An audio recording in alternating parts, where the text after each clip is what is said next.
Hello, T fam.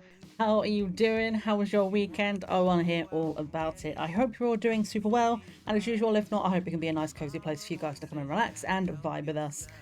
I It's been a day so far. Like, it's not been a bad day, it's just been a big day. So for any of you who didn't hear me talk about it before, like, one of the reasons we're doing this a little bit later today is because I had plans this morning. So I was up earlier today than I've ever been. Well, not ever been, but I've been in a while. Because me and my family went to do a charity color run. In our case, it was a color walk because we're not runners. My dad did a longer version and he ran his, but me, my sister, and my mum, we walked. So my dad did a 3K and we did a 1.5 kilometer, and we raised a bunch of money with a bunch of people in the local area. And I think there are about 350 up to 400 of us, so it was a lot of us all doing and like enjoying it and having a good time. And yeah, we went out and we got absolutely pelted with different colored powder. I think it was like cornstarch mixed with some kind of coloring. So as you can imagine, it got everywhere. So um, yeah, I'll be posting pictures of that over on Blue Sky later on today. So if anybody is curious how the end look resulted in that, you guys can see it online. But it meant like I've been up, I've been outside, I got some vitamin D, um, got some exercise, and I got absolutely covered in colour. So it's not been a bad start to the day. I hope you guys are having a good start to your day, or potentially a good end to your day, depending on what time zone you're in. Hi Jay, hi friend, I see you. How are you doing? Oh, I I'm prepared for today as best as I can be, and even if I'm not fully prepared, even if we have a couple of little scuffs while I'm figuring things out, I am still excited for this. Um, we've been waiting for the stream for a long time. Um, I've been planning it for a while. Was it? I believe it was March. I want to say it was March. Yes, it was. That we did our outside. God, I feel March feels so long ago. Is it just me? Like this year is just kind of disappearing. The fact that it's going to be June really, really soon.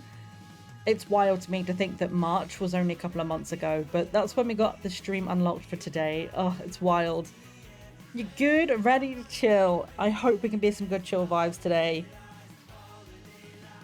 But yeah, so for anybody who doesn't know why we're doing what we're doing today, we unlocked this, or more specifically, you guys unlocked this stream through our fundraiser that we did for Alzheimer's Research UK in March for reaching our £150 goal.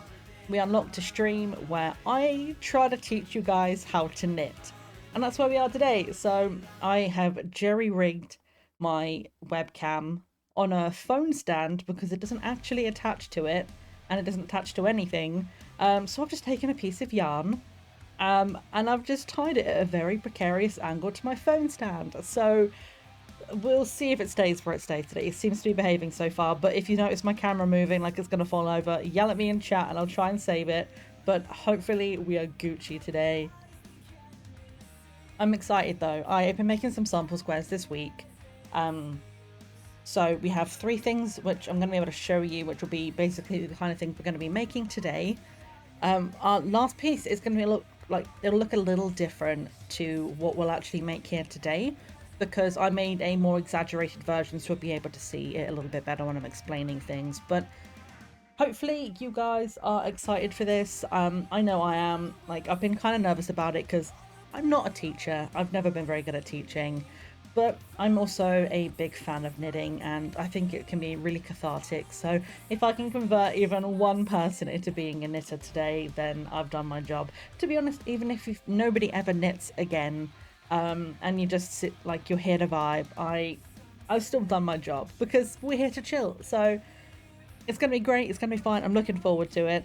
And if anybody has any questions at all along the way, like whatever you need to ask, we can ask it in chat. I'll do my best to explain anything that doesn't make any sense.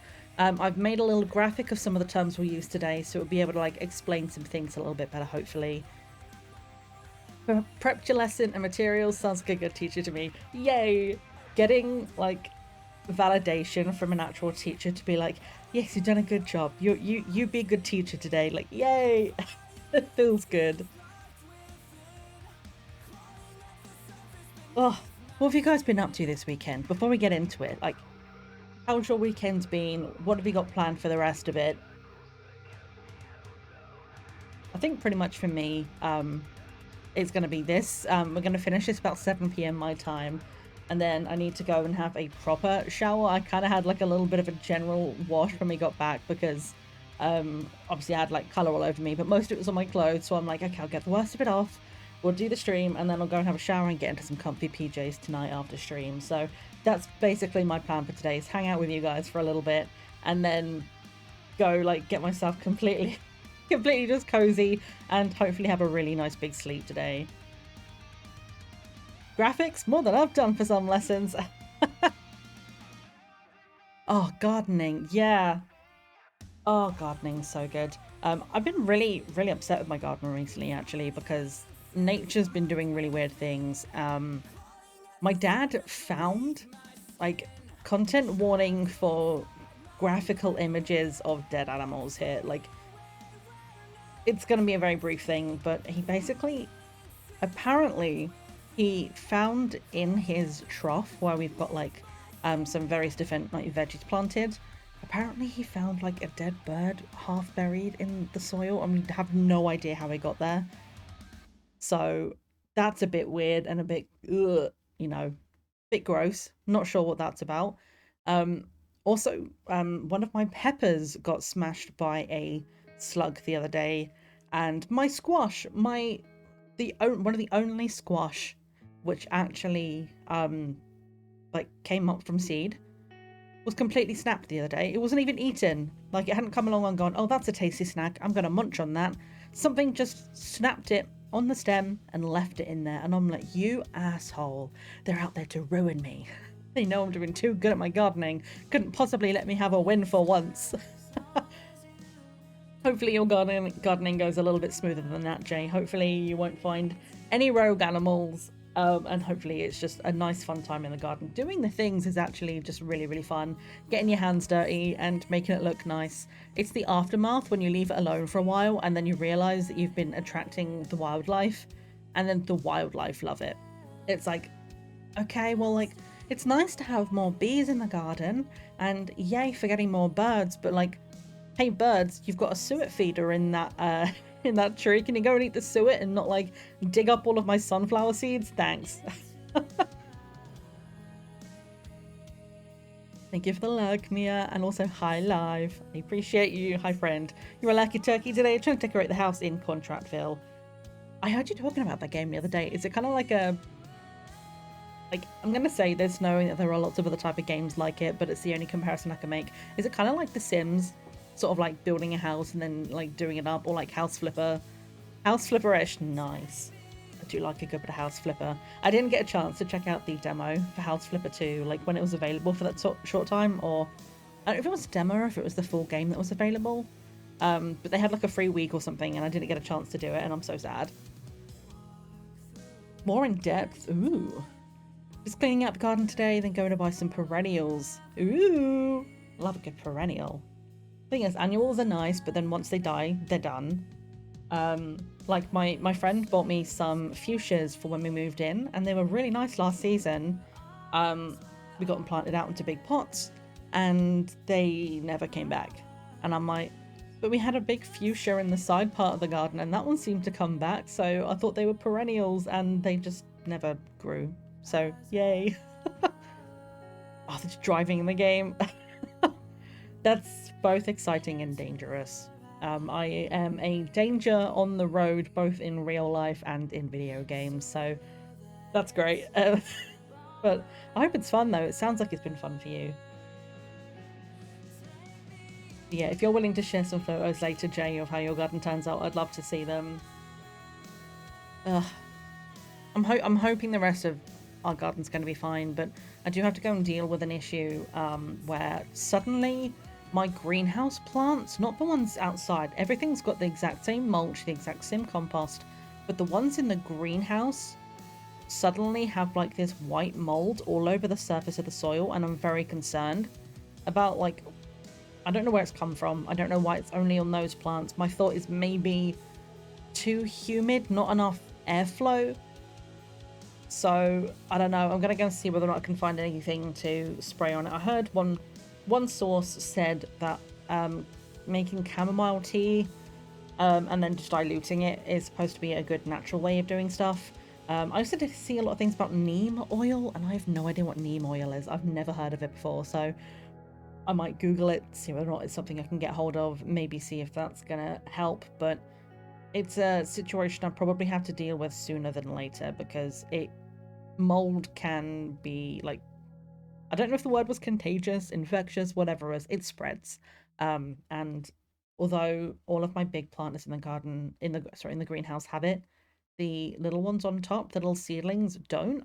And I would rather they didn't get it. So yeah, that's going to be probably tomorrow's job, is figuring out what's going on with that and see whether or not, like, maybe if I just make up some chamomile tea, dilute it, and just spray it all over the base of the plant, see if that helps. If it doesn't do anything after like a couple of days of using it, like either if it's getting worse or if it's not gotten better, I'll use that time to Google what neem oil is, see whether or not I can get my hands on any. I hope it's not a big problem, but I'm coming across so many little problems I never thought I'd see that I'm like, I don't know how to deal with this. I don't know what the issue is, let alone how to fix it. So I don't know, but that's tomorrow's me's problem. Send photos when it's done. Awesome. I would love to see it. Oh, right. I think we're going to go head over to the other screen so we can have a look here. I did clean my desk twice today because it is a black desk which loves to pick up fingerprints. So I got it all nice and clean. And then I spent an hour in The Sims just making a couple in CAS. And then I went to set up stream and my desk was covered in fingerprints again. So I gave it a good clean. Hopefully we're okay. Hooray! Hands! Stream has hands confirmed. Before we get started, up here in this corner, this is our little graphic for the things we're going to be doing today. If this is too big or if it's in the way, please let me know. I can make it bigger, I can make it smaller, I can move it, say, over here into the top corner. Wherever it ends up being best, let me know. I did make this up very quickly earlier on today, so hopefully there's no spelling mistakes in it. But this is going to be our little chart for the different kind of stitches and terms we're going to be using today. So if anybody at any point is like, I don't know what you're talking about, please explain it. You can absolutely let me know. Phalanges! I don't know what that was. Used to be one of my favorite phrases, to say flex your phalanges. To be like, you know, people are like, oh, like, leave a reply on this. I'm like, flex your phalanges and let me know. Like, I felt like such a nerd, and it sounded bad and no one knew what I was talking about. And I was like, yeah, I'm gonna stop using that phrase. Maybe it's not as funny as I think it is. Love the nail color, thank you. So it's kind of grown on me a little bit. I'm gonna see whether or not the camera will focus, but it's Hollow Taco's all black, like one coat black. And then it's a sparkly kind of, I can't remember what it's called, but I'll have to see whether or not I can find the name of it if anybody's interested. But it's a topper, which is kind of like a orangey, yellowy green, depending on the light you get it in. And I do like it. At first, I wasn't sure, because it's almost like around the edges. I'm going to see how close I can get, like, with actually able to focus. But like right around the edges where I didn't go quite up to the edge, there was just like a tiny little slither of black all the way around the outside, and it just, like, I don't know, it looked like I'd put a different nail varnish on top of the black rather than a topper. Does that make sense? So I wasn't sure at first what I thought about it, but it's growing on me. Like, the more I've worn it this week, the more I like it. It's not really showing the color shift properly on camera, but in person it has like a yellowy goldy green if you shift it in the right color, in the right light. It's grown on me, and I do really quite like it now. Also, this is my little itty bitty baby nails. This is the length I like it. I have tiny baby hands, so like literally my little finger. It's so funny. My mum and I did a comparison at one point. Like, we put our hands next to each other like that to see the size difference, and my hands were so much smaller, and I'm like, I don't know, because my hands are smaller than my mum and my dad, and I'm like, either one of you's lying to me, or I got the bad gene and I got like teeny tiny baby hands. You like short nails too? Long ones, yeah, see, long nails you can do a lot more with, I think, when it comes to getting the color on. Doing a lot of nail art is better on long nails, but like it's just not practical for me. I hate like the clacking when you're typing and you can hear the nails clacking. Not a fan of that. But also I find whenever they grow any kind of length more than like a couple of millimeters longer than the tip of my finger, it starts to grow in almost kind of brittle, like sort of translucent, transparent. What's the word for like not opaque? And it just doesn't look healthy. I don't know what to do about it. But to be honest, I like them this short, so I never really have to bother. So yeah, we have the nice shiny nails on today. And I actually figured out how to flip my camera. It was as easy as just taking transform, flip horizontal. It's not a mask, it's not in properties, it's just a transform. So we can actually see the bracelet today, which I was trying to show off before. You are loved, you are enough. So we're wearing this today because I am trying to go for the positive vibes. It's been one hell of a week for me, as my besties, my brewmasters, as they know, because I've been non-stop messaging this week. Forgot to tell you last time, luckily you found it out. Sorry, when did I find out how to do the transform thing or the nail thing? My brain just immediately forgot what we were just talking about. Stopping of the camera, oh yeah.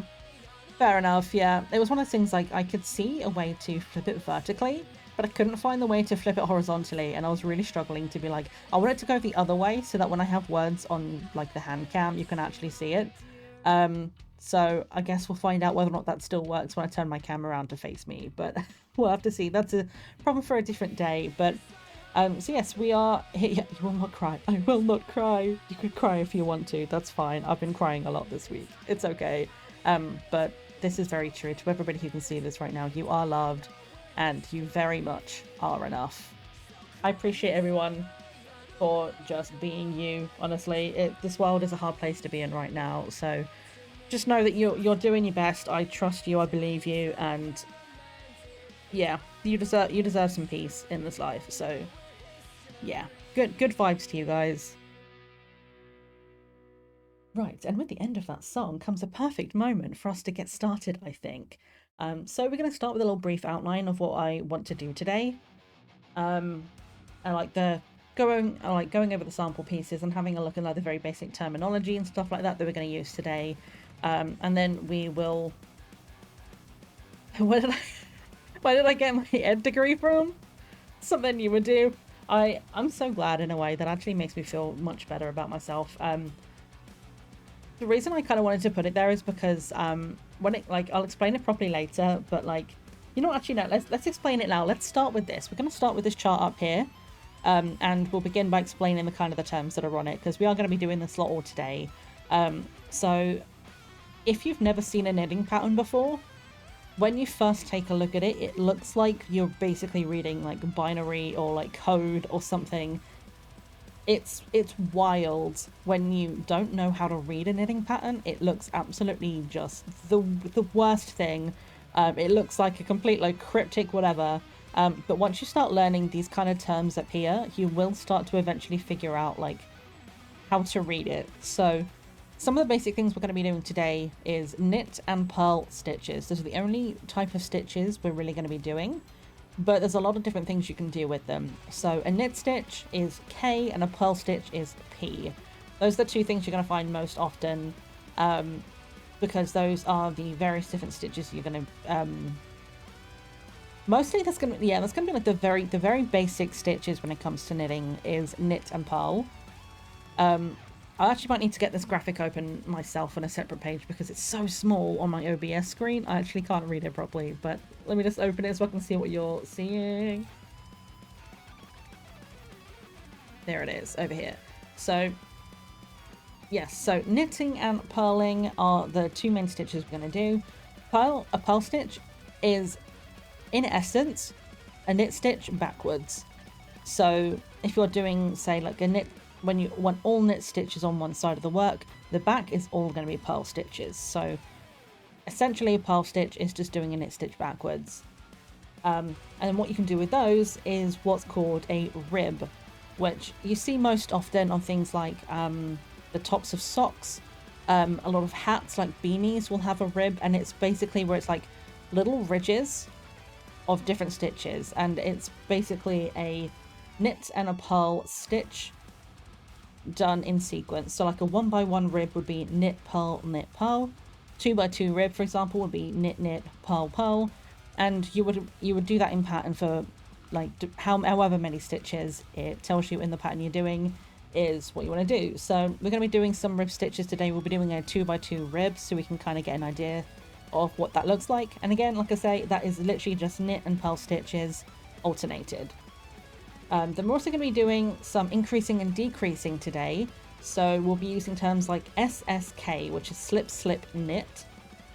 And that basically means we're going to take 2 stitches off on one side, have them over on this side, and knit them together over here rather than over here. And that's one way of decreasing a stitch. The other way being knit 2 together, which you usually see as K2 tog. I will preface this, by the way, I should state, this is, I don't know if this is the same in every different language. I know when it comes to crochet, there's slightly more nuance with what like a single or a double or like a half crochet is, for example. I feel like there's some differences between like UK, US, Europe. I don't know, I'm going to be real with you, I do not know if any of these are different outside of the UK, so take it with maybe a pinch of salt, pinch of a single salt. But this is what I know as the UK terms. If anybody does know, just offhand that happens to be here right now, if there is a difference, please do feel free to let me know and let the chat know. But to the best of my knowledge, this is what you're going to come up with most often. So K2 tog means instead of knitting a single stitch, you're going to take 2 stitches and you're going to knit them at the same time. So that's going to turn 2 stitches into 1. And that's another way of decreasing a stitch, which if you see the second to last increase decrease is usually INC DEC, usually just a shorthand version of increasing or decreasing there. KFB. This one is going to be a bit of an interesting one to explain, which is why I wanted the camera up a bit higher today, because I need to be able to move my hands around a lot more free to be able to kind of show you it. But it's where you basically you knit into the stitch and then you make another stitch through the back of the yarn. So you knit once in the front and then again in the back and then pull that stitch off. So you're making 2 stitches from 1 stitch. And then the other term we're going to be using today potentially, and the reason I've written this last one down is in case I mention it and I haven't explained what it is the difference between right side and wrong side. In essence, what this means, right side is the side you want to be facing out, and wrong side is the side that will be facing in. So say you're making like a jumper with a pattern on the front of it, and on the back it looks flat, you want the flat side on the inside, so that will be the wrong side of the work. And the side of the pattern that you want showing is the right side. So if you hear me say that today, it literally just means the front or the back of the work, depending on which side you want facing out. Before we move on, does anybody have any questions about any of these or any of my half-assed explanations? And I say half-assed because I feel like it made sense, but I also didn't want to overwhelm anyone. So if anyone has any questions before we move on and look at the samples, please let me know. We'll leave these up on screen as well the entire time, so when like at any point we're talking about it, you can always refer back to this little graphic up at the top. Just gonna take a quick drink because I've not had enough liquid today.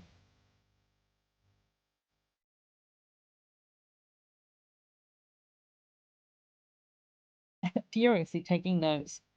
That is actually one thing to know. If you do have a pen and paper nearby, if you're working with us today, honestly, like either a notepad on your phone or just a piece of paper and a pen. I always find it easy to have something like that nearby because it can be quite easy to forget which row you're on sometimes. So it's just nice sometimes to have it nearby to be able to kind of get just to kind of keep up with where you are, because yeah, like when you're doing a big piece of work, it can get a bit much when it's like sometimes it will just be like do this pattern until it's this length and then you don't need to count the lines. But if it says like do 27 rows of this, by the time you've done like 17 rows, you might be like, I have no idea how many I'm on. You might have lost count, and it can be a little bit difficult, especially at the beginning, to count how many rows you've got. I still struggle with it a little bit, and I've been doing this for a while now. So yeah, if you have any piece of paper or like a phone notepad to hand, always a nice idea to just keep an eye, like a note of where you are. What about while teaching is necessary? Genuinely think teachers should get vocal training. I agree with that.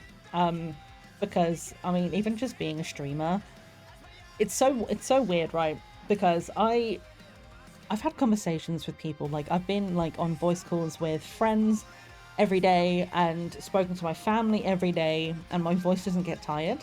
But being on a stream for 4 hours, by the end of that stream, my throat, my vocal cords is just shot.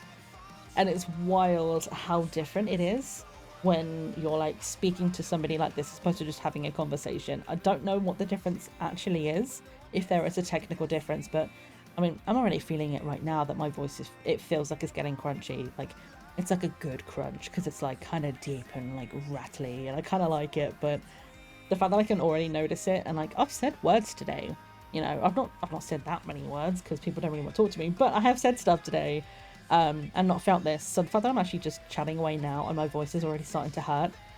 Vocal training absolutely is something that like I feel like a lot of people, like as you say, like in speaking roles, like teaching or like doing presentations somewhere, like having something to train your voice on would be good.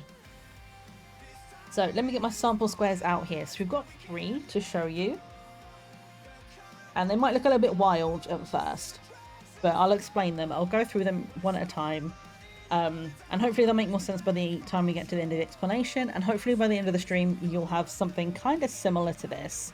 And I say similar because we're not going to be doing it exactly the same.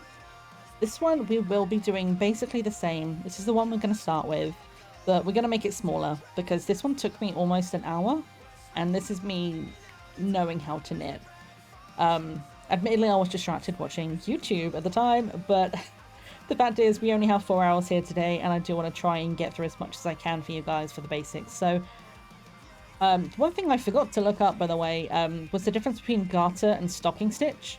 I believe stocking stitch is this piece, and this might be garter, but don't take my word on that. That's just me saying I think that's what it is. I'll have to look it up, but this first piece, I've actually, surprisingly, in all of my time knitting, I've never actually made this pattern, and I really like it. It's so simple, and it just is really cute. But this basically is a 20 stitch by 40 row to make it a square, because apparently 20 only was that much. I was a little bit surprised by that, but here we are.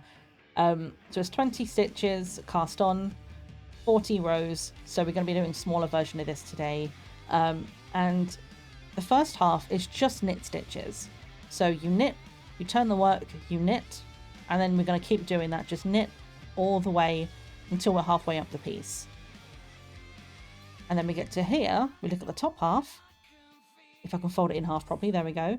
It actually looks the same on both sides, which is surprising, but that's because the way we're doing it is we're doing not just opposite sides, we're doing the same thing. So both sides, front and back, will look the same.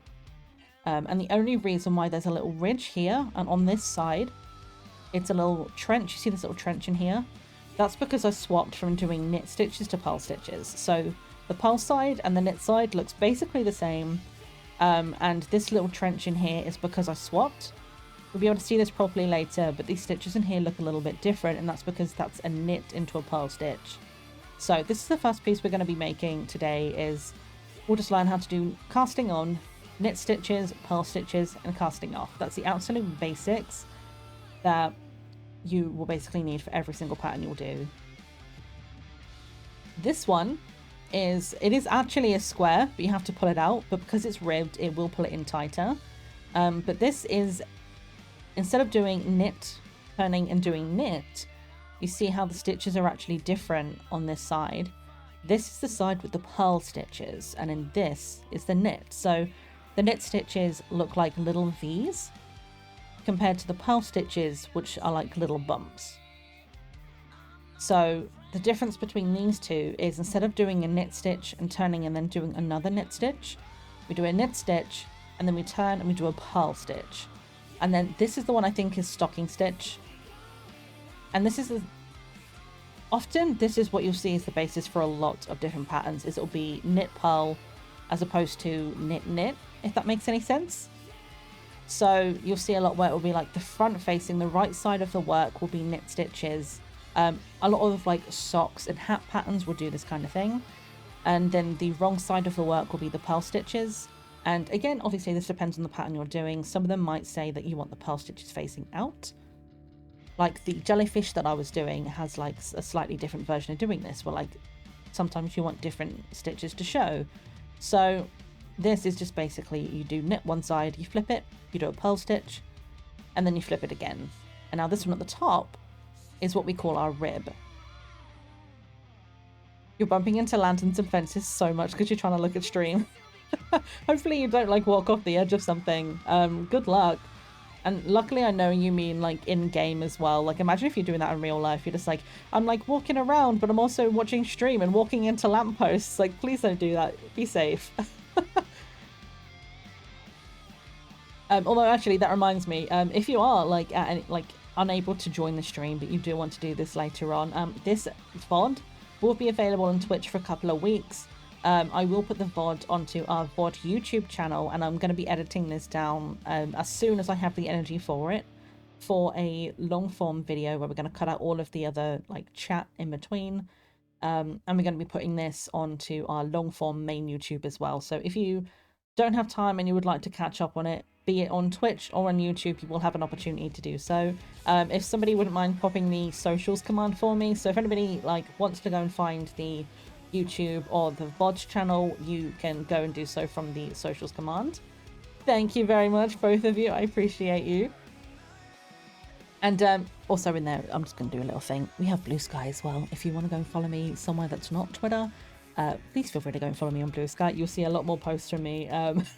So feel free to go and follow me there if you want to. A little bit of self-promo done. But yeah, so if you are unable to join us doing this today, but you want to do it later on, we will have this saved in a few different places. So don't worry, this isn't like a, if you don't do it now, this is your only opportunity thing. This will be available because I want it to be, basically. I just want you guys to be able to have access to it later. That's fucking teamwork. High five. So yes, so the rib here is, you can almost see, if I pull it right up close to the camera, hopefully it will focus. You can see here where the knit stitches continue up, because this is a 2x2 rib. So it's basically knit 2 stitches and then purl 2 stitches. So if we have a look at the back of, actually, you know what I can do? I can do this. So this is the back of the work folded over. This is our purl stitch. And if you pull the rib apart, you can have a look and see, if I can get it in the right light, that this is basically just 2 purl stitches next to each other. And when you do that in pattern, it makes the rib. Now, as I say, the main times you're going to be using something like this is going to be like the top of a sock or the brim of a beanie, for example. And it pulls itself in a little bit tighter, so it's why it's used a lot of like the top or the bottom of items. It kind of pulls it in a bit, and it gives it a bit of a visual difference as well. Sometimes you will do, some patterns will have the rib done in either a bigger or a smaller size needle, and then the size of the stitch for the main piece will then change. We're just going to be using the one needle today just to kind of get the idea of the stitches down. But what you'll usually find is things like, for example, like let's fold this up here and then pull it in at the top. Yeah, fiddly. But this is kind of like your very basic hat pattern. Is the stitches that we do from this sample piece, you'll basically be able to make a whole ass hat out of it, because you can do the rib stitches at the bottom and then swap to doing knit stitch all the way to the top, and then use the decreases we'll do later, just kind of decrease some at the top, and then you just pull it around and you sew it together and you have a hat. So a lot of very basic hat patterns will be very similar to these kind of stitches. You'll have the same sort of thing. So if you are interested in making anything like a really simple pattern, this is pretty much your absolute basics of where you're going to go for it. And this final piece, which looks kind of like an hourglass from here, we are going to do one that looks slightly different today, but I did like the one looking like this because I wanted it to be a little bit more exaggerated for you. But this is doing the same stitch as this one, ignoring the rib part. So same stitch as this bit, just knit side, turn around and you do purl. This is the same thing all the way up, except this one has decreased stitches. So this one, for example, I started with 20, and then I decrease to 16, decrease to 12, knit a few, and then increased again at the top. So we go back up to 20 stitches. So what I think what we're going to do today is we're going to do 12 stitches rather than 20, because 10 doesn't feel like enough. The rib will be off, but any more than 12 might take too long to fit into the session today. So I want to make sure we can get as much of this done as we can in this one go. But yeah, so with this one, what we'll be able to see a bit more detail later on. If I can remember which way around I did it, because the thing is, the increase and the decrease looks kind of the same when you don't know what you're looking at, and for me, I forgot what I'm looking at. But pretty much the way we're going to do it is that the way we increase and decrease, it's going to kind of run in a diagonal line and follow the angle of the work we're doing. That's why there's two separate, let's see, can I, these two. I'm trying to point at the right things. If I move my hand further away, these two right here, slip, slip, knit, knit two together. Those are two different ways of decreasing, and that will change depending on which side of work you're on. So if you want them to decrease into the work and you want to have a diagonal line on the outside, you use a slip, slip, knit and a knit two together on opposite sides, and that will basically pull like a diagonal line up. Keeps it a lot more neat than just kind of doing the same either side. You can technically do both, but if you wanted to have a neater line down the side, I think this is pretty much, from my understanding, from my research, that is what the difference between those two are. And then increasing, as we said earlier on, is just the knit front and back. So it'll be turning one stitch into two, and that doesn't matter which side you do it on. It's going to look the same no matter what. It's not going to have a diagonal line. I believe I've read somewhere that it's also called a bar stitch because the side goes sideways. The stitch goes sideways. So it doesn't matter which side of the work, if it's in the middle of the work. Pretty much by the end of it, it will be fairly invisible. You won't really notice exactly where it's going to be in the grand scheme of things. So that's the 3 sample pieces. That's what we're going to start with today. The first thing we're going to do is learning how to cast on. So if you guys are ready, we're going to get our yarn and we're going to start with learning casting on. Let me put the samples to one side. And if anybody has any questions along the way, please do let me know. Raise his hand. Hi, Jay. Do we have a question?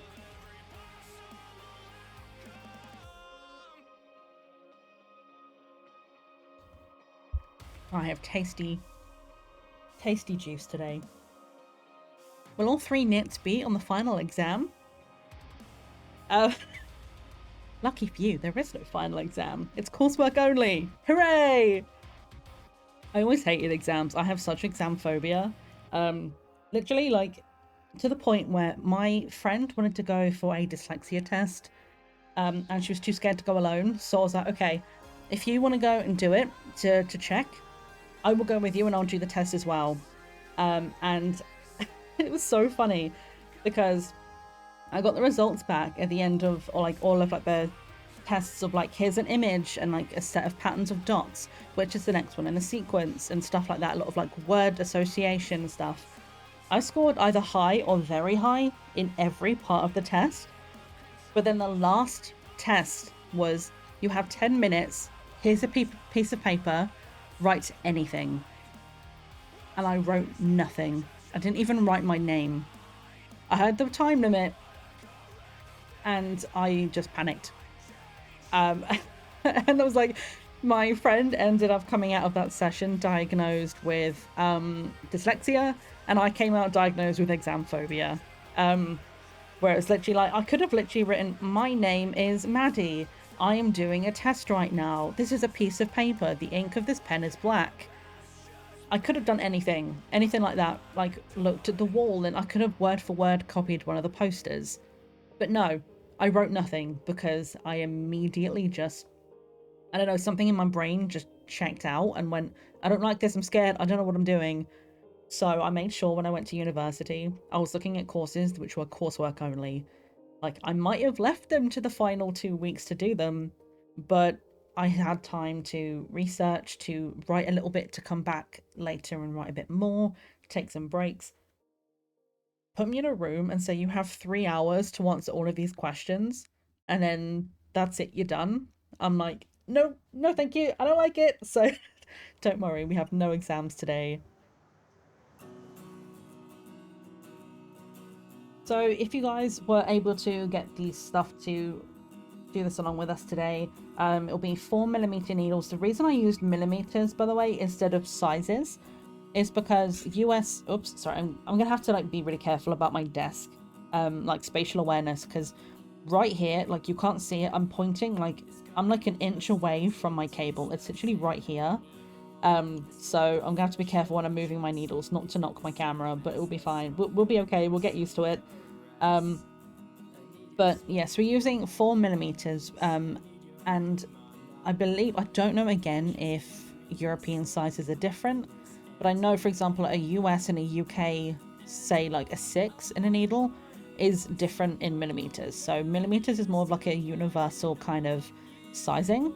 So that's why I went with saying 4mm today. I believe it's something like 3.75mm to 4.5mm is kind of the sort of size you should be using for double knit yarn, which is what we have today. We are going with this kind of beautiful, kind of ugly, kind of love it and hate it sort of pepperminty blue today, because all of my other double knit yarn was either too dark or was like really fancy stuff that I'm like saving for a specific project. So I'm like, this is good. It's like nice and clear. We have the nice blank space today. So what we're going to actually start by not using the needles. Okay, we're going to start by taking a length of this. It might help to take longer than you think you need. The more practice you get, the shorter it can be. But let's say take like 15 centimeters or so. Like there's probably more than 15. I'm not very good with measurements, but just take enough. And then what we're going to start by doing is just making a little loop. So just fold it around and make a little circle. That's all we're going to do to start this off. That's how we're going to start our stitch. And just be careful of this piece, because we don't want to pull this too hard at the moment. But start with this, fold it around into a circle. And then the easiest way I found to do this is you take this piece and start to push it through the hole. And then put your finger through it, sort of hold it in there. So let me do that again. I'm going to make the circle, take this piece of yarn, the loose piece, and start to push it through, and use your finger to hook that piece over. So you'll have like a little circle at the bottom, the yarn at the top, and then take this loose piece and just pull it. So you've got a nice thick stitch, I don't know if that's what we call it, but you'll have like this piece down here which will get tighter, and then this over the finger is going to be the stitch. So if you need me to do that one more time, I will. I'm happy to. I just need to, I pulled it the wrong way. Let's not get this tangled. So let's do that one more time. Make a loop. Take the loose piece, push it through, and then hold this on your finger. It's the easiest way I found to start. And then what you're going to do is take your needle. Again, I'm gonna say, by the way, I'm doing this right-handed. I don't know how this differs to left-handed. I apologize. I would love to learn to knit left-handed. That would be interesting. But I don't know how different this is going to be. So I am teaching you right-handed today. But funny story, I used to be a smoker. And I never bought like the pre-bought ones. I always rolled my own. And I learned how to roll them from my partner at the time, who was left-handed. And I didn't know there was a difference at first. So I was like rolling like these cigarettes up left-handed. And then when I wasn't with him anymore, and I ended up like a couple of years later with a colleague, like it was this conversation where I was like, we were rushing on a break and I couldn't roll this damn thing. So I gave it to my colleague, who said she would roll it for me. And she had to deconstruct the entire thing, because she's like, you've done this left-handed and I don't know how to do this. But the interesting thing is I was right-handed and I'd learned to do this specific thing with my left hand. So potentially, maybe if you're left-handed, maybe you'll be able to do this right-handed. Maybe you'll be able to learn it that way today. I don't know. But if you do, I'd be really interested to find out if you are left-handed and you knit right-handed. But I would love to learn to knit left-handed. But for right now, we're just going to do this around through the loop. Hold the stitch on the finger, and then take this one in our right hand and just go through that loop. So the one that you're holding with your finger is now on the stitch, and just take both bits of yarn and pull it tighter, which should work, and I'm struggling with, I think because I've messed with it too much. There we go. So now we have the stitch on the needle. Don't pull it too tight, is my one word of advice, because I know a lot of times when you start, I was doing the same, and to be honest, I still do it. You all kind of learn to get your own tension eventually, but at the very start, when you're first learning, you might be afraid that the stitches will slip and slide, so you might be tempted to do them a bit too tight, but you don't have to do them too tightly. You'll be okay leaving them kind of loose. So what we're going to have is these two pieces of yarn coming off. We have the one end piece and then the one that's attached to the yarn ball. And what we're going to start with doing here, now that we have this stitch on here, and if anybody needs me to repeat that stage, please do let me know in chat. Otherwise, go back and, if you're watching this in the long form edited, go back and rewatch that bit as much as you want. So what we're going to do to make our first stitch, we're going to take this needle in our right hand and go through the loop from underneath. So if I can get a top-down view of this, going through the loop from the top. And then what we want to do is take the long piece of yarn. I'm trying to do this without punching the camera. I have lots of yarn pulled out, so I can do this without punching anything. This one. So the one attached to the yarn ball. And yes, if it's a good point, Live. Thank you very much. If you're watching this on YouTube, you can slow it down as well. You might hear me speak like this, but hopefully it's okay. You can also mute me if you don't like the sound of my voice. What we're going to do, so we've gone through the bottom of the stitch, you've come out the top. I'm going to take the piece of yarn that's attached to the yarn ball and go underneath this bottom needle. So the right hand side needle, take the yarn and go underneath and wrap it back round. So what you should be able to do is pull it between the two needles, and you'll see it on the top of the stitch we've just got. And then to make our first stitch, we're going to take the right needle and pull it underneath, like basically the way it went in, pull it back out the same way, but have this new piece of yarn wrapped over the top. So to do that again, we've gone through the bottom of the stitch, wrap the yarn around it, and then push this needle. I should actually watch the yarn and not OBS, but push the needle back through so you have this piece of yarn. Now what we're going to do to make our stitches here to cast on is pull this needle so you have a larger loop. I find at this stage I don't mind having a large loop here, it kind of helps to have it a bit larger. And you're just going to pop that over the left hand needle and then pull this one, and there you go, you've cast on your first stitch. Well, technically your second one, but the first one, there might be a different method for doing it, and I don't know, but that's the method I like to use, is just doing it like, make the little loop-de-loop, push it through, and then it works like that for me. So that's our first stitch done, and we're basically just going to keep doing that until we have 12 stitches. So go underneath, through, so you're coming out in between the stitch, wrap the yarn around the bottom, and pull it through so you can see it in between the needles, and it should again be resting on the top of this yarn. Pull the right hand needle down and come back out of the stitch with that piece of yarn wrapped around it. Then we're going to pull it so it's nice and wide, push it over the top, and then pull. And then we should have another stitch. And the theory is we're going to keep doing this until we have the number of cast on stitches. Now there is another way of casting on, but this is the easy method, which ironically I learned much later than when I actually learned the long tail cast on method, which we're not going to go into unless we have time at the end for like a bonus round. But it's a much more complicated thing where you have to like hold two pieces of this and do a twisty thing. Ironically, I learned how to do that before I did this method, so you guys are getting the easier version that I only like learned like last year. So again, needle through the bottom of the stitch, come out through the top of it, wrap the yarn around, and then pull that piece of yarn out the bottom of the stitch, make it longer so that you have this like hoopy piece, hooking over the needle. Words are hard, but we'll get there, and then pull it tight. So we're going to do this until we have 12 stitches. Does anybody have any questions at this stage? I'm also trying to do this as slowly as I can to show you guys properly. I wish I had like thicker yarn. But this was the thickest I had. I was looking for chunky and I didn't have any, which was kind of sad. We go through the bottom of the stitch, wrap the yarn around, pull it out the front, and then hook that long piece over the needle.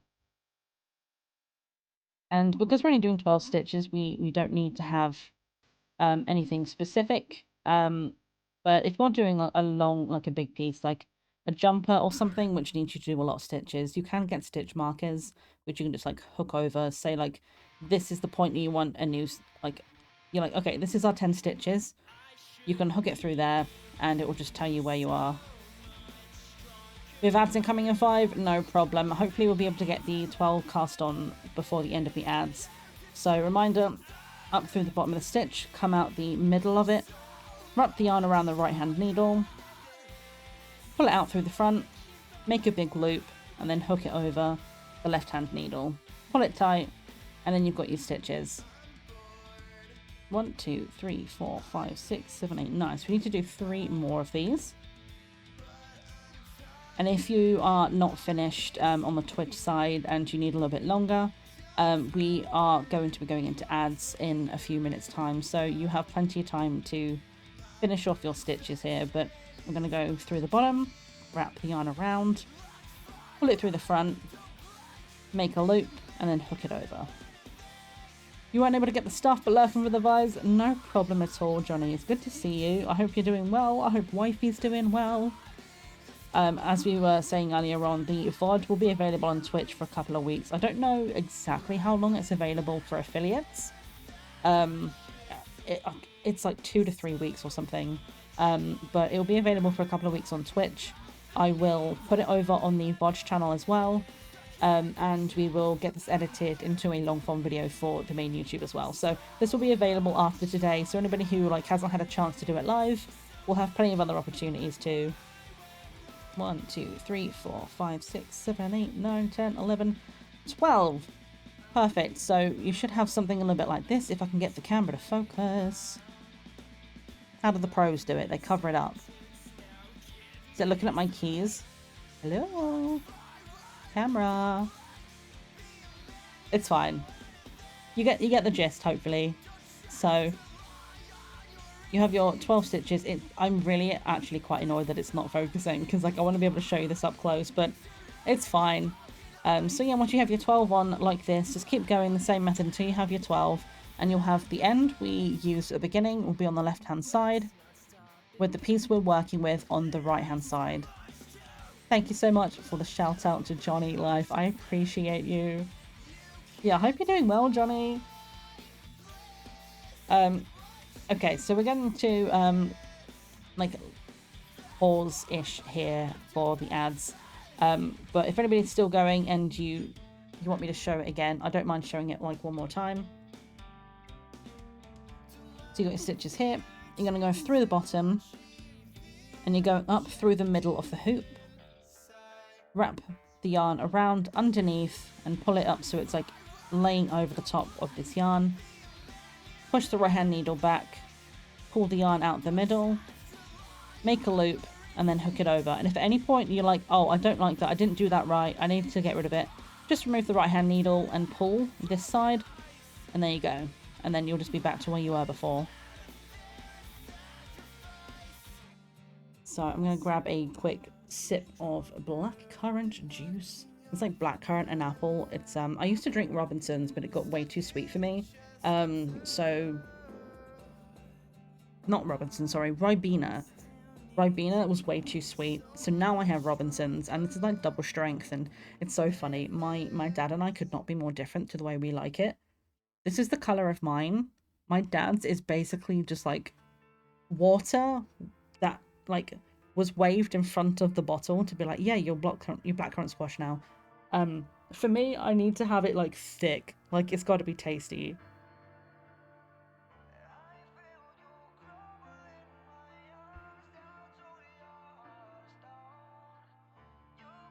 Don't forget to hydrate, chat.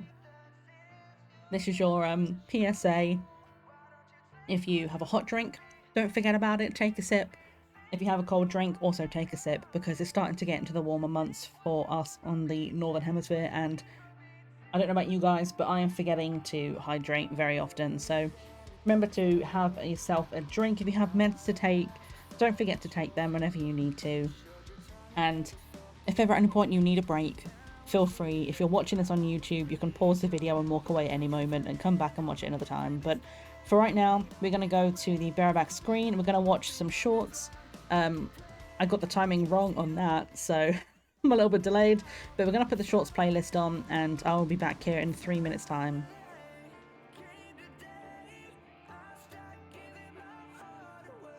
Oh, hello, mannequin. If you start moving when I turn my back, I'm gonna be very upset, so please stay put.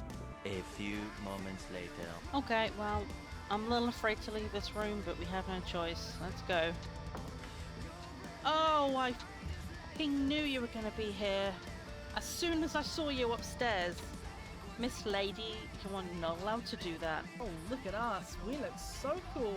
Oh, this is so cool. That's such a cool little effect on that word. Oh, that's awesome. Oh, that's so cool. That's so fucking cool. Oh, this is so cool. Is that Jot on top of the book? Oh, that's so cool. This is awesome. Oh, okay, this is cool. Oh, look at it. Oh, it's so good. That's so cool. Oh, it's so pretty. What a cool character design, dude. Oh, that's so cool. Oh, that's really cool. Oh, it's so cool. Oh, it's so cool. Oh, it's so cool. This game is awesome. Oh, this is awesome. Oh, that's awesome. That's so cool. Oh, that sounds really cool. This game is awesome. Oh, dude, that's so cool. Oh, that's fucking cool. Oh, that's so cool. Oh, that's cool. Oh, that's really cool. Oh my god, that's cool. Now let's go with Swift Hero, extra projectile damage, extra attack speed. We want that for the slingshot. Whoops. Whoops. Whoops. We'll just pretend that ban didn't happen. Take those bullets. Oh my god, there's a doge. Ah. Alright, follow. Follow me, my friend. Yay, we have friends. I'm actually going to riot if this dog gets killed. What should we call him? Name it Monster? Oh, for sure. Come on, Monster. Let's go. Oh, the dog's attacking! I don't know how to drive, but the dog is doing great. Alright, dog, come with me. You're a better fighter than I am. Oh no, I let the dog go hungry. That's the worst crime I've committed in this game so far. Monster is our violent best friend.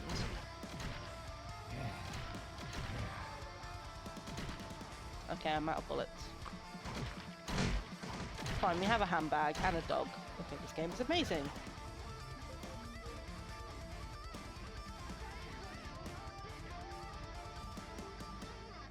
Pushing boxes through the medieval castles. Get that citrine in the background. Excuse me, Ben. Excuse me, Ben. Thank you. Okay, I think with this arrangement... Sorry. Oh god, I just dropped that on his head. I'm so sorry. Sorry, Ben.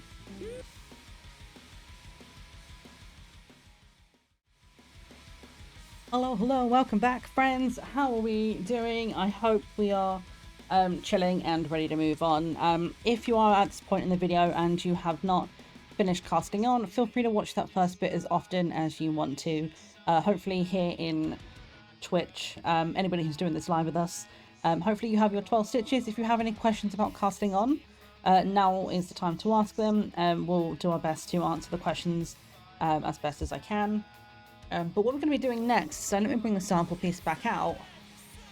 What we're going to be doing is a little piece like this, where first we're just going to learn how to knit, and then we're going to do the purl, and it will look the same, but we'll have this little ridge piece in the middle, where you'll see we'll do like a one row of knit and purl, and that will kind of be your separator, but without that it looks basically the same thing. And that's the kind of thing which also looks the same on the back. And again, this ridge is just the opposite side of the swap. And this is actually like a really cute stitch. I've never actually done this before. I've only ever really learned knit, turn, and then purl, rather than knit, turn, and knit again. and it's really cute. I'm actually keeping this to use as like an extra coaster. Like, I know I have so many of them from Life that I use every day. They are all over my desk. Some of them are under candles. Some of them I use for my drinks. This is just a spare one that I made for myself that I can keep and use at any moment. But this is what we're going to be doing now. So we're going to start by learning how to do the basic knit stitches. And then when we get halfway through the work, we'll then learn purl stitches, finish it off, so it'll look a bit like this, but a smaller version of it. And then we'll learn how to cast off at the end as well. So we take our piece of work, and I'm having to be really careful not to catch, as I say, like right in this bottom corner where the end of my needle is right now. My cables for my camera are right there, so I have to be super careful. But what we're going to do is we're going to start knitting back across this. So we started this side and we cast on this way. And now that we work, we're going to be working back down the needle. So from casting on, you've actually already learned basically how to do a knit stitch. So we're going in as though we're going to cast on through the bottom, out the top of the stitch, pull the yarn around so it sits in the middle, and then pull this here. But this time, instead of making a big loop and hooking it over, we want to keep this tight. Again, like I say, don't do it too tightly, because you want it to be able to move around and not be too tense. But from this stage, what we're going to do is, instead of making a stitch, we're just going to pull this one off. This top stitch is going to come off. So if I show that one more time, go through the loop from the bottom, pull the yarn around, sit it in the middle, then push the needle back through. You have this piece of yarn, which is the yarn end from the yarn ball. You have that on the needle, and then what we're going to do is this top stitch, we're just going to push it off. Pull this tight, and you've knit your first stitch. So it's very similar to casting on, but instead of adding a stitch, we're just slipping the other one off. And then you just continue to do the same. And what you want to make sure when we're doing knit stitches is the yarn is always at the back. And this will make a difference depending on if you're doing a knit stitch or a purl stitch. So as you're doing this, make sure the yarn is at the back. And you want to go underneath, pull it through, and then slip it off. And then we have another knit stitch. And what you'll start to notice as we do this, if you're doing the knit purl version, is you'll get the knit stitches look like little V's. In this case, I was very surprised to see how it looked, where just doing knit on both sides kind of gives it like this little wavy look. Like if you have a look up close to it, it's sort of like it looks like a wave. And if you pull it apart, you see like in there's like a little dip in between it. So it looks more like a purl side, but with slightly more gap in it. And it's just really cute. So through the yarn from the bottom, pull it round, push the needle back to the front, and then pull it off. And we're going to just keep doing this until we get to the end of our 12 stitches. The exact same thing. And I'll go a little bit faster so you can kind of see it in a more natural flow. So through the bottom, wrap it around, pull it back through, and then just push. And you'll keep doing this until they're all on the other side. Now, in terms of how you hold your yarn, like the free yarn you're working with back here, that's going to be very dependent on you. You'll kind of, like, if you get into it and you want to keep doing this later, you'll kind of like figure out your own method. People have a lot of different ways of doing it. The way I prefer doing it myself is holding this yarn back here with my little finger. That kind of keeps it from slipping around too much. And then I use this finger to push it. And this gives me a little bit more control. So I'm only holding it with two fingers at this point. The little finger holds it in place, and this finger is what I use to push it around with. So if you're wondering how to hold your yarn, this is what I do. A lot of people do things like they like to do this and they'll work it off. For me, I feel like I don't have enough control with that, so I just hold it back here so I have the next piece ready, and then use this finger to control it. So we're going to go around underneath. And if you find yourself at a point, by the way, at any point when a stitch comes off, for example, let's say I accidentally push the stitch off right now, you'd be like, oh god, what have I done? just take this yarn back around, and this stitch that came off here, in this instance, you just need to pop it back. So take the left needle, go back underneath it, and just pull it back through. And now if you do find yourself feeling like the stitch is twisted, which in this case I have done, you can just kind of turn it around. That's what you're supposed to do. I've just realized. I'm like, let's say I've done this the other way, right? So we've knit the stitch. Whoops, it's come off. Take the left needle, go underneath it, and pull it back. And it's as simple as that. And if you slip more than that and this yarn piece comes out, I'd say don't panic. It's the first thing. It is very easy to go, oh shit, I've lost all my stitches. This is a problem. It's easier to recover than you think it is. But if you do find you're doing it, just take your time with it. And you'll either be able to find your stitches again, or you'll be able to take it back far enough that you'll be able to fix it. Like, it won't be too much. Like, honestly, just don't stress too much about it. I say this as somebody who has stressed out a lot about making this happen. I've made a lot of mistakes in my work over the time, so trust me when I say just stay as calm as you can and it will be okay.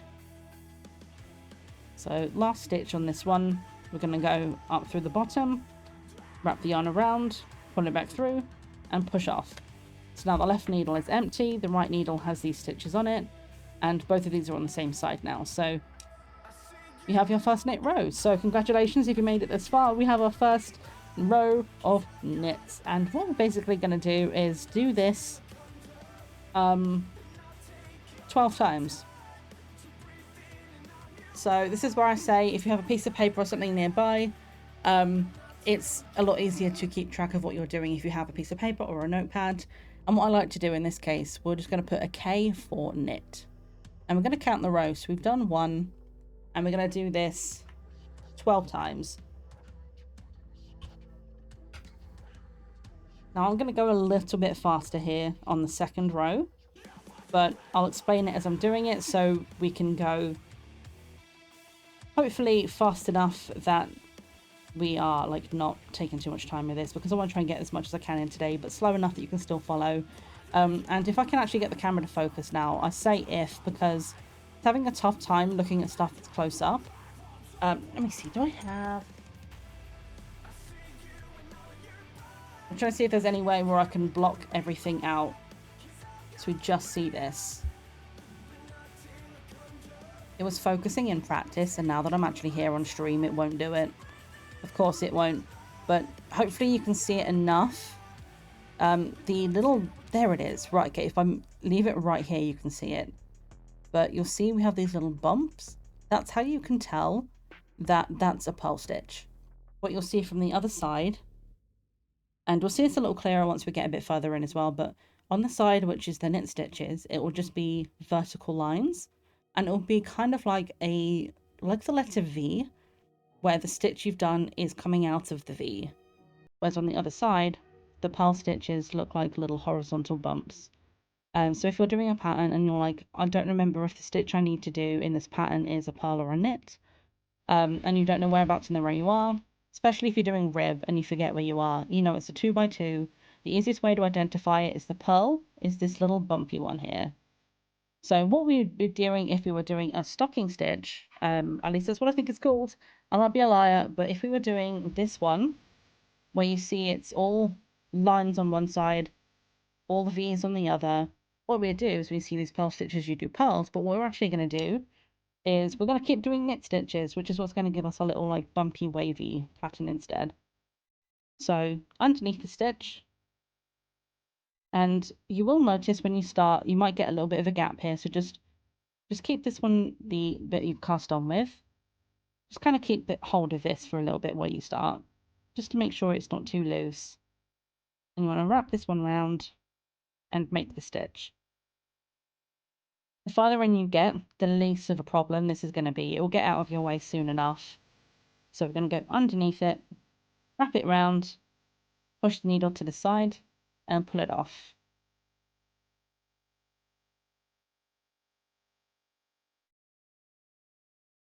Now, I actually started learning how to knit from my parents. Well, I say my parents, my mum and my aunt.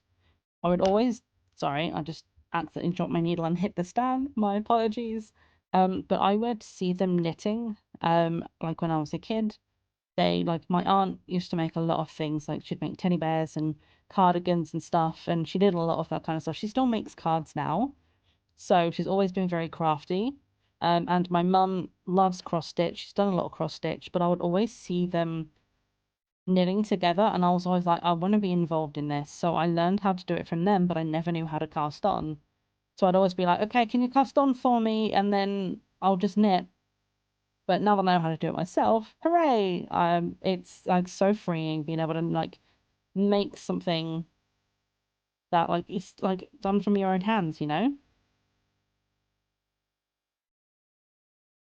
So underneath the stitch, yarn around it, pull it through to the front of the needle, and pull it off. And what you'll see is we start to get this little wavy bump situation going on, which is going to be the basis for this main stitch. And then when you're done, just swap it around again so you have the empty needle on the right. And now I'm assuming if you're left-handed, you would have this, your empty needles in the left hand. But because I've never learned how to do that, I'm afraid I can't give an example. I will, if I ever learn to do it, maybe I'll make a separate video on like right-handed knitter learns to knit left-handed. Like, let me know if you're ever interested in seeing that.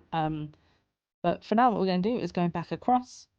So remember, go in through the loop from underneath, pull the yarn around it, push the needle to the front of the work here, and then pull that off.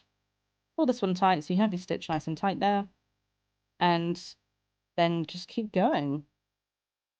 So we just did row 2, so now we're going to do row 3, and I'm going to speed it up a little bit again. And again, like I say, if you need to see this in slow-mo, like if you're watching this on the YouTube side, and if you're watching the VOD on Twitch, feel free to either change the speed or just repeat the slow version of this until you get the hang of it. I'm hoping by the end of the session, we are going to have a good idea of how to do knit stitches and purl stitches. And a lot of what we're going to be doing today is just various different ways of using knits and purls to make different patterns. So through the stitch, wrap around, pull it to the front, and then push it off. And the main reason I'm going a little bit faster now is because, like I say, I want to make sure we get through as much as I can with you. And if at any point you're like, you're going too fast, slow down, this is for the live side, let me know. I will be happy to go over this again in slow-mo. But what we're going to keep doing is just a few of these. We may, to be honest, we may not even count it. The only reason I said 12 is to keep it an even square, but it doesn't have to be an even square. If we think we have the hang of it, we can swap it out in a few rows time. I haven't been counting, but I believe this is row 4.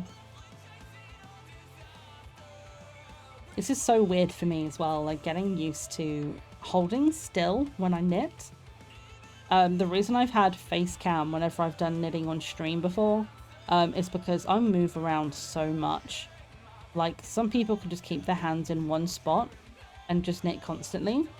For me, I like to have it up by my chest sometimes, and other times I'll have it in my lap, and I just find it really hard to sit in one space and just do it like this. So I'm like, this is like training my brain to sit still and learn how to do this on the spot. I'm like trying to be conscious of the camera, but also I have so much around me right now. Literally, like, if I can show you, let me see if I can do this without ruining everything.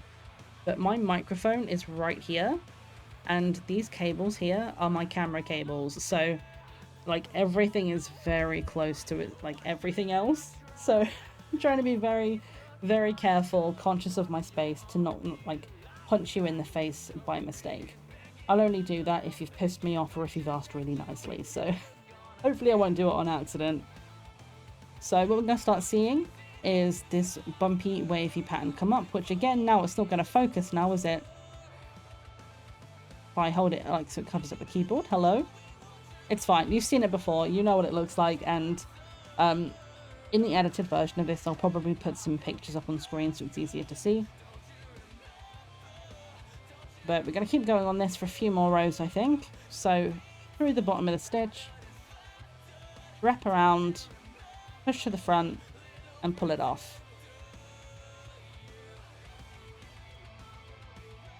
And again, if you're at all, like, at any point, like, trying to read a knitting pattern, what we're doing right now, knit stitches, you'll see referred to as K. So, for example, if it wants you to knit the next, like, 10 stitches of a row and then swap to something else, it will usually say K10. Sometimes if it's in brackets, it'll be like K10 times 4, for example. So it'll be like knit 10 and do that 4 times. So K and P are the two things you'll see most often when it comes to knitting patterns. And what we're doing right now, going through the bottom of the loop, wrap around, pull it off this way. This is our K, our knit stitch.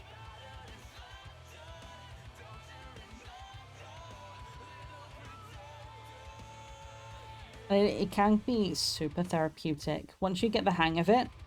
Let's see how far. I'm going to test myself, see how fast I can do this row without knocking everything flying. This is going to be fun. Yeah, ready, go, go, go.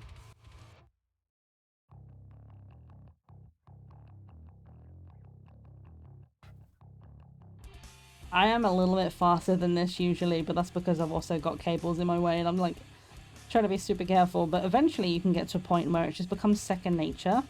The movement, the muscle memory will just trigger and you're able to go through, just wrap it round. I'm hoping this is like actually on camera because I'm like looking at my work rather than at the screen.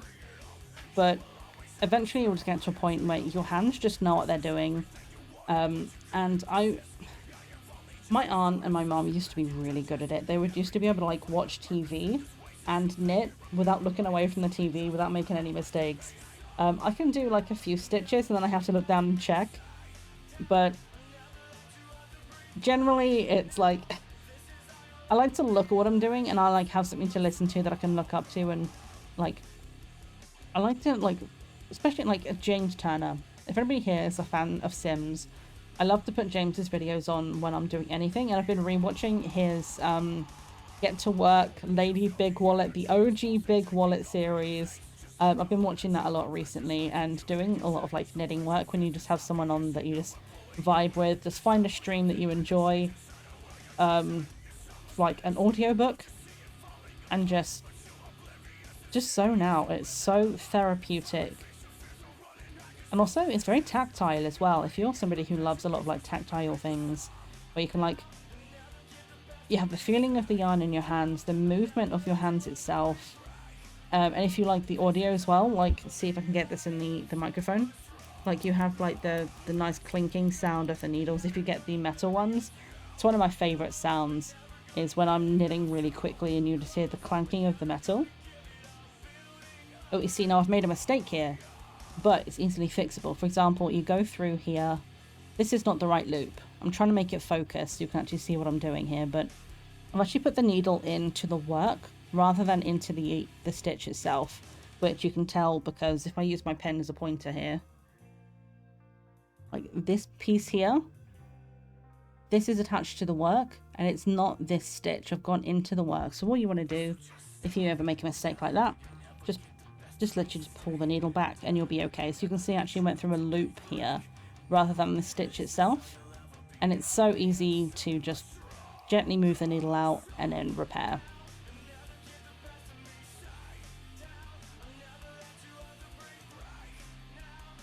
So we're going to get to the end of this one. I think we'll do one more knit row after this, just so we're comfortable with this. And then we'll swap over to doing a purl row.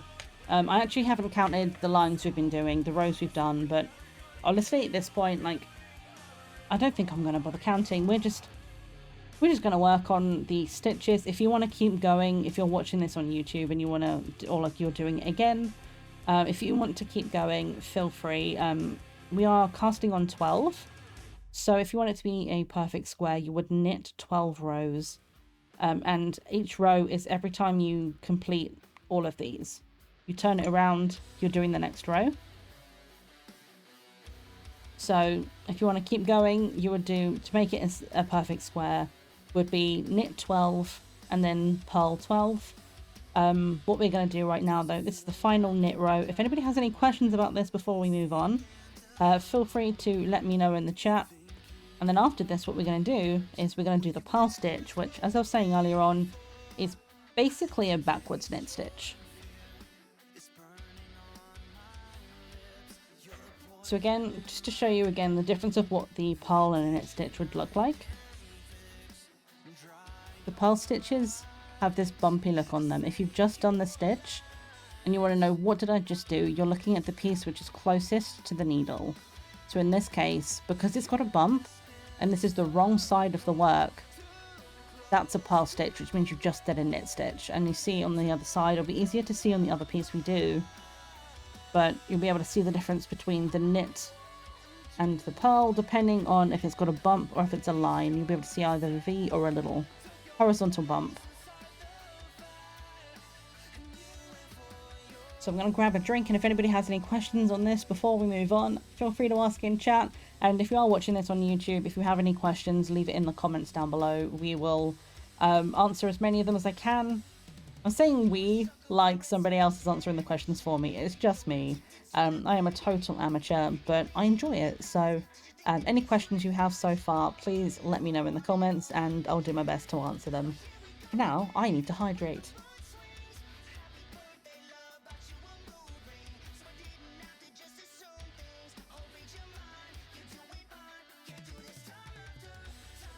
Okay, so it's time to move on to how to do a purl stitch. It's going to feel potentially a little bit awkward the first time you do it, but once you get the hang of it, you'll be able to pick it up no problem. So when we're doing a knit stitch, we go through the front of the stitch and up through. But what we're actually going to do with a purl stitch is bring the yarn to this side. Rather than having it at the back, we want the yarn at the front. And then if I can do this without getting my cables tangled, we're going to go through the loop, but we're going to go down and through the front. So complete opposite to the knit stitch, we'd go up through the bottom. So knit goes this way. Purl is going to go this way. So down through the top of the loop and coming out the front of the needle, and then your yarn should be on the front facing you. And then what you want to do is go over the top of this needle and wrap it underneath. I'm trying to get myself sorted. There's so many cables in the way. I'm so sorry. 1 second. Let me see if I can get this on the other side. So I pull those up here.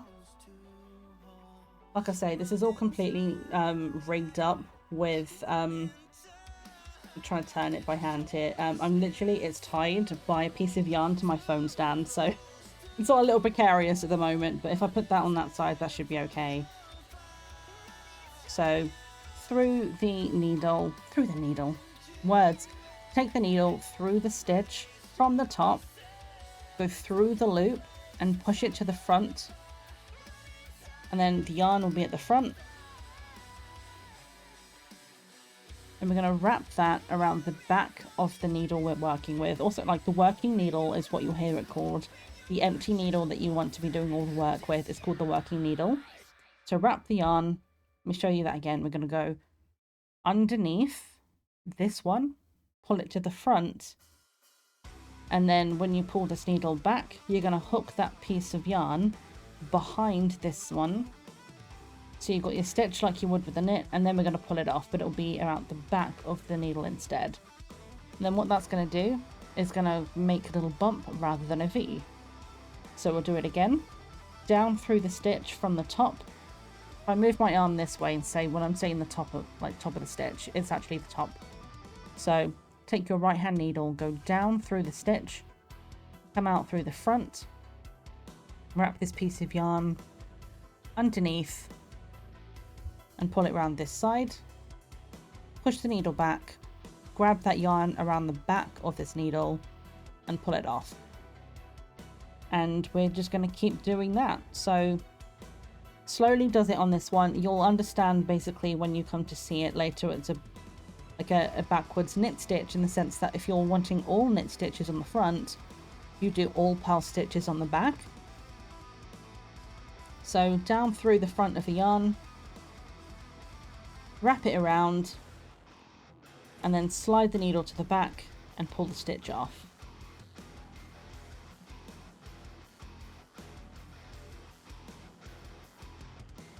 And I'm also trying to make sure I don't get my nails too much in the way so you can actually see what I'm doing. And if it takes you a few tries to get used to it, that's absolutely fine.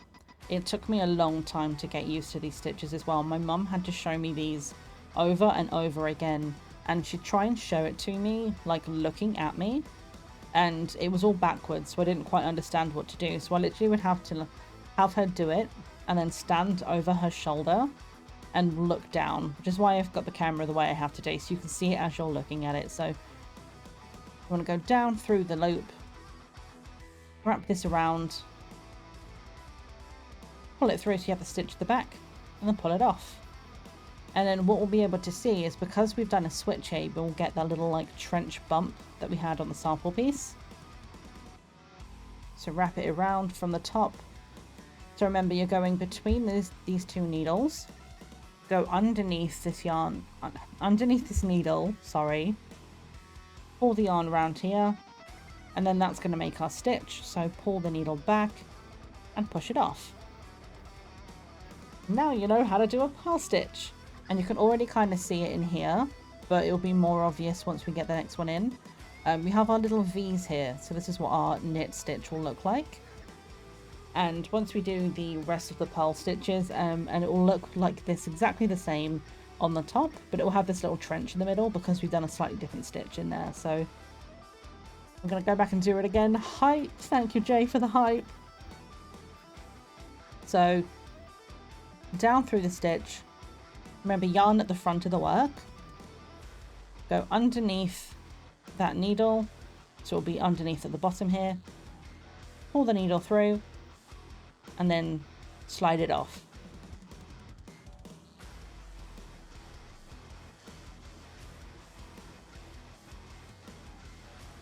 And I think the thing I found, when it comes to like people that have said that they've done knitting before, usually the way it goes is people start with things like scarves and stuff, because it's usually, you can just go like, I'm just going to do knit stitches or knit and purl stitches.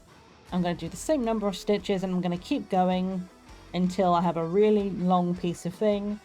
And you'll probably find it'll be super wonky, but that's how it works. You know, you get used to how to do the stitches and then you go for precision after. At the beginning, it's all just about learning how to do it and becoming more comfortable with it.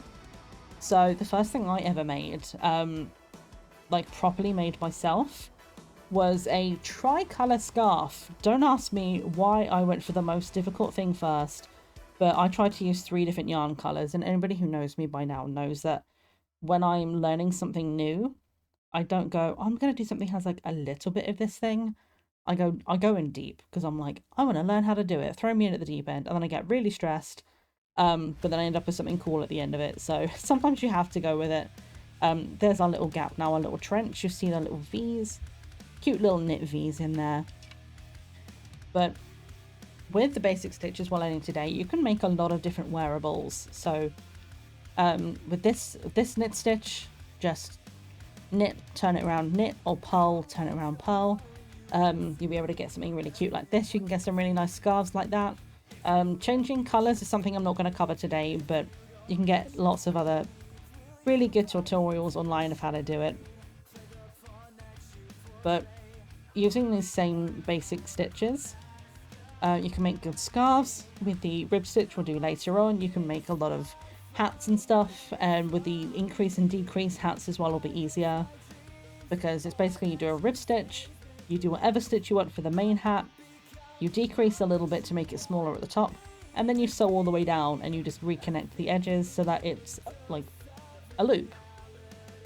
Now, if you're getting fancy and technical, you can also either knit in the round or use circular needles, so it's not like there's no seam.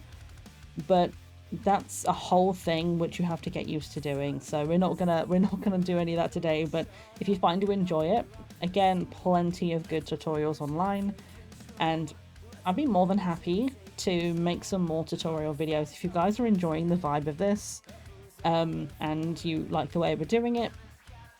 Feel free to let me know, either in chat now or in the comments, like if you would like to see me do anything else. I'll absolutely be more than happy to cover some other stuff for you. So remember, down through the loop from this side, wrap the yarn underneath and round, pull the stitch and off. And then what we're going to start getting is the same pattern again, but we're going to have this bump here, and on the other side it will be the ridge. We're going to do a couple more of these. Let's see if I can count how many rows this is. It's a little bit difficult to count, but what we can do if you want to count these here is, you see these little bumps. I'm going to try and be as precise as I can. So we've got this one here is 1 row, and then we count up and we have all the different bumps for how many rows we have. I haven't been counting, so I can't confirm exactly how much, but eventually you will get used to it. I still struggle with it sometimes, which is why I find it really handy to keep notes.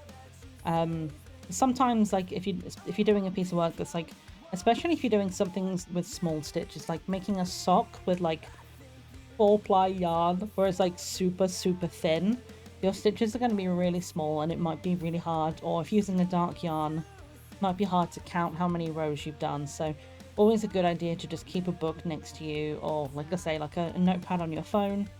I've been doing it while I've been doing my jumper, because I have a cable pattern on my jumper that is a 30 row pattern, and at the end of the 30 rows you start again and you go from the beginning. And if I forget where I am and I do the wrong cable row, the entire cable will be off and the pattern will be wrong, and I get so confused that I have to be like, okay, get to the end of the row, and then this is the row I've just completed, so I know the next number is the row I need to do.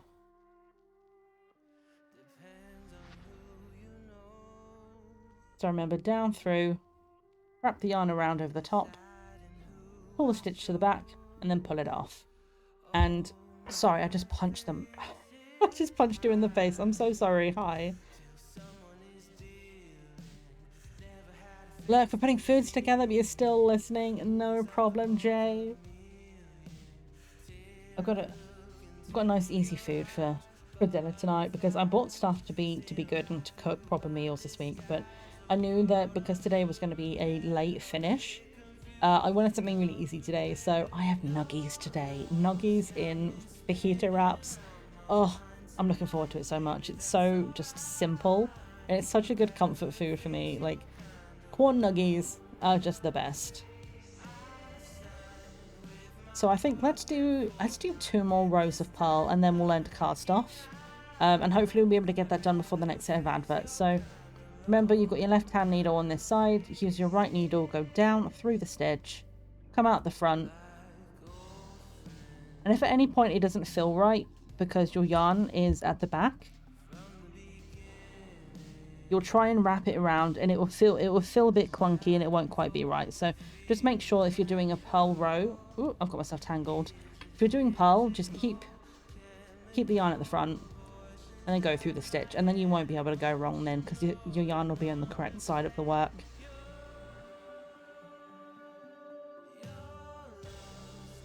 So down through the front, pull it around, get the stitch out the back, and again, it will become a more fluid motion once you get used to the motion of it. It'll be a little bit of muscle memory.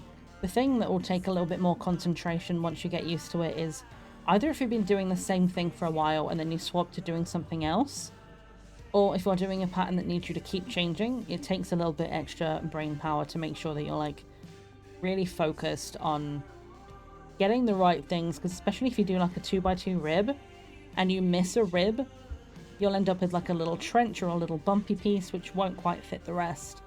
So with this right now, it's just a case of like, just keep doing the same thing, and then once we get to the rib, it's basically going to be the 2 stitches we've done right now, but instead of doing a whole row of them, we'll be alternating every couple of stitches. So you've already got basically the idea of doing a rib stitch. You've already got that down. Once you've got these 2 stitches, you know exactly how to do it. So let's do one more row of purl stitches here. So down through the top, out the front of the needle, wrap the yarn around the back, and then pull it off.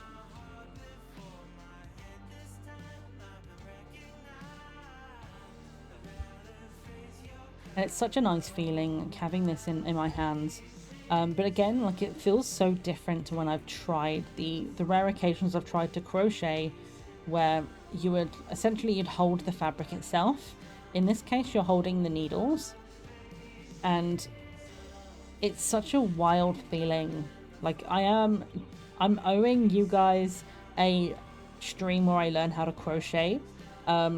But I wanted to get this one down out of the way first, because this one's a little bit more structured. The learn to crochet stream is going to be a little bit more chaotic, a little bit less pressure. So I'm going to do that at some point when I have the spoons to do it. But for right now, what we're going to do is finish up here. And I hope you guys are enjoying, like, the motion of it. I find it really, like I say, like, therapeutic, cathartic to just, like, hold these things in my hand. It's so tactile, and especially when you get, like, a super soft, like a merino wool yarn or something. I know some people have allergies to certain materials, so you kind of have to work with like those kind of allergies.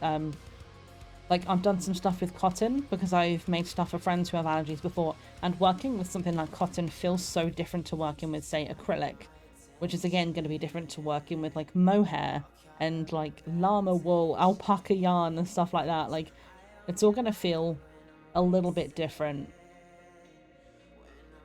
So what we're going to learn is the basic cast off. I believe there might be a different kind of cast off for purl stitches, and I can't remember what it is right now. So technically, if we'd done purl first and ended with knit, this would be the right cast off. But at the moment, we're just going to do the easy cast off that I know. And if in the break I'm, like, questioning myself, like, is there a different way to do it? I'll look it up very quickly and we'll get it right. But what we're going to do, again, this is what you would do more if you had a knit stitch that you'd finished with. This is the kind of cast off you want to end with a knit. And the reason it's different is because sometimes, depending on the stitch you have, it will look a little different, which I can kind of show you on the rib, actually. You're not the rib piece, it's this one. So where I've cast off, come on camera, focus. Do I need to move my keyboard out of the way? Stop focusing on the text on my keys, please. There we go, that's a bit better. So it looks a little bit smoother on the ridge pieces, and that's because that's the knit stitches. It looks a little bit more out of place on the purl stitches. I believe there is a different way of casting off if you're casting off in pattern. Say you're doing, like, knit and purl stitches, you would cast off the purl differently to how you would cast off the knit. But I can't remember what that is right now, and I apologise. So I'm going to teach you the cast off for knit stitches. On this piece, we're not really going to notice it too much. But what we're going to do, we're going to go back to, if you remember how to do the knit stitches, we're going to start by knitting 2. So remember, going through the bottom of the stitch, come out through the back, wrap the yarn around it, pull the stitch to the front and pull it off. And now what we'll have is our 2 stitches on the right hand needle, on the working needle. And then we want to take the left needle and go through both of those. So we're going underneath and through the top of both stitches, and then we want our working yarn back here. So I'll show you that one again. So we've knit our 2 stitches, take the left hand needle and then go in through the left, underneath both stitches, pick them both up, and then take our yarn and we're going to go underneath this needle like we would just be knitting a normal stitch. Pull that round, and then this is a little bit fiddly, so if it takes you a couple of tries, that's okay. But what you'll see, I'm trying to get it at the right angle, you'll see this piece of yarn coming through here. You want to poke that through. So if I do that again, like with this, it's so easy to take this back as well, just a case of slip them back over to the other needle. So we're going to go through, and sometimes I find when it comes to casting off, I find it easier to let go of the yarn when I do this first bit, because I like to spread it out a little bit more, make it easier for my needle to go through. So needle through both stitches, take this yarn and go underneath the working needle, and you'll sort of see it like this on the back. It will come like around the back of these stitches. Pull this between the needles so you cut, like, make sure it's in the right spot. And then again, like I say, it gets a bit fiddly, so do it slowly and you'll be okay. Just push that through and bring this needle to the front and then slip them off. And you'll see here we have our 2 stitches that we've just cast off and then the 1 stitch that we've just made. And what we're going to do is we're going to do this all the way along. So we always want to have 2 stitches on this side. So now we need to knit another stitch. Thank you for the quote, Life. I appreciate it. Just want to poke that through. So again, 2 knit stitches on this side. Needle through the bottom, pull it backwards through both stitches. Yarn underneath this needle. And again, this is the view from the back. So if you're looking down, this is what you want to see. And then pull that needle. And it can be easy to split the yarn or to lose it. Say you were to do that and it slips out. Just pull this piece of yarn back through. I just dropped my needle on the floor. That's fine. But yeah, just if that happens, just pull this back through and that will undo what you've just done. And then you will slip these 2 back onto the other needle. I just need to find mine because it just bounced off of me and went under my desk, I think. 1 second.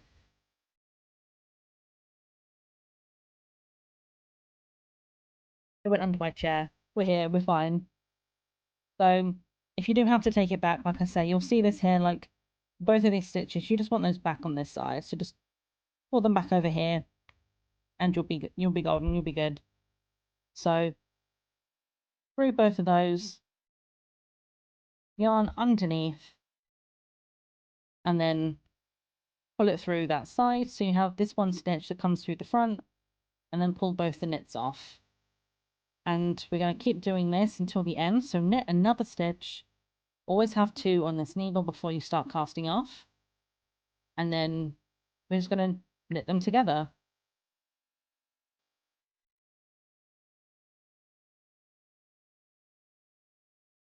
And like I say, just take your time with it. Even I take my time with this bit sometimes because it's just, it can get super fiddly. And it's better to do it slowly than it is to go too quickly and then accidentally lose a bunch of stitches. So just take your time with it. So needle through both stitches, wrap the yarn around, pull, see like that, it slipped out. All we're going to do is just pull this piece of yarn again and slip the stitches back onto the other needle.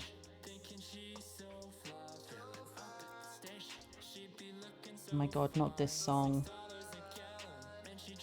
I love this song so much, it's so funny. The other thing I find that makes this a little bit more difficult is if you're pulling on the yarn when you're trying to do this, it can sometimes just pull it straight out. So what I like to try and do with it, if I can, just redo that piece again. So through the 2 stitches, wrap it around. Is when I get to this stage of pulling it around, sometimes I like to just let this piece go. So it's a little bit freer. And if you're struggling a little bit, but you can get part of the yarn through, you can also just like leave a little loop and then just pull the yarn and then put the needle back in. If you're fiddling around like it's a little bit difficult for you, just remember you can do that. Pull it through and then whatever you're making is this stitch on this side. So knit 1 more. And then back through these 2 stitches. And always be keeping your yarn at the back of the work for this kind of cast off.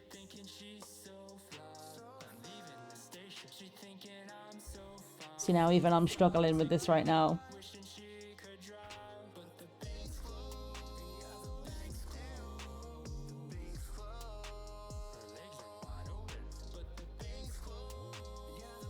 I'm trying to ignore the song so much. The legs are wide open, but the bank's closed.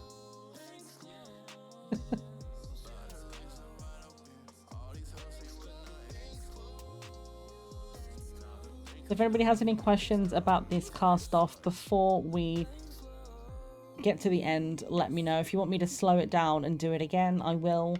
But what we'll start to see is this bit is what we're going to have left over. If a camera will focus, that would be fantastic. There we go. So you'll see it start to be cast off here. We've got our little ridge here. So the whole thing is going to look like this by the end of it. And as we'll go, it will just look the same right up until the end. So we're going to knit another stitch. You'll have 2 on this side. Go through them both from the left. Wrap the yarn underneath the needle. And then pull it through. I've slipped again, but it's okay because this is a really easy part to redo. So if you get to a point where like it's not working properly, just figure out what's most comfortable for your hands. As long as that yarn comes through both stitches, you're good.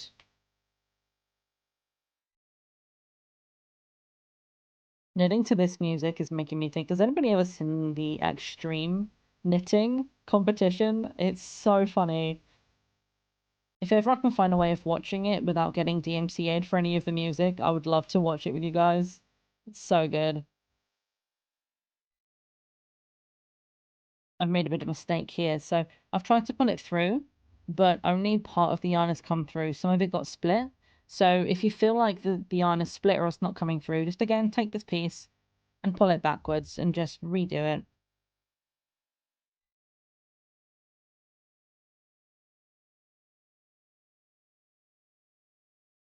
And if you get into a flow of it, it will feel a lot more natural the more you do it.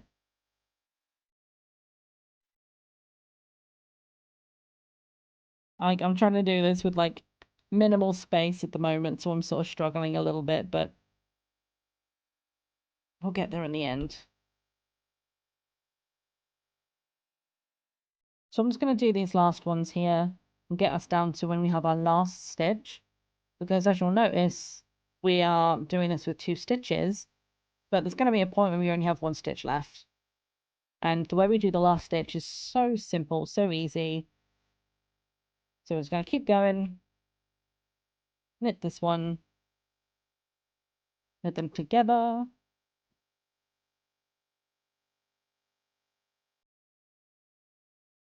I just punched my microphone, I'm sorry. Hopefully you didn't hear it, but I'm running out of space.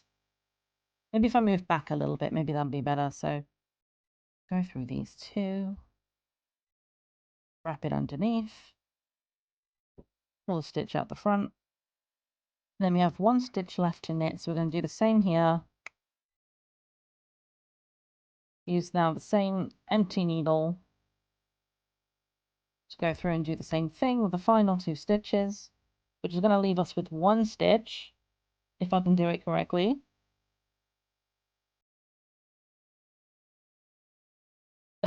We'll get there in the end. My hands are struggling a little bit for some reason. We'll be okay. Okay, so there we go. So we've cast off. This is our top section. Like, it'll all look the same. It'll be nice and uniform. But obviously we only have 1 stitch left. So we are going to need to cast this off. But we don't have another stitch to make. So this is the really easy bit. If you have a pair of scissors with you, I should have said at the beginning we need some scissors. But what we're going to do is pull this nice and loose, this final stitch, because it'll be so much easier to have a loose thing. And we'll just take the needle out. That's all you need to do. Just pull this last stitch nice and big, and then grab yourself a pair of scissors. I have these really cute scissors that I absolutely adore, which is like a little bird, and when you open it, it's like it's opening its beak and it flies, and I love them so much.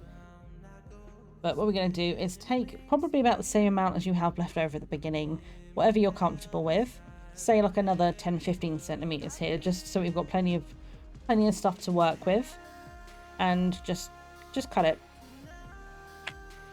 And then what we're going to do is take this loose piece and feed it through this hole. Just push it through and then pull until it's tight. And there you go. You've cast off. And you have your first little piece. Congratulations. I'm so proud of you. If you got this far, I'm super, super proud of you. And then what you'll see is we're going to have these two little bits hanging off here. Let's get rid of the yarn we're not using right now so we don't have too much on the screen. So we're going to have our little piece. We have the one that we cast on with and the one we cast off with. And now the one thing I didn't ask you guys to get, because I don't know how easy it is to get just one of the things, was a tapestry needle. But that's just you can weave in your ends. If I can find my needle, I'll show you how to do it. It's really, really simple. But like I say, getting hold of just one needle might be a little bit difficult. You might have to get a whole pack of them, and I didn't want you guys to go out and get a whole pack and you'd be like, I actually really don't like doing knitting, and then you have a pack of needles that you can't do anything with. But what we're going to do is we're going to grab my handy dandy bag of shit, my brightly coloured stuff. We have it. So these are little stitch markers I was saying earlier on. If you're trying to figure out how many stitches you've got, these just like just hook them over the stitch so you can count, say, 10 stitches.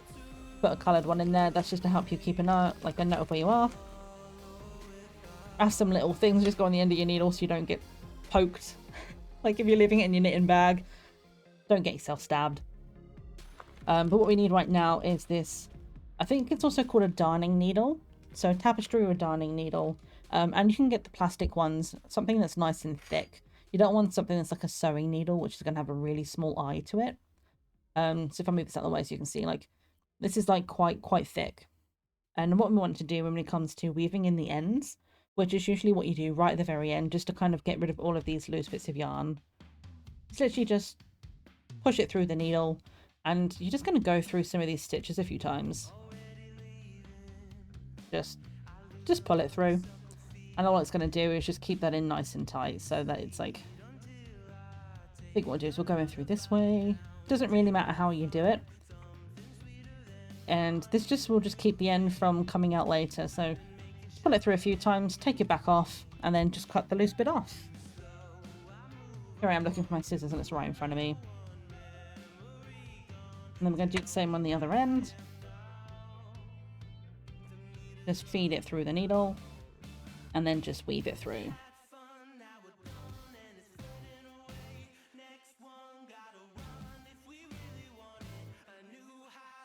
Just doing it a few times because it's not too important on this one, but we're going to take that, break it off, and you have your first little sample square. You've knit your first little square. Look at it. It's so cute. I don't know what I'm going to use this for, but it's really sweet. I like it. So yeah, congratulations. If you've made it this far, you have your first little knitted piece. And if you have any questions at all, I know on the Twitch end we have 2.5 minutes until we have another set of ads incoming. So if anybody has any questions now or anything you want to ask during the ad break, we can answer any questions then. And if you're on the YouTube end, feel free to leave a comment with any questions you have. If you want to see any like specific like showing the moves again, let me know. But what we're going to move on to next is basically going to be the same stitches we've done, but we're going to do it in a slightly different way now. So instead of doing knit, turn, knit, we're going to do knit, turn, purl, and then that's going to get us this kind of thing where we have all of our knit stitches on the same side looking like the little V's, and all of the purl stitches on this side looking like little bumps. So again, same type of deal, only it's going to look slightly different. So I'm excited for showing you guys this next bit. This is like a very basic kind of, the most common kind of simple patterns you'll see are going to be something like this. I actually haven't seen any patterns which use knit, knit, knit. It's always knit, purl, which is surprising. I would have assumed at this point I would have come up against something like this, but here we are. It looks really cute. I like it. It makes a good coaster. So that's great. And then what we'll do after the ads is we're going to do this. So same stitches we've already done. Again, we're going to cast on 12. So if you need more practice with casting on, that's going to be what we'll do next. We'll cast on 12. We'll do a few knit purl stitches. And then once we've done a few of those and you're getting used to that, we're going to do the same thing again, but we're going to do it in rib formation. So you can have a slightly like, you can kind of see it's a bit textured, like you get like the little bumpy bits. And basically, like I say, this is like you'll see a lot on like if you're making a hat. You'll like start with a rib and then you'll move to this kind of thing. and you might decrease by the end of it, so the whole thing will look like this. You'll sew it all the way down, and then you can fold this piece up, and then that will be the brim of the hat. So a lot of your basic hat patterns will look very similar to this. But for now, let's go over to the Be Right Back screen.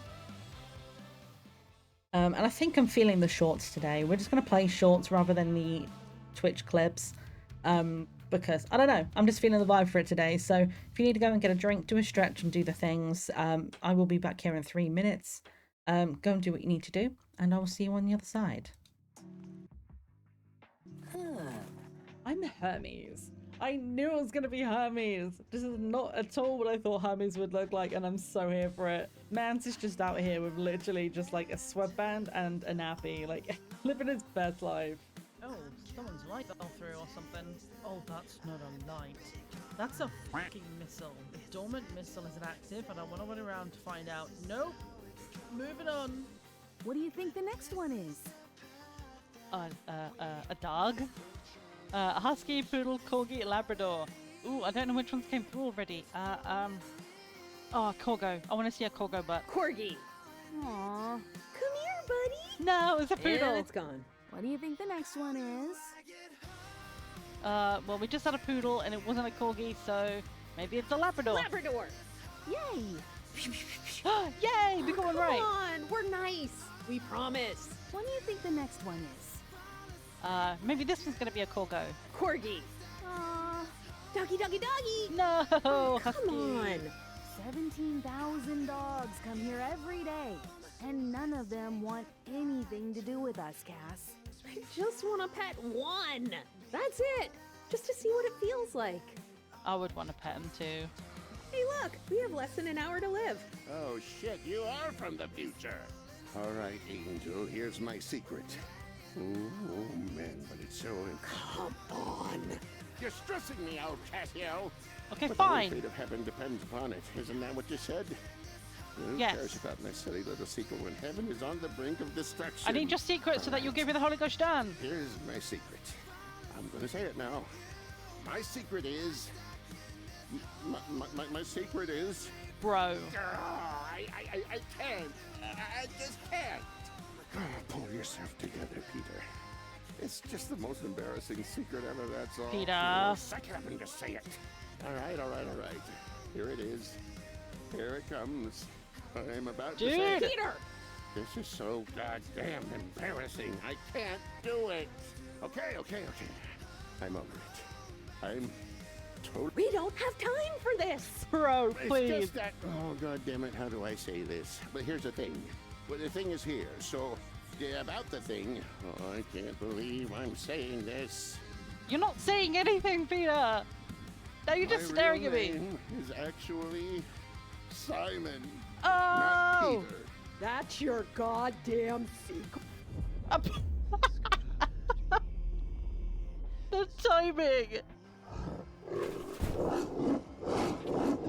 What is that? Quiet, little doggy. Little Won't hurt doggy. you. You crazy? Run! Alright, Rex. What do we do? Oh!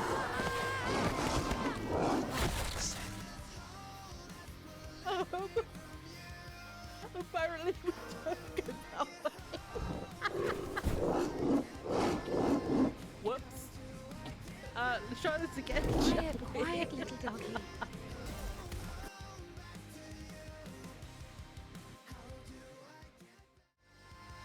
Hello, we are back.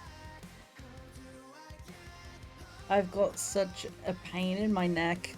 It's just like I'm just starting to feel it now. It's something that I've always noticed with my body. Like, I don't know if I'm like gonna be prone to arthritis or something later on, but like my joints have always been so shit. And I think maybe I slept funny last night, which hasn't helped either. But there's like, you know, like that nerve that's like the back of your shoulder that kind of goes up into your neck. That's like hurting quite a lot right now, and it's kind of hard to turn to the right. But we'll be fine. We're just working here. We should be okay. So hopefully I won't be stretching it and straining it too much. But we'll be okay. So let's get these cast off pieces over there. We don't need that waste yarn. And when it comes to waste yarn, like if you're wondering what to do with it, like honestly, I don't know, but the one thing I will say is be careful what you're throwing out to birds. Just make sure that it's like the material you're throwing out is safe for the birds. Like for example, this one that we're using here, these waste bits are acrylic, and acrylic doesn't properly decompose. So if a bird was to use that in its nest, it wouldn't disappear properly. It wouldn't be the best for the environment, but certain types of yarn are good for that. So if you're not sure what to do, always just kind of look up like what material yarn you have, and it's like I say, some things can be used to just throw out for bird nests. Other things, like I've been using them to like as like garden ties. So if I've got things like my beans and my climbing flowers in the garden, I've just been using some of the yarn to just kind of tie them up for a temporary situation. But yeah, otherwise just check your local recycling and places like that. Some places will take it, otherwise just throw it in the normal bin. I don't know. So I just got, it's like two little flies that have just flown from like the back of my room and just immediately both almost went into my mouth. That was gross. Go away, flies. I'm busy talking right now. Alright, so what we're going to do now, we're going to get our yarn back. So the bit we just cut off over here, this is what we're going to be working on. So we'll keep this to one side so we can kind of look at it. But what we're going to start with is the exact same way we cast on last time. So let's move some of these things out of the way that you guys don't need to see. So again, let's take a good length of yarn. Again, like I say, once you get used to it, you can use a little bit less and less. It depends on what you're doing with it. If you're sewing up with it, you want to leave a long tail. If you're just weaving it in, you can use a smaller amount, but just whatever you're comfortable with. And again, you want to make this loop. So you want it just to be kind of folded over itself. And then take the loose piece, push it backwards through, and you have this loop. Hook the loop over your finger, just because it's the easiest way to do it, I find. And then pull on both of these sides until this tightens. And then you have your stitch. Put the needle back through it. And then you can pull these tight. And then that's how you get your first stitch on here.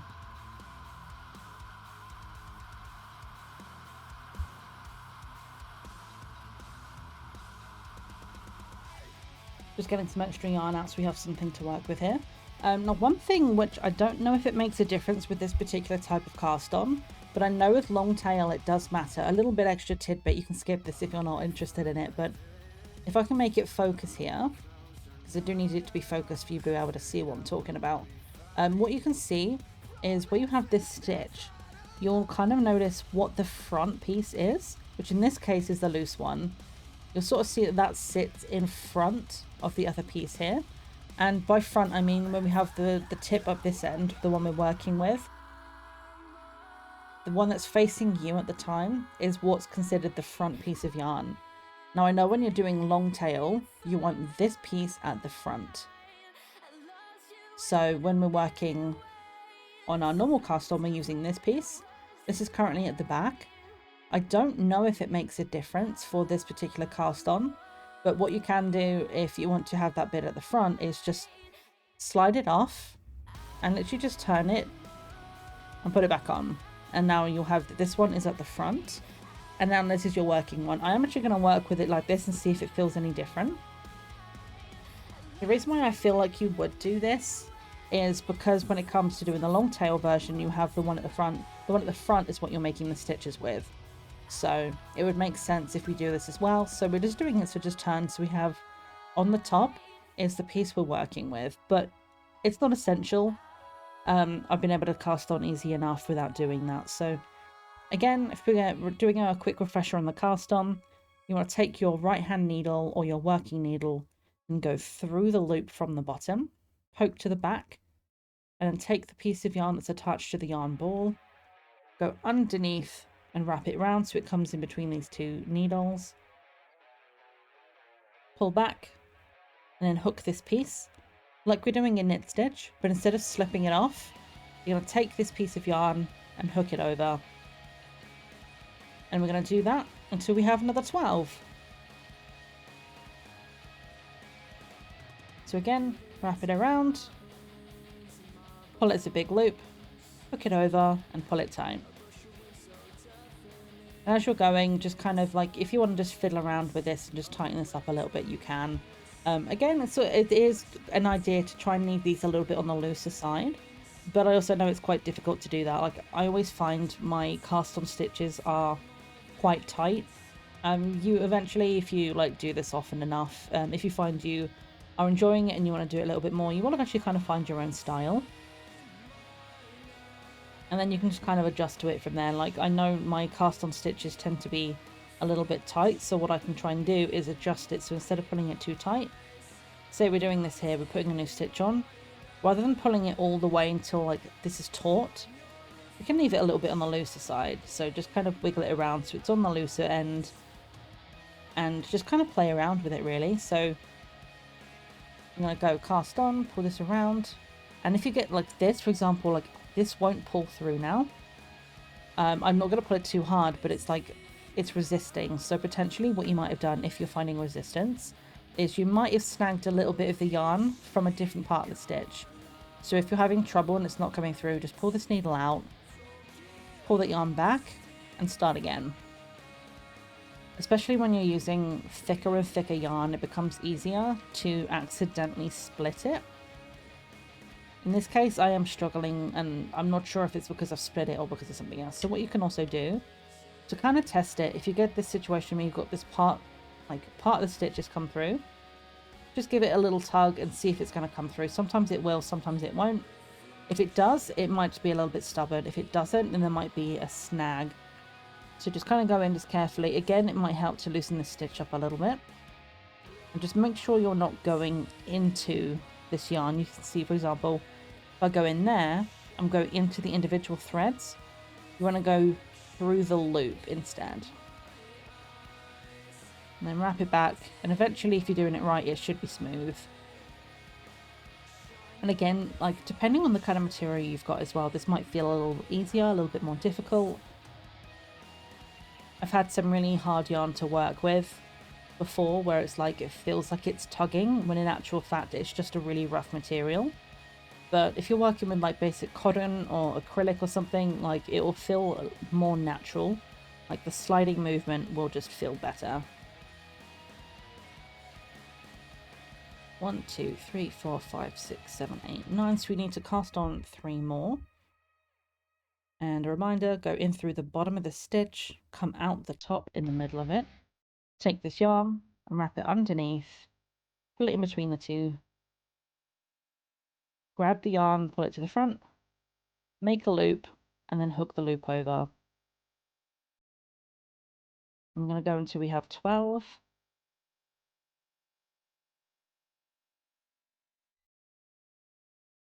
See, now I can find I've actually gone through the wrong piece here because that's like pulling too tight. So again, just pull it out and start again. There we go, that's much smoother. So I think what I did was I accidentally snagged one of these bottom pieces on the cast on edge instead of actually just getting the yarn I needed. 1, 2, 3, 4, 5, 6, 7, 8, 9, 10, 11. So one more.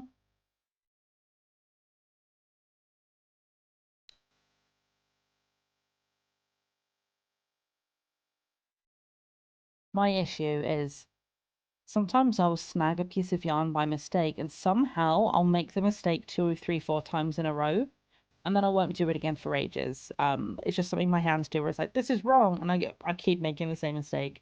But we should have our 12. Let me just recount, make sure I am bad at numbers. So let's just check. 1, 2, 3, 4, 5, 6, 7, 8, 9, 10, 11, 12. And if you want, if it's easy to count, you can just sort of push them out like that and it'll be fine. You don't have to worry about stretching it, that's okay. So what we're going to do differently here, rather than doing knit, turning around and then knitting again, we're going to start by knitting and then we're going to turn it around and we're going to do a purl. So reminder of the knit stitch, like you're casting on, go through the bottom, wrap the yarn around, pull it out the front, but instead of making the loop, we're going to push that top stitch off. And we're going to do that until we get to the end of the row.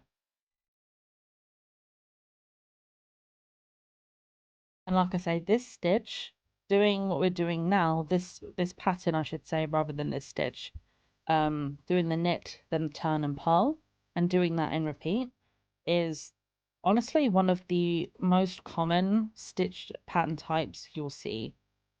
You will find, obviously, like once you start getting into more detailed things with cabling and all of that, like it becomes a whole thing. But this is a very basic thing of what you're going to do a lot of the time. If you're just making, like, say you just want to make a little scarf or a little hat, you're probably going to be doing what we're doing right now. So keep going. And then get to the end here, do your final stitch, and just pull it just a little bit at the end so that this piece here is nice and tight. Oh, you've returned with grilled cheese. I haven't had a grilled cheese in so long. I made like the ultimate grilled cheese sandwich at one point, and I need to find the recipe for it again. It is so many calories, but fuck, it's good. And it's like, I think it's green pesto mixed with like 3 different kinds of cheeses, and you mix all of it up and put it into like some already like toasted bread and put that in the oven. Oh, it's so good. The pesto and the cheese. Sounds heavenly. Oh, it really is. It's the food of the, I was gonna say the food of the gods. It's the food of the god of cholesterol. You know, like you eat it and you feel really good when you're eating it, and at the end you're so heavy and you feel like you're gonna have a heart attack. It's that level of cheese.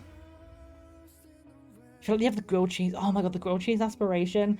I need to remember about that, because I know, like in Super Sim, I'm doing a Super Sim challenge right now in The Sims where you have to complete every aspiration, get every single skill, do basically everything that you can do in the game. You do it, but with one sim. I always forget, because the grilled cheese aspiration, if you don't know, is a secret aspiration that you can unlock by eating multiple grilled cheeses in a row. And it ends with one of the things you have to do right at the end is talk to the Grim Reaper about grilled cheese and eat a grilled cheese sandwich in space. It's so good. It's so random and I love it, but like, oh, it is funny. So what we've done here, instead of doing this knit stitch here, because we've just done a knit, what I was saying earlier on about identifying your stitches so you know what comes next. You'll see these little bumpy bits here, and this is the back side. This is what the back side of a knit stitch looks like. And now that immediately the camera's unfocused.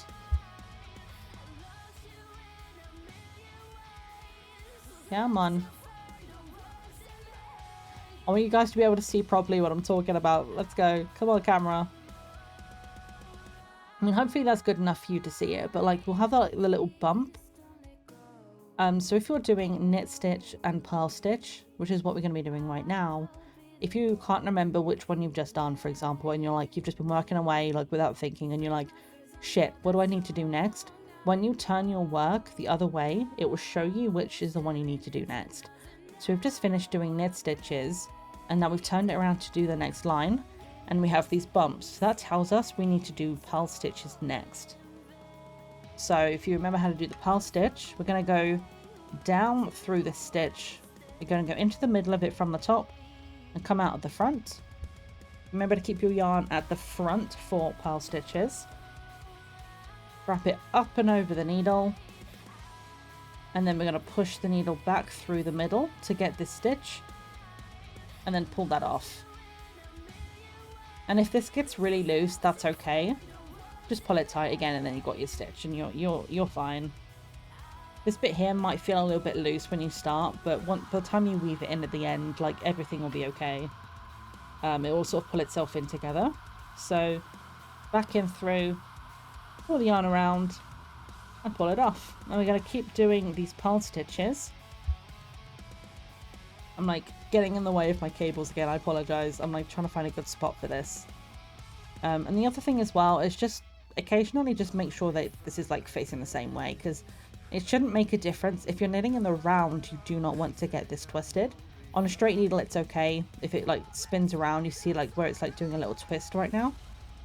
That's okay, but it does get a little bit confusing sometimes if you get a bit too far down. So just occasionally just give it a shuffle and make sure that it's as straight as you can. It will just, honestly, it'll make your life 10 times easier. So go down through the stitch, wrap over the top, and pull the stitch out the back. I apologise, I'm losing my voice a little bit. Ugh. That's like the one thing I got from my grandma was that cough, that clearing your throat. That was exactly like my grandma. It's quite scary. And then we're going to keep doing this. We're going to pull all the way to the end of this row.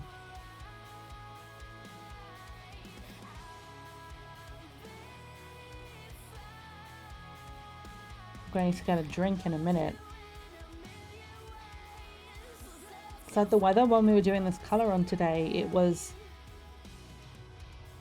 like borderline raining. But then it just never actually rained, so it was just kind of muggy. And it's like, it's not like dry heat where you're like, ugh, like you feel the dehydration. It's that this has just suddenly hit you. And now I'm realizing how dehydrated I am. So down through, wrap it around, pull it to the back and slide it off. And then we have our first purl row of this particular section. And the more we do of this, the more you'll be able to see the change in the pattern. Right now, it just kind of looks like nothing. But one thing you will notice, if I pull my samples back up, when we did this first piece, it was very flat. It just kind of sat flat. But with this one, what I notice is it curls quite a lot. I don't know why. Don't ask me. I honestly don't know. But it might have a tendency on this one to roll up. And around the sides, it sometimes does it as well. And now there is a thing called blocking work, which, if I remember correctly, is you lay this flat, you put a damp cloth over the top of it. So like, imagine this is the damp cloth, right? This is the piece we want to do. Put the damp cloth on top and then iron over it. And it's supposed to flatten this out, I think. I think that's what blocking does. But the thing is, I've never once blocked a piece of work. I probably should have done, but I haven't. I actually have never done it. Even though I have a cardigan, which I made and probably should have blocked. I've made a couple of hats in my time. I've made some gloves, but I've never blocked my work. So that's something you will notice. Is that this one will be nice and flat. Like, this isn't curling in any way at all, but this one is a bit curly at the end and the edges. I think it's just something to do with like the direction the stitches go or something. It just kind of pulls it funny. So especially when you start this one, you'll see it almost already feels like it wants to curl up a little bit at the bottom, and that's okay. It just is how it is. I don't know. But again, to identify the side you're on, from this side now, where on this side you had the little bumps for the pearls, what you'll notice on this side is you'll have like a little V. So let's take this, for example, right here. You see the little V shape? That's your knit stitch. So this is your knit side, which in this case will be the right side, the one we want facing out. So what we're going to do next, because we just did a purl row, is we're going to go back to doing knit. So exactly the same as you were before. At this point, hopefully it's a little bit more second nature to you, but if you need to go back in the video or the VOD or any point just to re-watch how to do those, feel free to watch it as many times as you want. I'm doing a little bit faster now just because I'm conscious of time and I want to make sure we can get and do the other pieces today. What we're going to do is just knit all the way to the end of the row. And then what you'll start to notice is on the first piece we did, because we were doing knit and then turning and doing a knit, the back of a knit stitch looks like a purl stitch, where like the V's and the bumps. So what we're doing right now is one side is all V's and the other one is all bumps. On the first piece we did, it was a combination of the two, which is why it looks the same at the front and the back. As we do this, you will start to notice like they will look differently. And like I say, like the further in you get, the more you'll notice it. But once we've done those, we've gone back purl. So we went back and knit, which you can tell because we now have the bump purl side.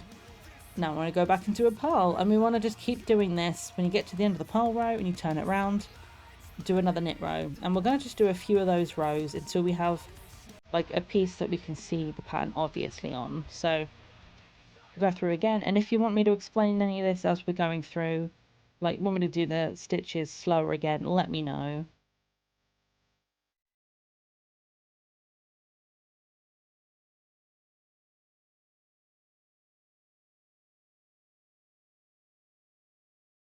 What I might do right at the end, like if we have some time at the end, is I'll see if I can like pull up a knitting pattern so you guys can have a look, and you'll be able to sort of, hopefully you'll be able to read a little bit of it now, like using the key at the side. You can understand what I mean, like when you have a look at it the first time you see one, you have no idea what any of the things mean.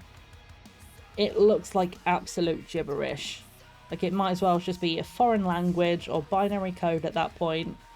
But as you start to learn the different terms, it becomes so much easier and you're like, oh, I understand it. It's like learning an entire new language. I'm imagining it would be quite similar as in when I come to learn to crochet as well. Like there's probably short form for that as well.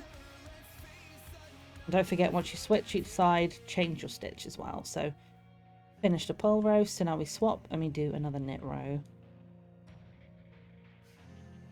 I'm excited to learn to crochet, but I'm also kind of nervous about it. Just because sometimes I get a little bit stressed when I'm learning something new.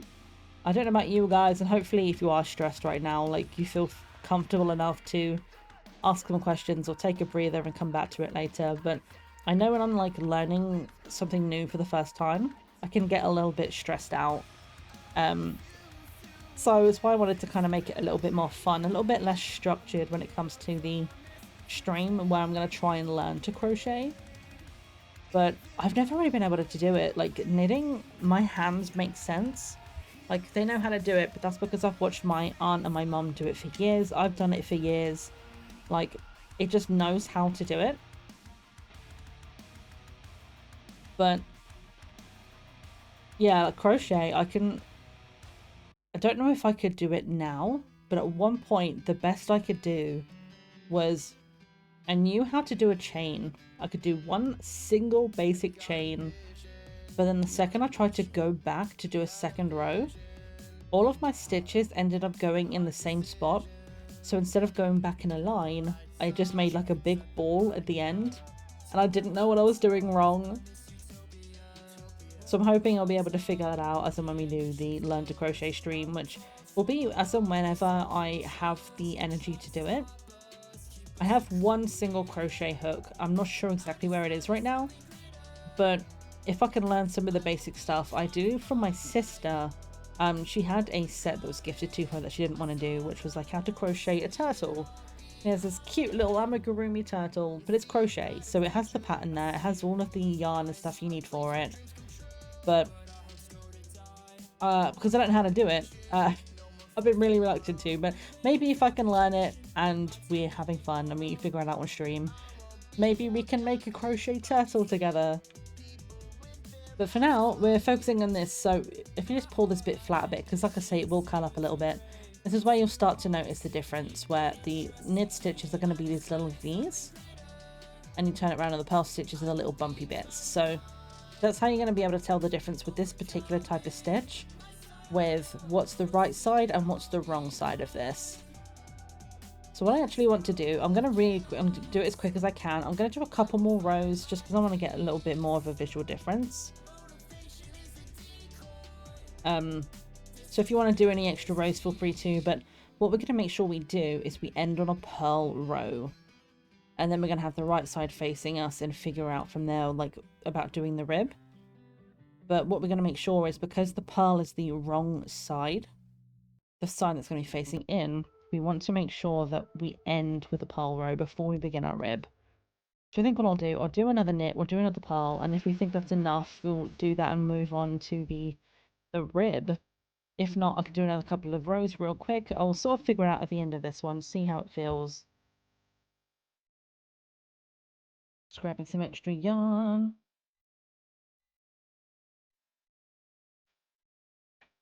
So I've got several patterns that are sitting waiting for me to do them. And one of my favorite ones that I'm looking forward to, but I'm like kind of scared to do, is this beautiful shawl that I found. Like it's like one of these square shawls that has a plain color around the outside. I've got this gorgeous mustard yellow, and the inside pattern is a variegated yarn, so it's got like lots of different colors all throughout it. And it's got like a bunch of holes in it, and a bunch of different patterns, and I'm like, it's gonna look so pretty. But I'm afraid because I've never made anything that shape before, and it's like this really fancy, soft, like beautifully soft wool. I believe it's merino, like merino super fine is what I think it is. So like it's like the softest thing you've ever felt. And I'm looking forward to it, but it's completely different from anything I've done before. And as I said earlier, I don't like to do things by halves, apparently. Whenever I'm learning something new, I just jump in at the deep end. Okay, so I think I'm actually okay to go onto the rib from here, because you can see enough of the pattern now that you can kind of see how this is going to work. So the difference, if I pull again this one up that we did earlier, it's like a little one. Easier to hold. So you see the difference in the pattern here, where the knit stitches are all just these little V shapes compared to the waves. And if we look at the back side of this, it looks a little bit more like this, only it's more compacted. So on the wavy version, the first piece we did, you see more of the purl stitches, but it's slightly more separated because in between each, you get your little V's. If you pull this out really far, you can see in there where you've got your little V's in between. So you see the purls and you see the V's, and then that's what makes this kind of like a slightly more flowy version of the back of this. But now what we're going to do is we're going to take the knit and the purl stitches that we've just learned, and we're going to learn a rib now. So it's basically the same thing, same stitches we've been doing, but what we're going to do now is, if I can point with my needle here, it's this one up here, I think. I can't remember how to move. Let me do this with my hand, it's so much easier. It is this one, the 1x1 or 2x2 rib, which is usually how you'll see it written down. It will tell you like 1x1, something. I mean, maybe you get something as thick as a 10x10 rib, I don't know, but that basically is telling you how many of each stitch you want to do before you move on. So in this case, what we're going to do is a 2x2. Oh, excuse me, my voice is crunchy.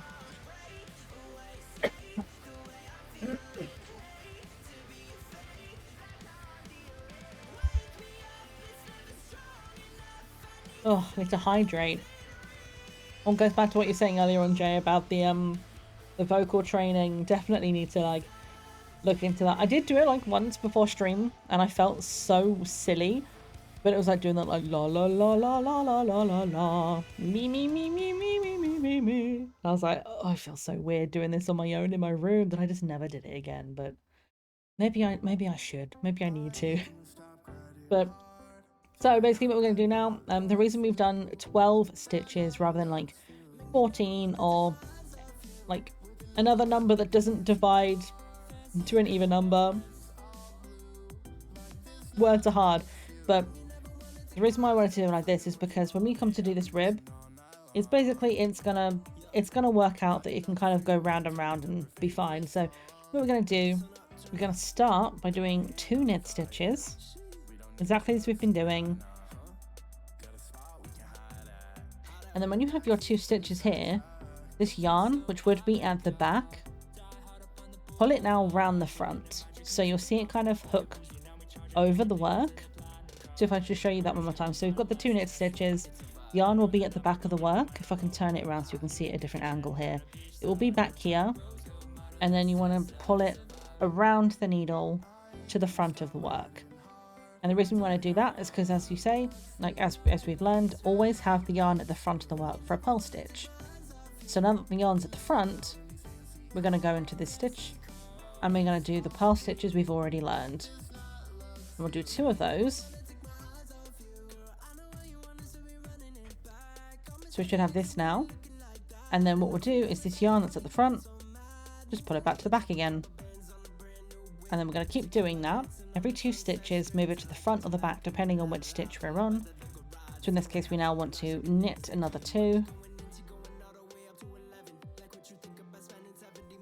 And again, like I say, the number that we knit or purl here is going to be dependent on whatever this number is. This number up here, this 1x1, 2x2 rib, whatever that is in your pattern, it's going to be how many of each you'll do. So because we're doing 2x2, that's why we've got 2 knit, 2 purl, and we keep repeating that over and over till we get to the end. So we've done 2 knit stitches, Again, grab this yarn, pull it in front of the back needle, so it's now in between the two needles. At the front of the work, and then go in the back of the stitch and do two purl stitches.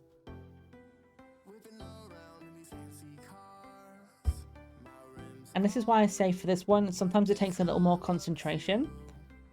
Is sometimes it gets so easy to just forget that you're swapping, and just halfway through a row, you'll just forget, but it'll be fine. Like, if you just sort of put a little bit extra concentration into it while you're first learning, then you'll always get it right. And then there we go. It'll be a little bit harder to see until we start getting into it properly, but let's pull this to the front so we can have this look properly here. We were saying about the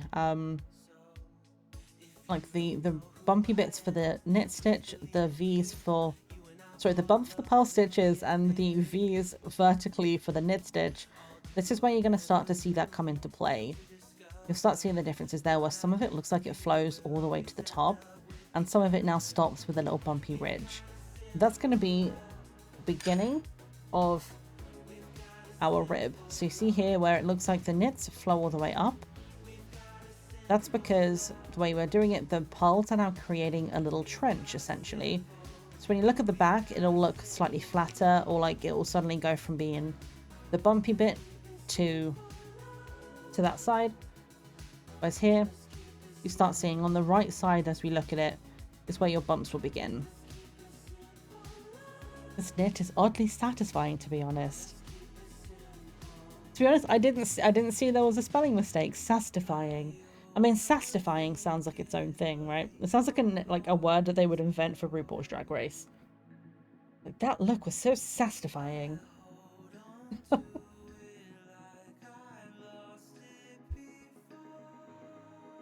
I'm glad you're having fun though, and I'm like hoping you guys are enjoying and having fun. I'm enjoying, like, surprisingly, I'm enjoying teaching.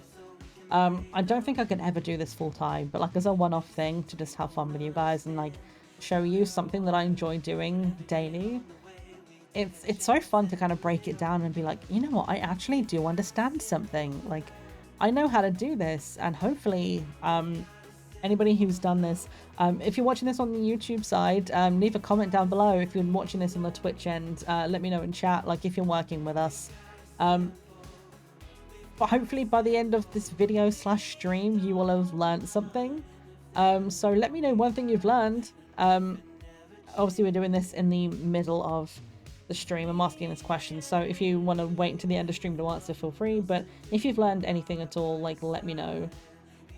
So what we want to do now that we've done our rib, you'll see the pattern sort of set in stone here now, where you've got like the two bumpy bits. It's not focusing, but you know what I mean. There we go. So the two bumps here and the two vertical bits. This is how you know which one you're going to start with. Generally, it will be an even number. So, excuse me.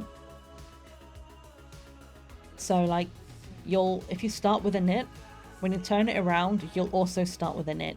It usually won't be to the point where when you've done knit stitches, you'll turn it around and the first thing you do is a purl. Because then if you connect it, it's not going to be even. So if you're not sure, always look for these stitches here. If you've got the bump, it's a purl you need to do. If it's like vertical and you've got no little bumpy bit there, it's just a V. That's how you know that's your knit stitch. So what we're going to do is start here with 2 knit.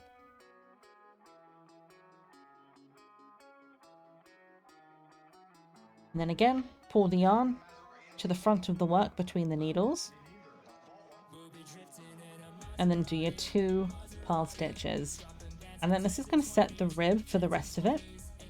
And again, this is really good for things like the top of socks and the brims of hats. And remember, each 2 stitches, just move the yarn to the side of the work you need. So if you're doing a purl stitch, we bring it to the front of the work. We do 2 stitches. Now we've done our 2, move the yarn to the back of the work again. I'll do another 2.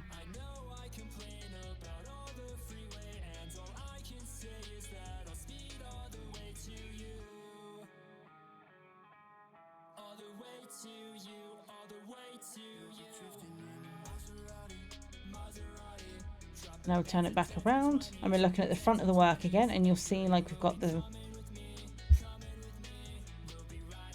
There we go. So you can see like we've got the two little bumps now. We've done our 2 purl rows. That's going to start setting and being a little bit more obvious the further we go.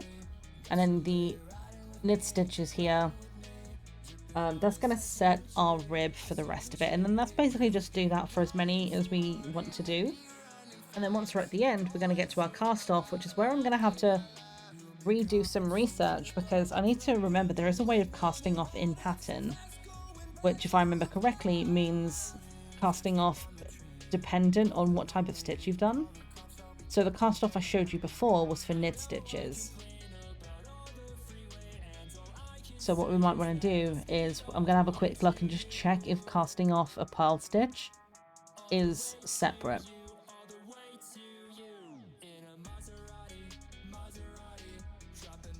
So we're just going to keep doing a few of these, get ourselves used to doing it. And at the end, like I say, we'll do the cast off, and then we're going to do some increasing and decreasing. And we're going to do the same stitch that we're doing now. Hold on. See, now I've made a mistake here because I think I've done a knit stitch when I should have done a purl stitch.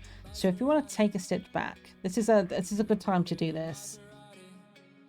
If you want to take the stitch back, if you look at the back of the work, where you've got your yarn, you'll see there's a little hoop that the yarn is going through. That's the old stitch. So if you want to take a stitch back, what you're going to want to do is just take this needle, the left-hand needle, and just hook it through that loop. So you see that one here, that's the old stitch that the current piece of yarn is going through. That's your old stitch. So take your left needle, go through that and pull that off of the right needle, and then just pull this, and that will undo the stitch. Now we're back to this point, because what I actually did was I did a knit stitch, or sorry, I did a purl stitch, and I already moved the yarn when I should have done a second purl stitch. You see here we have 5 left, so what I should have done here is stayed here, did the purl stitch at the front, and then taken it to the back. So if you want me to show you that again, I can, and if you want to see it from the purl side, which actually might be easier to show you, right here, this is the stitch that we've just gotten rid of. If I pull this one, you can see it, like that hoop that it's going through. That's the old stitch. So you want to hook the needle through that hoop. It feels a little daunting at first, but it will become easier. Like this hoop here, put this needle through it, and just pull the stitch off of the right needle. And just do it gently, and you'll be okay. And it will just put the stitch right back where it was. And then you can do it again. I often find myself doing that if I'm like doing a cable pattern or something, or if I'm doing a rib pattern and I just forget, like I just did, I forget where I am. I'll look at it and go, oh, that's wrong. And you just hook the old stitch back onto the old needle, and then just pull the yarn you're working with just to undo the stitch you did. Let's just do the last ones. We have 2 knit stitches, pull the yarn to the front, do 2 purl stitches, and there we go. I just punched the camera again. I'm so sorry. I keep punching you in the head, chat. I'm sorry.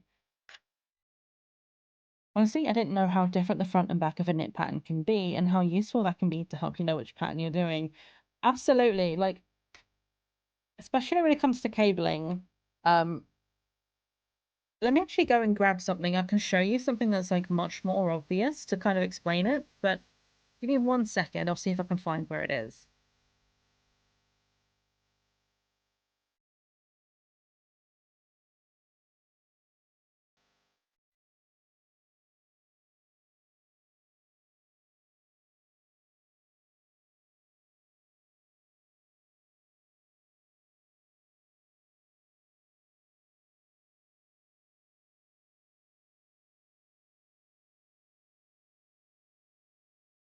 Okay, so I can't find the piece I was working on, but I do have the piece that my sister was working on, which, if you guys didn't know, I inherited / asked for my late sister's piece of work she was working on. She never got a chance to finish it, so I have been teaching myself to cable so that I can finish it for her. It was just, to me, it was too sad, the fact that it was never going to get finished, so I snagged it, and what I can actually show you here is a good example of the kind of the different stitches we were using. So this is like our sample piece, right? So it's like the wavy pattern. So this is just knit, turn around, knit again. And the entire thing looks like that all the way down. So it looks like a really nice, neat pattern. But what she also has on this is a cable. Now this is the back of the work. If you look at it on the front, you can tell it's the front because of the way the cable twists. So it's this like really beautiful way where basically you just cross stitches over and you cross them. I don't understand how it works, like logistically, technically.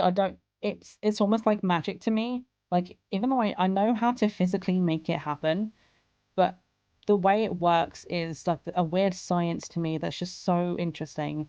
But being able to tell the front and the back of the work, you can see the way it flows, the way it pops, compared to the back of the work, where it just kind of has like indents and little holes and it doesn't quite flow as seamlessly.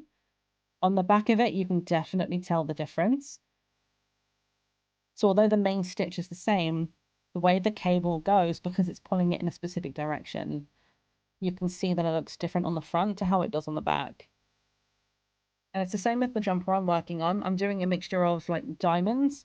There's diamond cabling with a little twist like you just saw going through the middle, with little twists going all the way along the top as well. So it's like a long rectangle like that with diamonds in between and a little wiggle in the middle. And there's so many different twists and turns.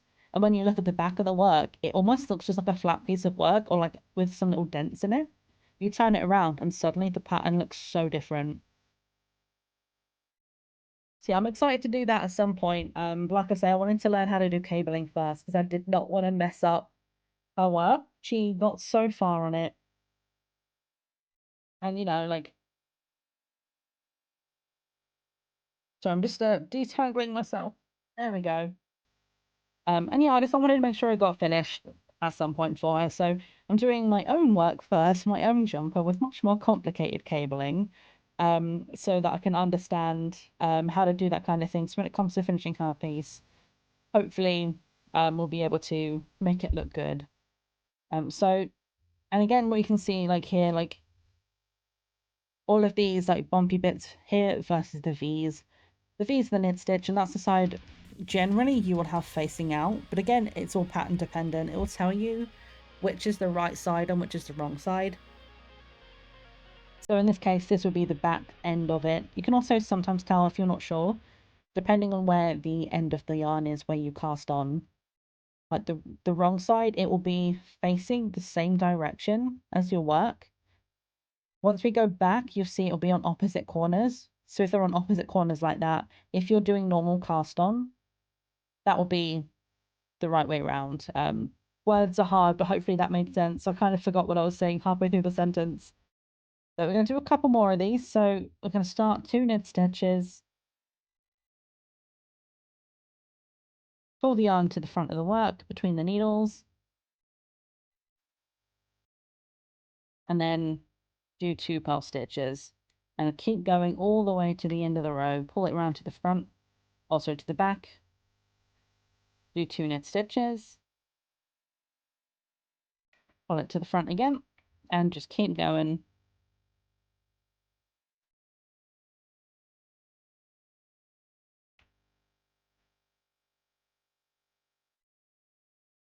Also, sometimes you might see me swap the way I'm holding stuff.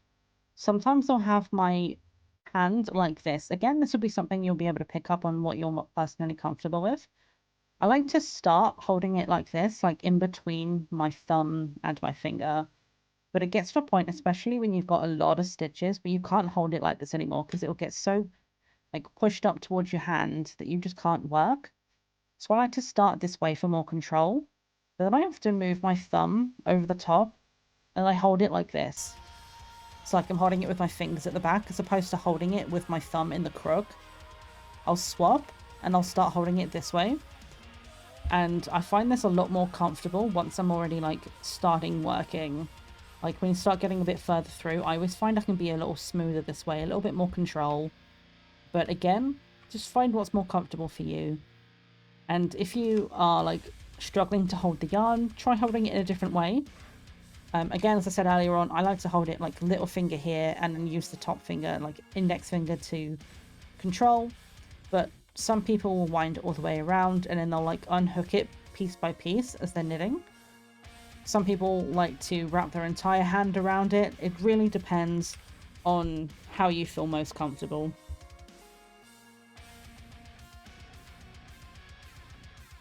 So I'm just going to race through and do a couple more of these so we can get a nice clear view of it.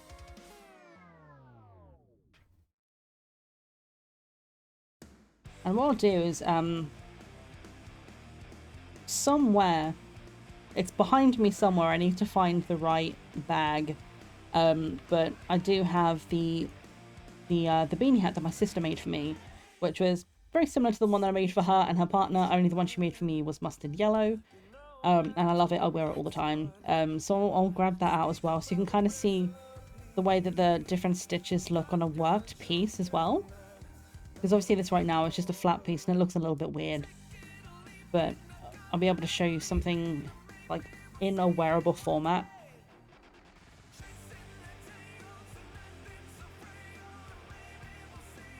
So let's do one more here, I think. Let's go back this way. So 2 knit, move the yarn to the front, 2 purl.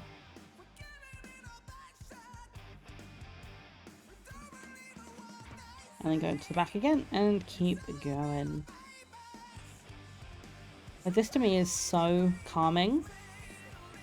I say this now, knowing that in reality I can get super stressed, and if it doesn't go my way and like things are going wrong and I'm doing a complicated piece and I don't know why it's not working, sometimes I will get super frustrated.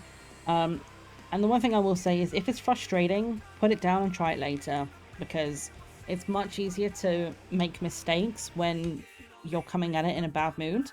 And I say this from experience because I've tried to knit when angry before and then I end up just going, fine, I rip the whole thing off the needle and I just tear it apart and I start again, which I really shouldn't do. If I had just put it down and left it, it would have been fine. But just have fun with it, and if it's stressful, just put it down and come back to it later. Mama Jay is on her way to get going. Oh, thank you, Jay. I appreciate you so much. I'm glad it's like coming across well, and like I say, it's so validating, not just from like a friend to say it or a viewer to say it, but the fact that you are like a teacher and you've been teaching for years and your brain is like, this is how like to put together a curriculum and a plan to teach it to somebody, and the fact that you're like, you've done this well and this well and this well, and I'm like, yay. Like, much love to you, Jay. I appreciate you so much, and say hello to Mama Jay for me, and good luck with the garden. I hope it all goes well. I'd love to see pictures later, and again, thank you so much for hanging out. I appreciate you so much. Rail's about to give you a shout out and I'm like, I can't really shout you out. Like I could, but it's not like you don't stream or anything. You're just, I'm gonna just shout you out by saying, hey, Jay's a cool person. Got dust and stuff all over my desk. I'm trying to keep it clean, but because it's a black desk, it's so difficult to keep it clean. You know what? I'm going to use this sample piece. This can be a nice duster. It's not that my desk isn't clean. I cleaned it before stream, so I know it's literally like a couple of hours ago, freshly done. It's just because all of the yarn and the dust is just settling. Like, all the fingerprint marks. Like, I cleaned this 3 hours ago at this point. I could literally write like hi in fingerprints. No problem, Jay. I appreciate you. Enjoy your time with Mama Maddie. Mama Maddie? That's my mum. Mama Jay. I mean, you could enjoy your time with my mum, but like you'd have to come all the way to the UK for it.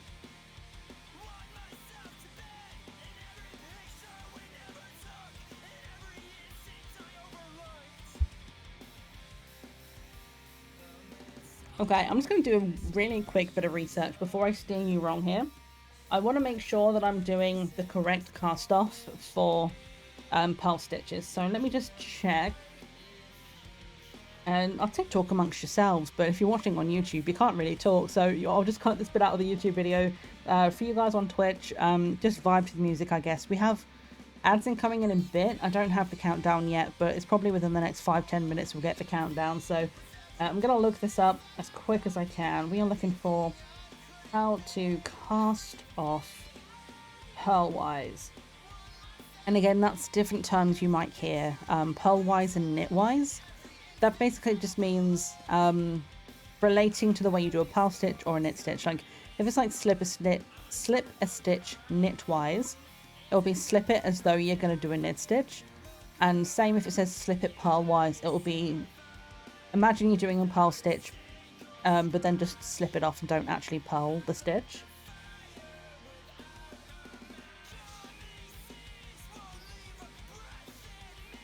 Let me just check.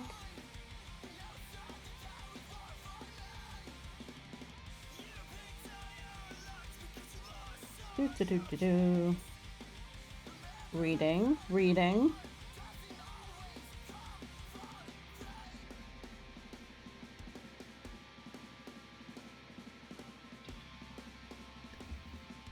I think I've been teaching you casting off incorrectly.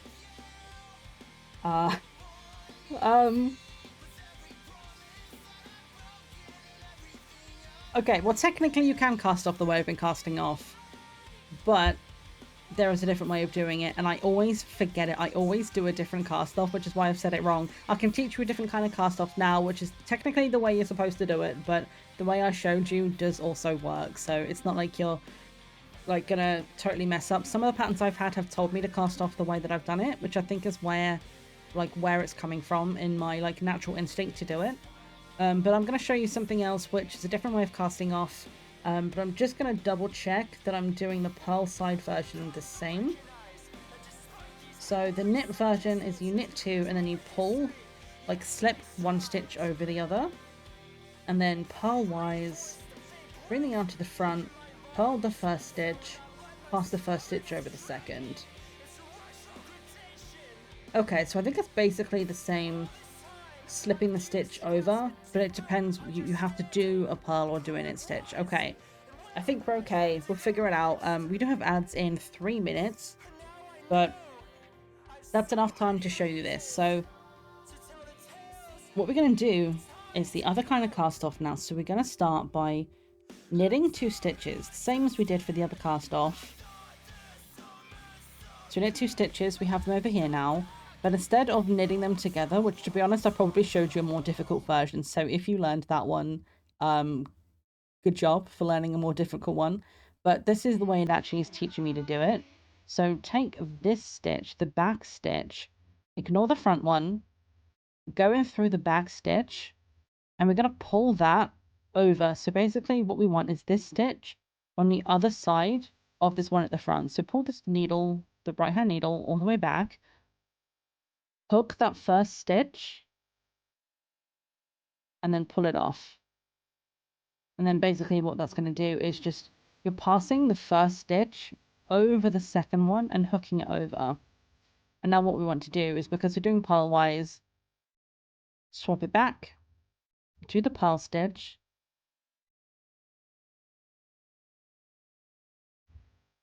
and same thing, take this stitch on this side, and you want to pull it over. And another way of doing it is, I'll say another way. I was going to say loosen it up, but you can't actually do that. So just pull that over the front of this one, and then just pull that off.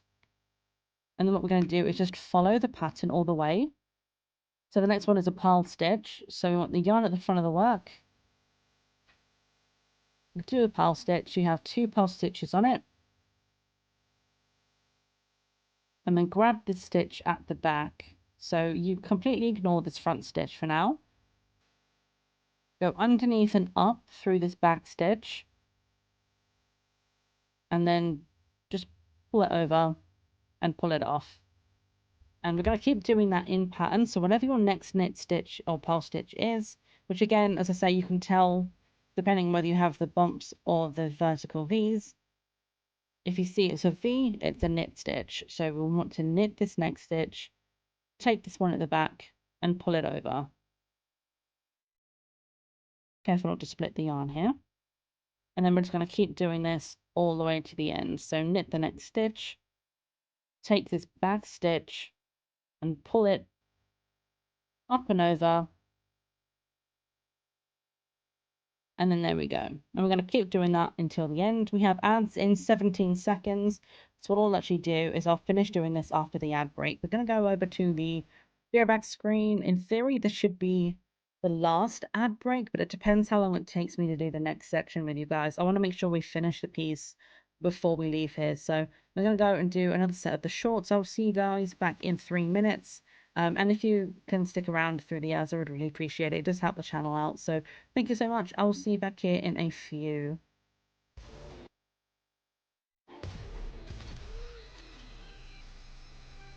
Try increasing your DPS, deaths per second, by dying a lot. Well, I am clearly doing just that. Have a look around. But you won't find anything out of the ordinary. What are you about to find in your apartment, sir? No one says shit like that and just is like, yeah, no, I'm totally not doing anything wrong except for looking at skulls. What is this? It's a scary man in a red scene. Oh. The birds. That's normal. There is something here to press E on, though. Oh! Ew! That's a straight up human heart. Alright, time to go. This is possibly the worst moment. I can't stop thinking about that stupid Alex. That day with my dad. Something changed. It wasn't just the day I stopped sneaking into his tool shed. It was the day I gave up on something I enjoyed doing. Never thought about it. But part of me died that day. That kinda sucks, but I suppose that's the joy of being an adult, right? Things you don't get to indulge as a child, you have all the time in the world to pick it up when you're an adult. Like video gaming, which is exactly what I've always wanted to do as a kid, and here we are doing it on a channel, so I'm glad we could have this time together, staring down into the void. Oh gosh, what's happening?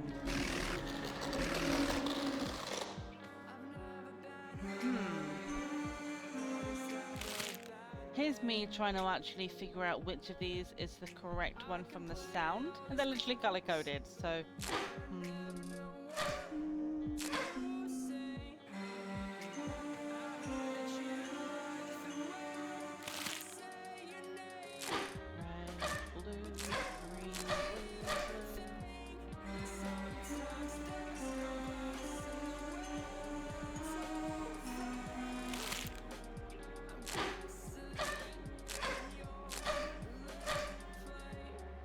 oh gosh. Oh my. You got tired of playing, but we didn't. Oh, they broke the violin. That's rude. That's a nice looking violin. I'm gonna be singing this song in my dreams tonight and gonna be like, where is this coming from?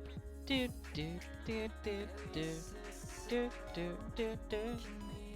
Ba ba ba ba ba. Bum, bum, bum, bum. Perfect recipe. Oh, Kitty! Oh my god, I almost missed him. Look at it. Oh!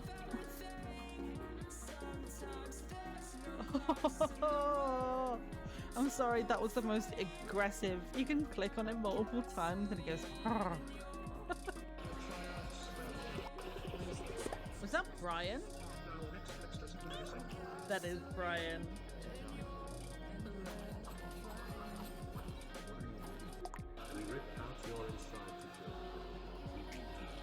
Excuse me. Did he just say rip out your insides to reveal your true beauty? Because fair. I think we will have... Hello, we are back and we are going to do the final piece. I'm going to get straight into it here because we got some more work we got left to do today. So we're going to just keep doing the same thing we've been doing. Just whatever your next stitch is, either purl it or knit it, depending what it is, and then just literally pass it over and slip it over the top. So I'm going to try and do this a little bit slower so you guys can see this in full motion. But we look at this, we want to see if it's a purl or a knit stitch. We have the bump, so we know that this is a purl stitch. So we want to keep it on the front of the work. Do the purl stitch. And then take this back stitch. If I can get the needle in, then take the back stitch. And basically just pull it up and over the stitch at the front.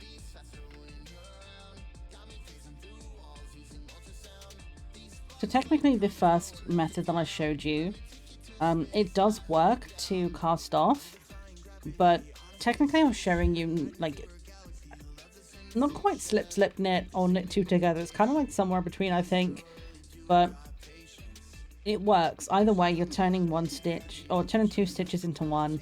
So it does work, but this is the way which technically the internet says we're supposed to do it. So we'll copy the internet. So we have one stitch, so we knit the next one. Take this back stitch here, which I've now split. Careful to get the whole stitch in it. So grab this one at the back and pull it up and over. And we got the next one is a purl stitch, so make sure the yarn is at the front of the work, which I might have made a mistake on. Let me just make sure it's on the right side. So yeah, around that way. There we go.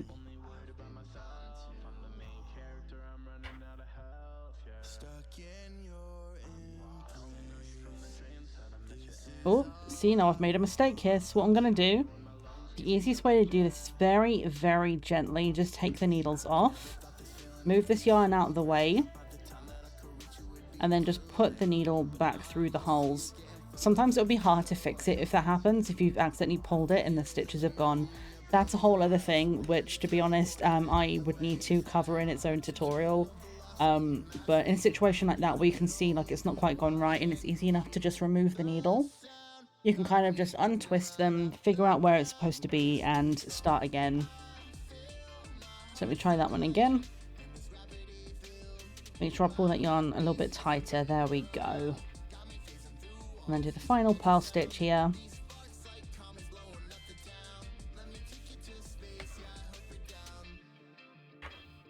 I'm going to take this last back stitch, pass it over the one in front.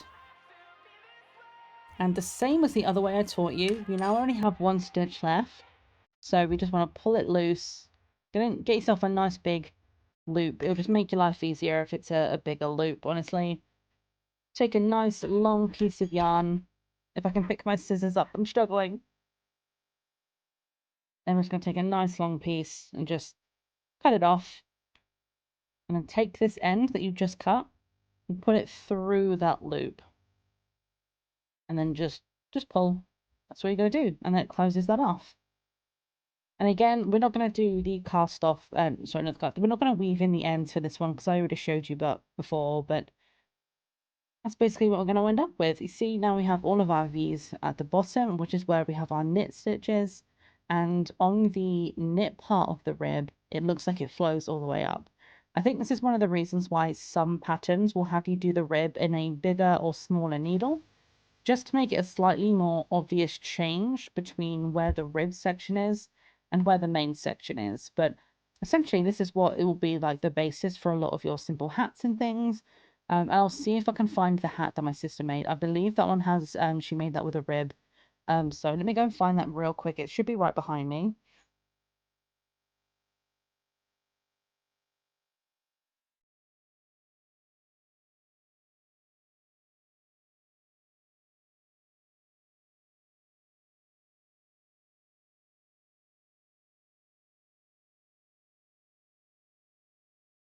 So now I'm looking at this in more detail. I'm realizing actually the entire hat was made in rib, but the difference is you can see like where it changes from being thick to thin. It starts down here. This is a 1x1 rib, which you can tell because there's only one V. If we get this one here and pull this one up that we've just worked on, you can see we have two V's next to each other.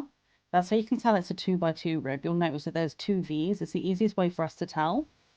So if we look at this one that my sister made for me, you see a single V. So this is a 1x1 rib, but the further you go up the hat, you then realize up here it actually changes, and it's like a 1x2, I think, because you've got still the one, like the one set of these, but then this bit in the middle is wider, and that's what makes the difference in the color. So based of the color, the difference in the pattern. So when this gets pulled up, see where it sort of changes there? You've got like the rib at the bottom, and then it changes to a wider rib at the top, and then that's the kind of give the distinction between the rolled up brim piece and then the bit that sits on the actual head. So a lot of the time you'll see like a lot of hats will say do like 1x1 or like a 2x2 rib, and then you might get, for example, like something like this, where it'll then go into doing your knit stitches. But because you've got the rib at the bottom, it gives you a nice clean distinction between the two sections.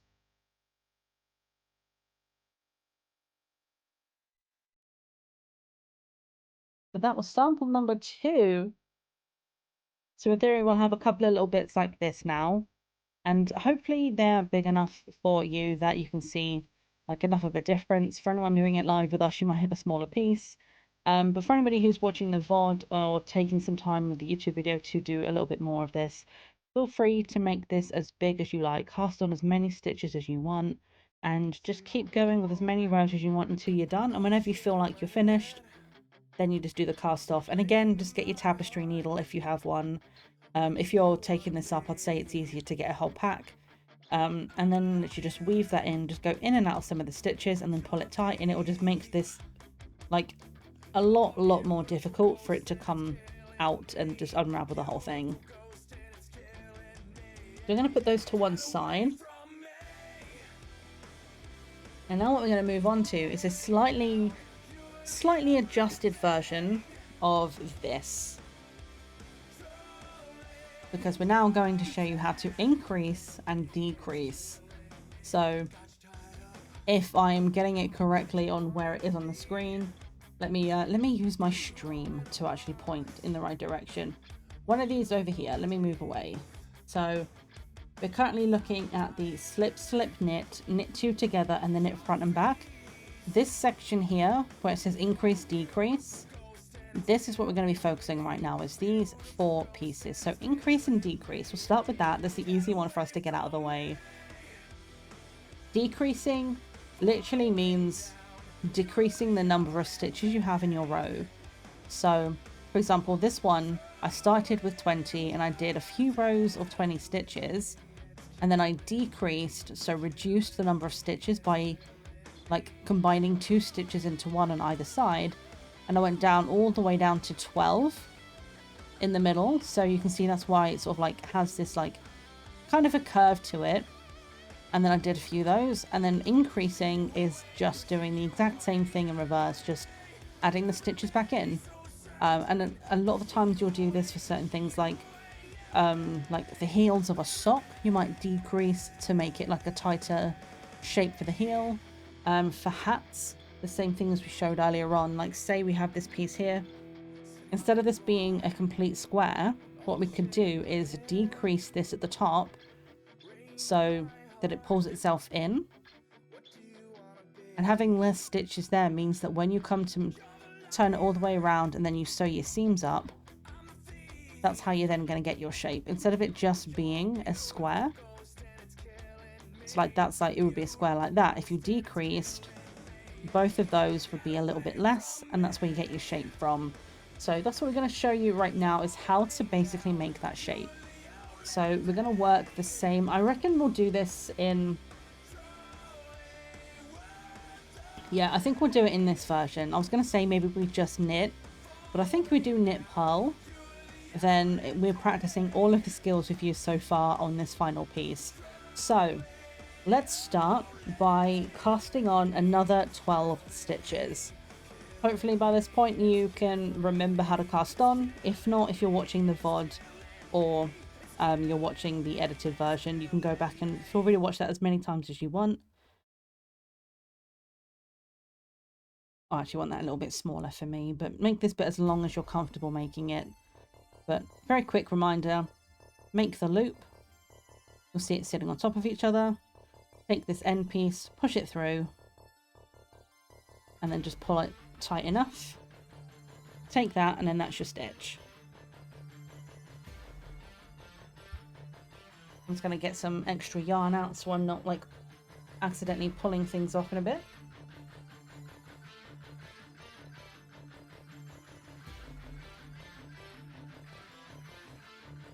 There we go. I'm trying to make sure I don't accidentally get the yarn wrapped around my my glass and throw the glass across the room.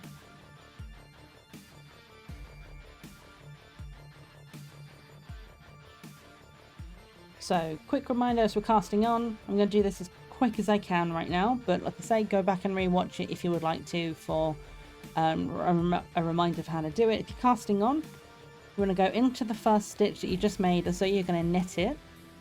Take this piece of yarn at the back, wrap it around the right hand needle, make the stitch, but instead of pulling it off, you want to make the loop and hook the loop over.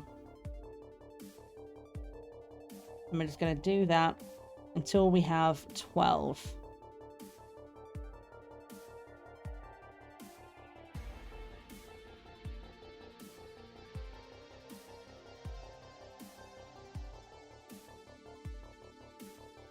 And again, by this point, like if you've practiced it enough, you might feel yourself getting a little more comfortable. Feel free to practice it as slow or as quick as you want. If you want to challenge yourself and kind of see, like, figure out if you've learned the move, maybe try it a little bit faster if you're struggling with that. Again, just do it one piece at a time.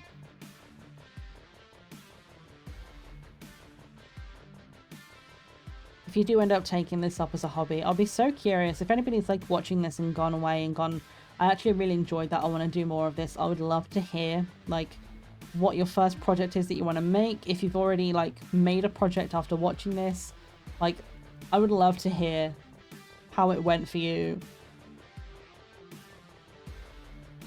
But you will eventually find, like, if you do pick this up and do it more often, pretty much like doing anything, you will just eventually learn the muscle memory of it, and you'll just be able to get faster and smoother with it. And the faster you get, like the more natural it feels, the bigger projects you'll feel comfortable taking on.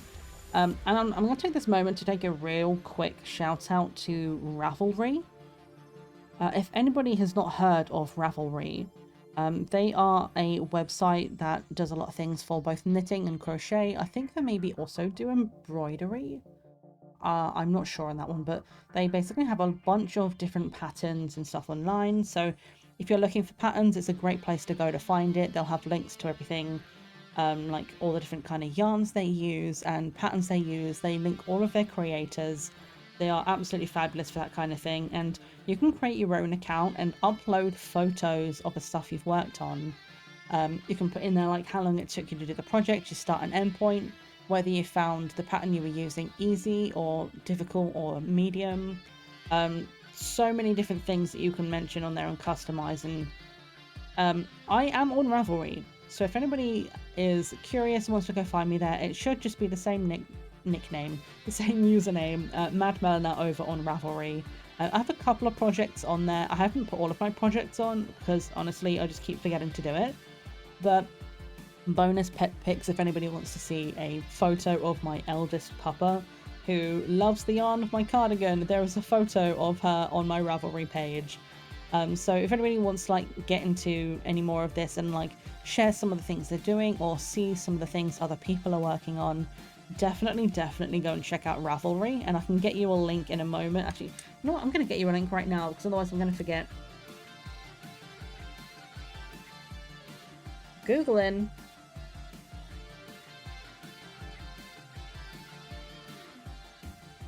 So it will take you to the login page straight away, so I'm just going to send you the entire login page.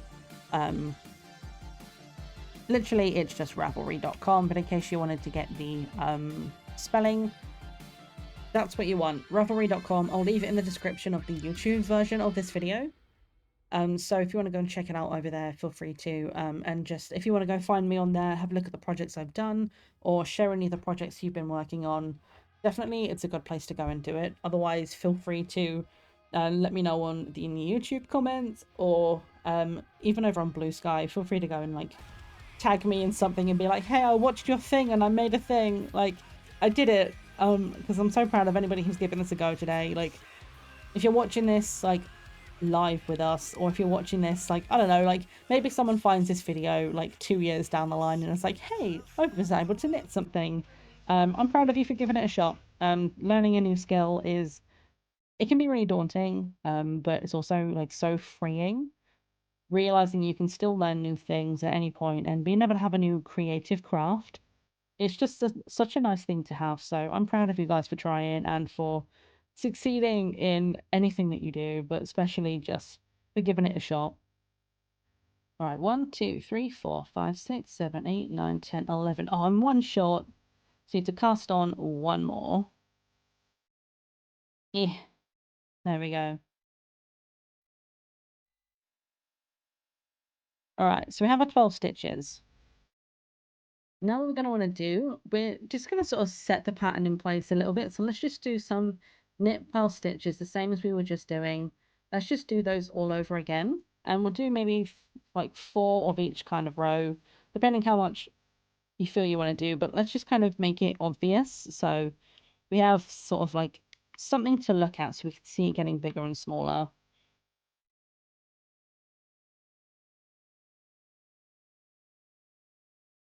See, I almost made the mistake then. I almost went to cast on another one.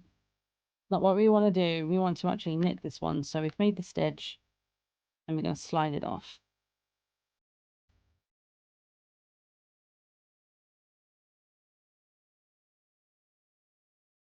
Just same as we've been doing, through the bottom of the stitch, wrap it around, slide it off for your knit stitch, and we'll just keep going on this until the end of the row.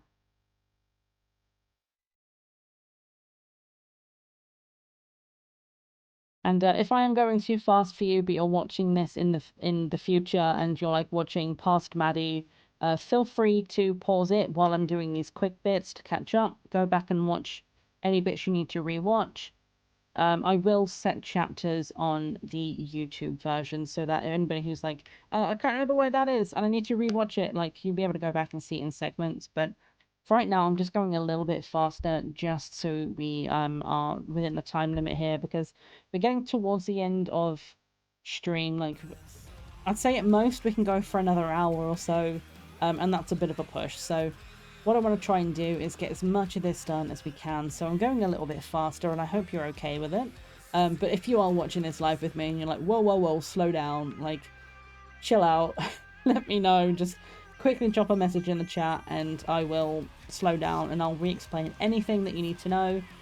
And like I say, you're more than welcome at any moment to ask me questions. If you're watching this on the YouTube end or on the VOD end, and you want to know anything, either ask me in the comments or go find me on Blue Sky. You're welcome to either tag me or send me a DM on Blue Sky and be like, hey, I watched your knitting video and I had some questions about it. Absolutely feel free to. I would love to hear like anything that you guys are like confused about that I didn't explain well, or any advice you have. Like if you're a seasoned knitter and you're realizing I'm teaching people wrong, please also let me know, because I don't want to lead you guys astray. But this, as I say, to the best of my knowledge, I am an amateur, and to the best of my knowledge what I'm teaching you is correct. But again, let me just say, like, this is the UK version of doing this, so some of these terms might potentially be different in Europe or the US. As far as I'm aware, they're pretty standard, but I've never really paid that close attention to American and European patterns to know exactly if the phrasing is different. But the thing that you will notice if you start looking at patterns, they will always have a key. Like, I mean, I say always, like the ones that are like the professional known ones, if someone's just kind of made it up, they might not have included it, but someone who's like doing like a professional pattern, especially if you buy ones like on Lovecraft and things like that, like Etsy, you'll get a lot of the patterns that people will include a key. So you see all of the stuff we have in this top corner, like all this stuff in this diagram at the top, all of that will be written down. It's sort of the same as we have it right now. It will tell you what each of the terms mean. So when you're reading the pattern and you're like, what does K2 tog mean? You will be able to find that somewhere, usually on the pattern. It's generally at the beginning, when you have like general overview of the way a knitting pattern will look. Often, not always, but often you'll have a picture of what the final product's going to look like at the top. It will tell you how much in either length or weight that you will need in terms of the yarn. So say it's like, it might say like you need 4 lots of 100 grams of this type of yarn. It'll say like Lion Brand or Hayfield Aran Tweed or something. It will like, sometimes it will have a recommended thing, recommended colors, but it will always tell you the weight of the yarn. So in this case, the weight would be double knit.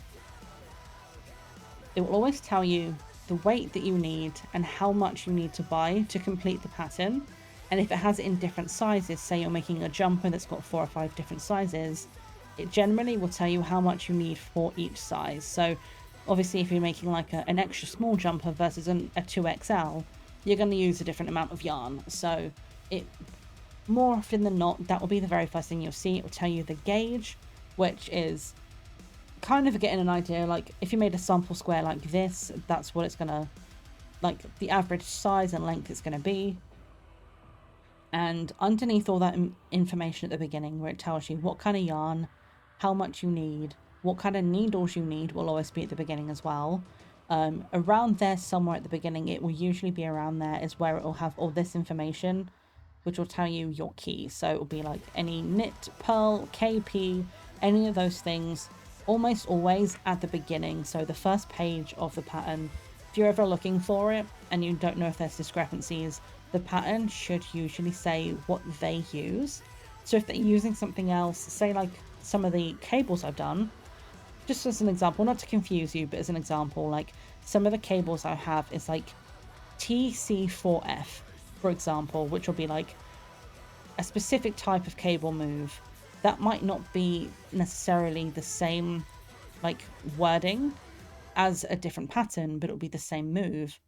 But they will say per pattern what their key is. So if you're ever confused, just check the specific pattern you're on. Hopefully that wasn't too confusing, but if it was, like, let me know. Hopefully it made some sense.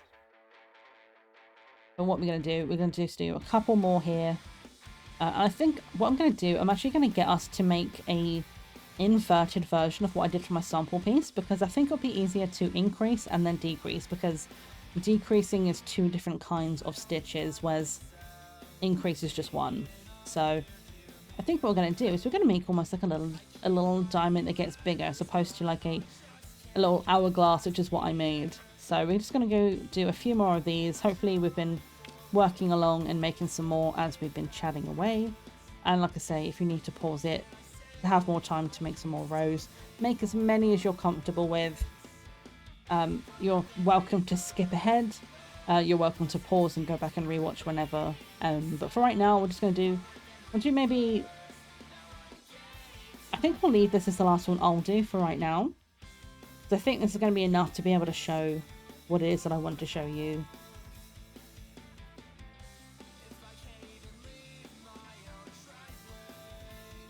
We're just going through and purling the stitches because we're on the purl side. My voice is getting so crunchy. This has been absolutely like so much fun to do, but I needed to warm up my voice today.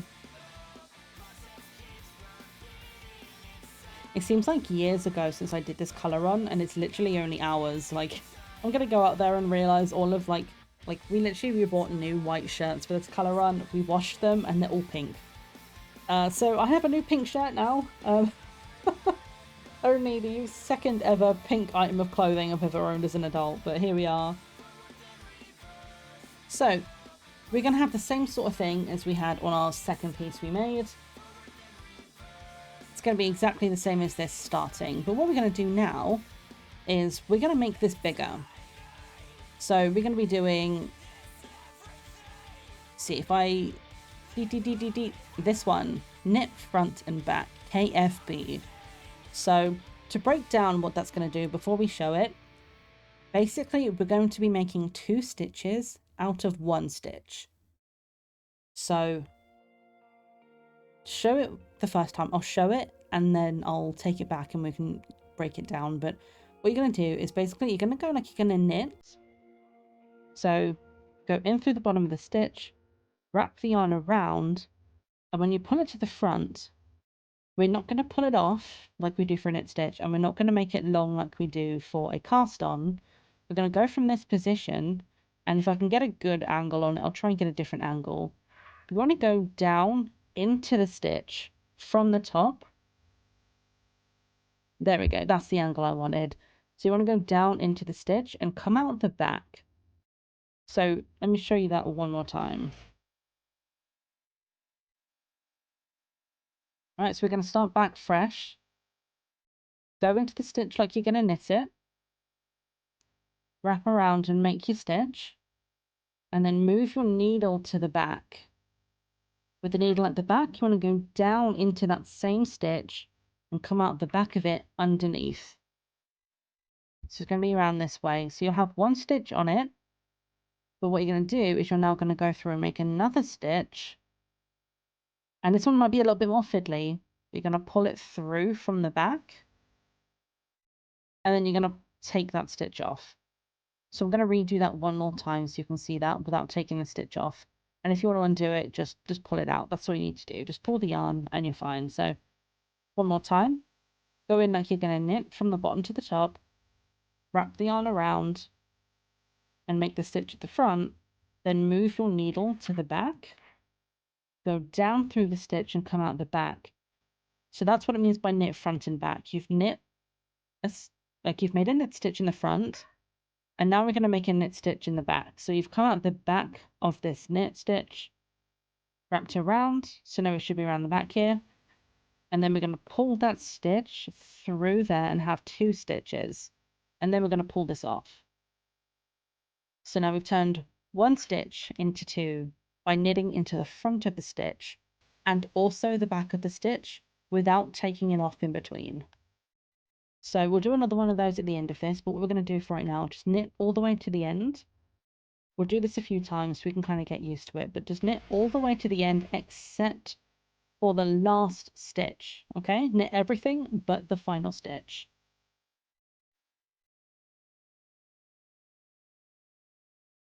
And now you can do this anywhere in the work, but I'm doing it on the edges because it's a little easier to do it at the beginning and the end. But we can do it in the middle, you can do it wherever you need to do it. But we're going to do it all the way to the end. So we're going to have one stitch at the end. And we're going to do this again. So when you get all the way to the end, go in like you're going to knit it. Make the knit stitch and pull it to the front. But instead of pulling it off, take the needle to the back. Push it down out the back of that same stitch. Wrap the yarn around and pull it to the front. This might get a little fiddly, but take your time. And then you have the second stitch on it and then pull it off. So what we've done here is we've added 2. So we started with 12. At the end of this, we should have 14. Let me just math it to make sure I've done that right and I'm not lying to you, but 1, 2, 3, 4, 5, 6, 7, 8, 9, 10, 11, 12, 13, 14. Hooray!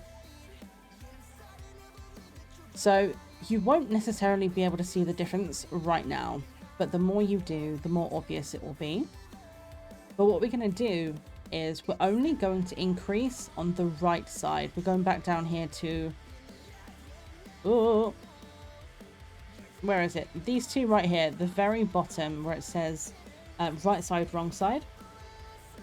When we have our knit side facing us, that's the right side. So we turn it around to have our wrong side facing us. We are not going to increase. What we want to do is just purl across all of these stitches. So all 14 stitches, just purl, and then get to the end of the row, and then we'll increase again. Oftentimes that's what you'll see if you have a pattern which asks you to do an increase or a decrease. It will tell you to do the pattern, and then it will tell you to knit across the stitches and then do the pattern again. So every alternate row, you're not necessarily going to be increasing or decreasing. You're going to be basically setting the stitches back to a baseline.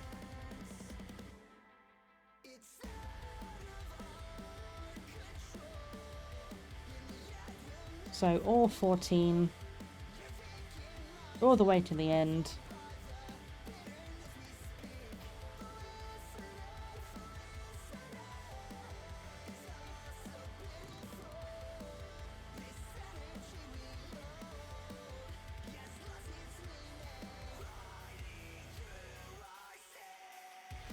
Okay, so like I say, you're not really going to necessarily notice a difference right now, but we're going to do another set of increases exactly the same as we just did. We'll do them on the ends, and we're going to knit every stitch in between.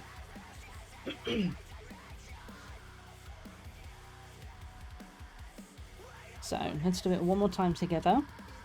We're going to go into the first stitch and do it like a normal knit stitch, but don't move it from this section. Keep it where it is, and then put the needle to the back. Put it down through this stitch. Come on, camera, please focus for this bit. There we go. So this same stitch, go down into it and come out the back. Wrap the yarn around and underneath, and then you're going to pull this up in between. So now you have 2 stitches on it.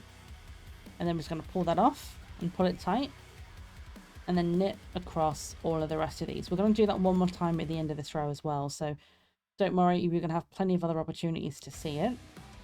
And I think we'll do one more increase after this, just so we can have a look at it properly and do one more practice together. So just all the way, just normal knit stitches as we've learned them.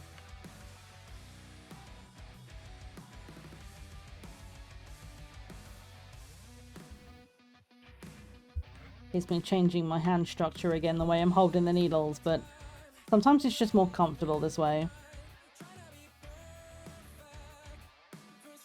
So all the way until you have 1 stitch left. And now we're going to do the same thing, knit front and back again. So go in through the front of the stitch, make a knit stitch, then go over to the back and go in through the back of the stitch, and then make another knit stitch. Okay, and then pull that off, and then we're up to 16. So now you will probably start to notice it a little bit more, a little bit on the increase on the sides, but no increase on this end. We're going to purl across, and we're going to do one more increase because I think it'll be nice and obvious then if we do that.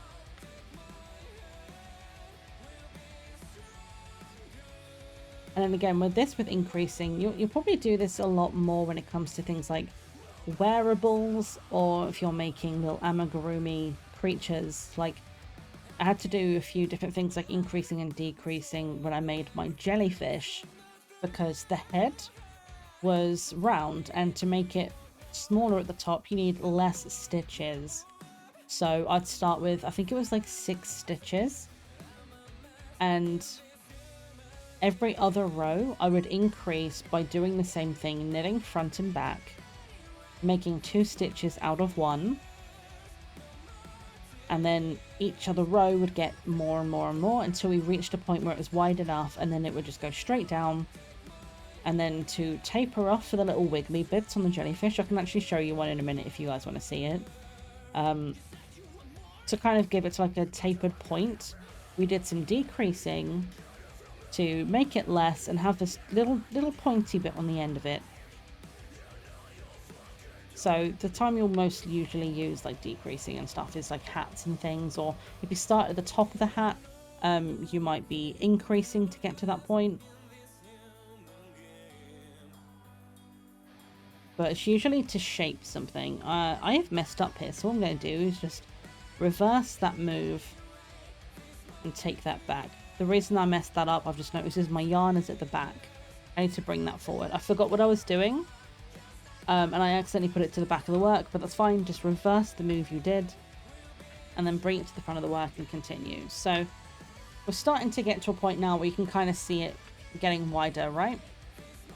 So we're going to do this one more time, and then knit a couple of normal rows just so we can kind of see it, like, so it doesn't just go out and then back in. You can do that, but I want to have a couple of rows like buffer in the middle. So one final time together, then we're going to go into the first stitch. So you're going to knit it, yarn underneath, and make the stitch at the front. The way I almost see this is almost like you're doing a figure of 8.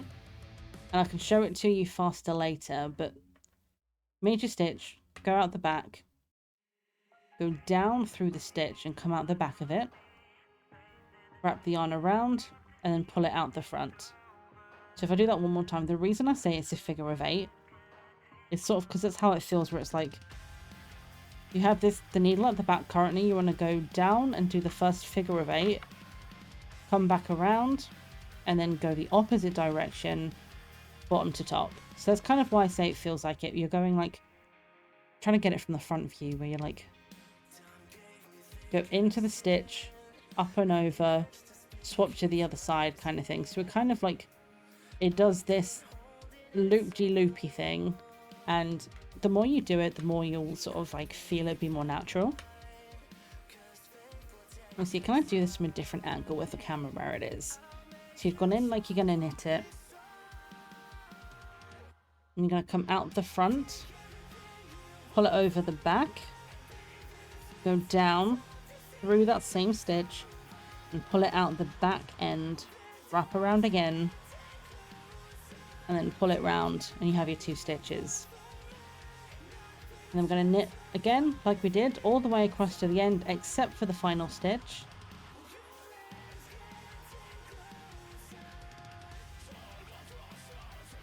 And I'm going to do this a bit quick time now, so if you need to pause it or something, just do whatever you need to do. Hopefully this is okay if you're following me live, because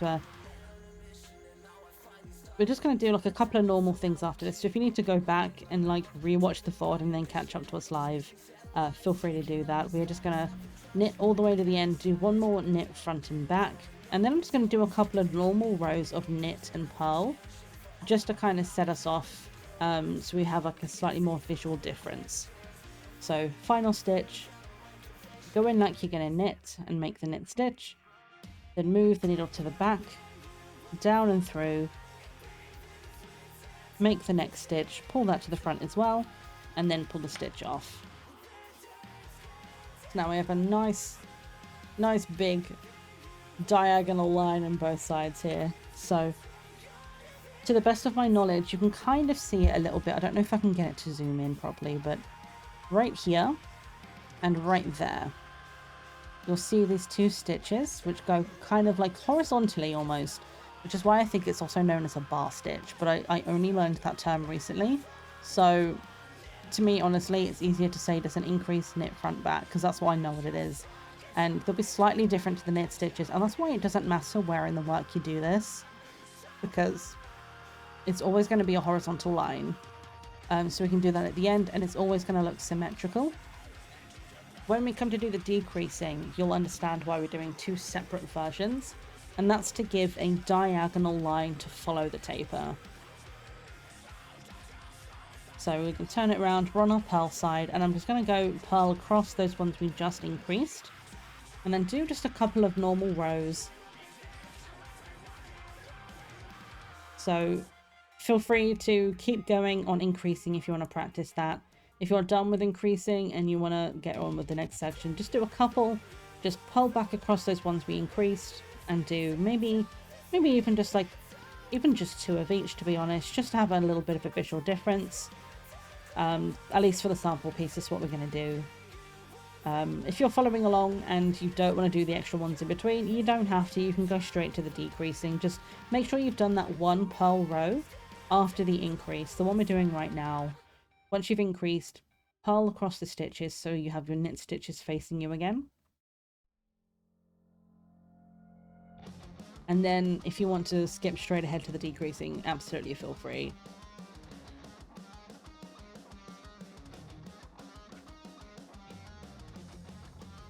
Whoops. Almost lost my last stitch then. Okay, so we're back around to the front.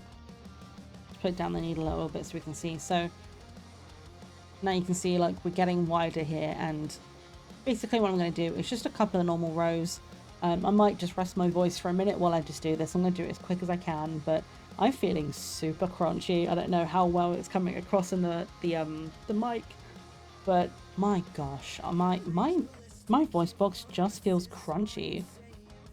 I think that's the thing when it comes to streaming, and I know I literally just said I was going to stop talking, but I'm yammering. It's what I do.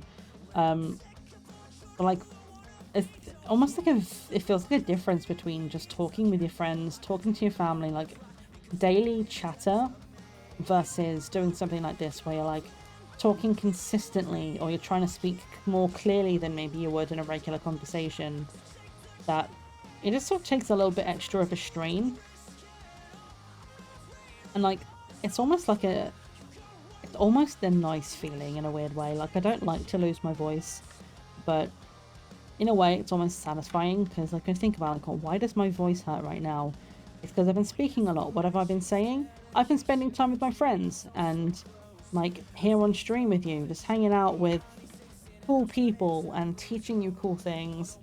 And hopefully this has been fun for you guys. Hopefully like I've been a okay teacher. If you have any questions or anything that can be like, hey, you can improve on this, you didn't explain this very well, please let me know. I'm more than happy to like answer any questions. And if you guys do want to see any more videos like this, please let me know. It's definitely not something that I want to make as like necessarily a main feature of the YouTube channel, but it would be cool. Like, we're getting more into like vlogs and stuff, doing things like we're doing a lot of gardening vlogs and stuff, so maybe we do some more IRL or some more how-to videos. Like, let's do some of this stuff together if you want. Like, feel free to let me know. Like, if you're like, this didn't make sense, can you explain just this bit? Then maybe I can make an individual video on how to do like specific movements, or you know, I'll explain in the comments a little bit more if I can. I want to do the best I can to help you guys. And again, I just want to say massive thank you, because this stream, this like knitting lesson, would not have been possible if it wasn't for you guys, because this is the reward stream from... Oh, I messed that up. Hang on. Let me take that one back. Just hook that stitch back on and put it over this side. There we go.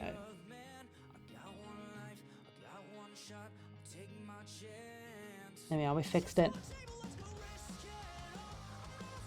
So, as you guys were so cool and basically got us to... It was like a £212, I think it was, and some pennies in the end on our Alzheimer's Research UK knitting streams that we were doing all throughout March. You guys got us basically to this point where raising that much money for charity earned you the milestone of this Learn to Knit stream, where I try my best to be a good teacher, but it's not something I've ever really done. I've never tried to teach anybody knitting. Like, I don't teach people much. It's never like, I've never actually felt good enough at a craft or a skill to feel like I can teach it to somebody else. But doing this has actually given me a little bit of confidence to be like, you know what, I actually feel like maybe I know a bit what I'm talking about. Maybe I do know how to teach people things, you know, like I have to believe in myself a little bit more, but I still have you guys to thank for getting us to this point, because without you getting all of that donation, like all the funds that we got for Alzheimer's Research UK is what got us to this position now where we were able to do this together. So thank you so much, you guys. I appreciate you all. Alright, let me get this last purl row done, because I want to end with a purl, and then we're going to start decreasing on the knit row. So let me get this last one done.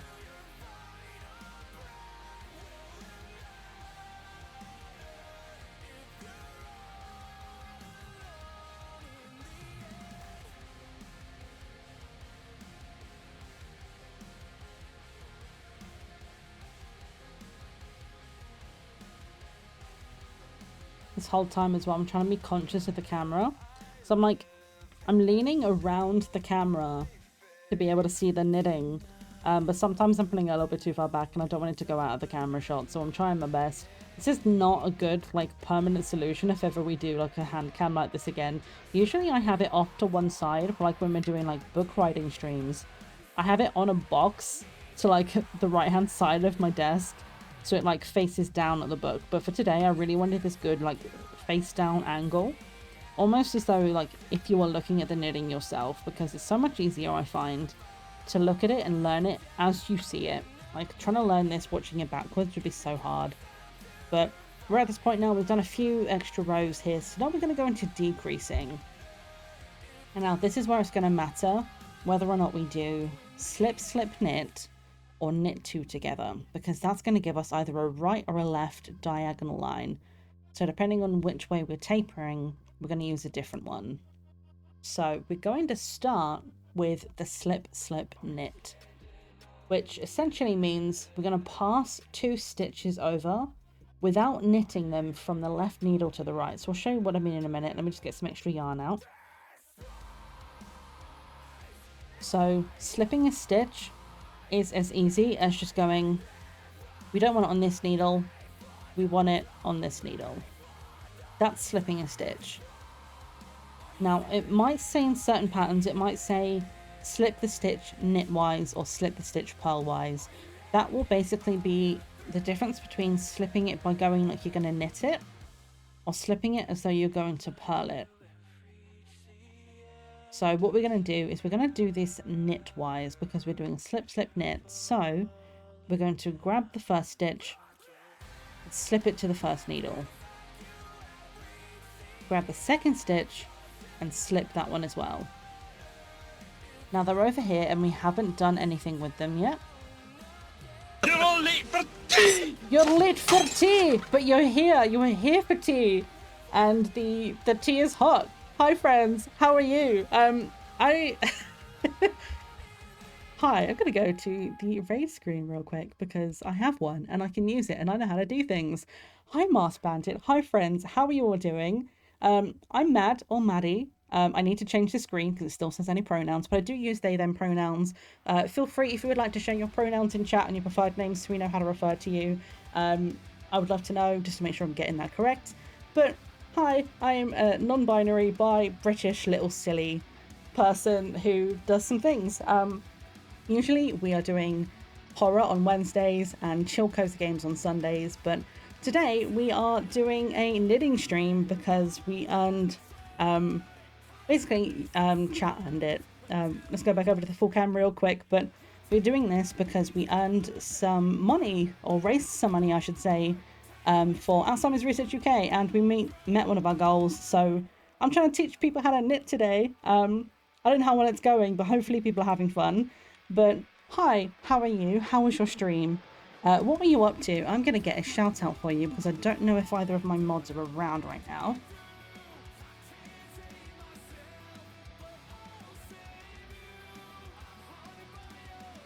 I'm sorry, I'm slow typing because where my keyboard is right now, it's bouncing on the base of my monitor, so it's like wobbling around a lot. There we go, I can type. I'm a bit slow, but we got there in the end. Ooh, you're also doing makes and crafting. What were you making? So Frosty Tools says, oh, you're the Fiber Arts Wizard. That's a cool name for Frosty to give you. Weave magic with cross-stitch, knitting, and vintage games. From Celtic Christmas to survival days, the streams are a cozy haven. Quiet vibes, closed captions, and 25 years of crafting wisdom await you. Join the Crafty Collective.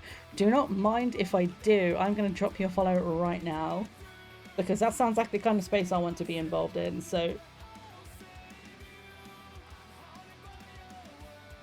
I'm going to hit follow right now. Well, thank you so much for coming over. I appreciate you. And thank you, Mia, for the recommendation. I appreciate you as well. You're cross-stitching on a lavender and lace piece called Celtic Christmas. Oh, that sounds really fun. Lavender and lace. I feel like I've heard the term lavender and lace before, and I don't know why I know that. I'm forgetting what it is. But that sounds really cool. Like, what kind of, like, pattern were you doing?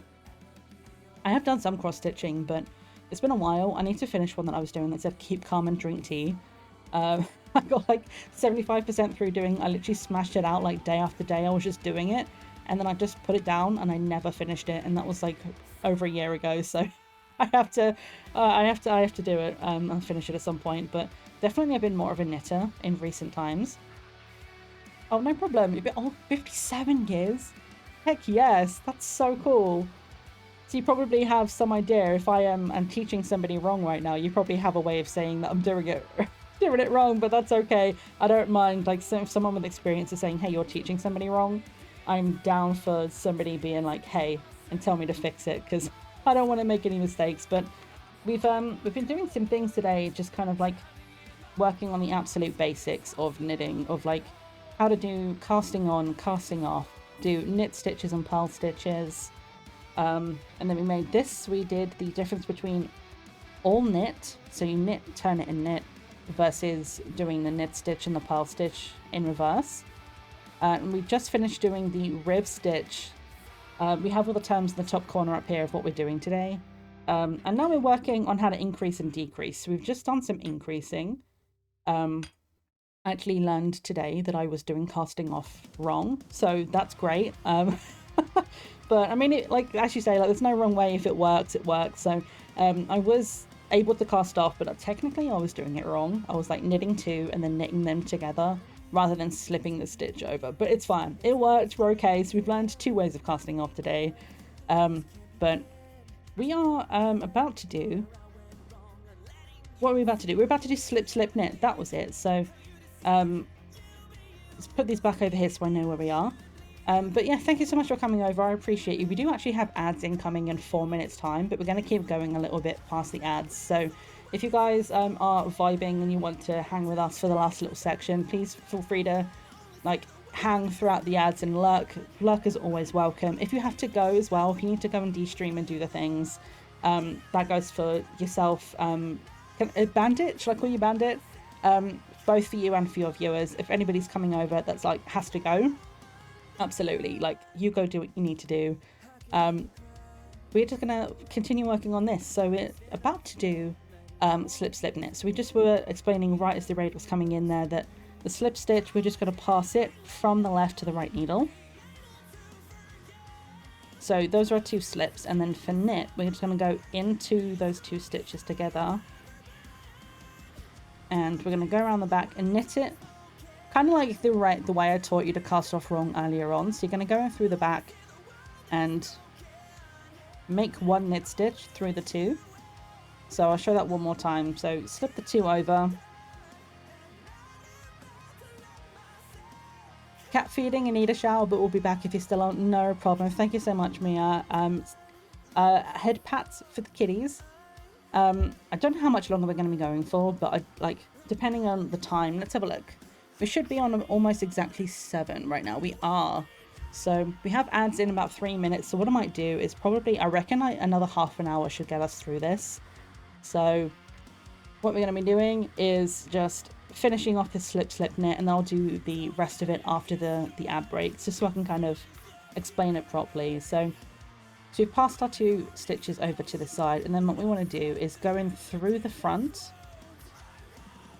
Trying to do this without... there we go.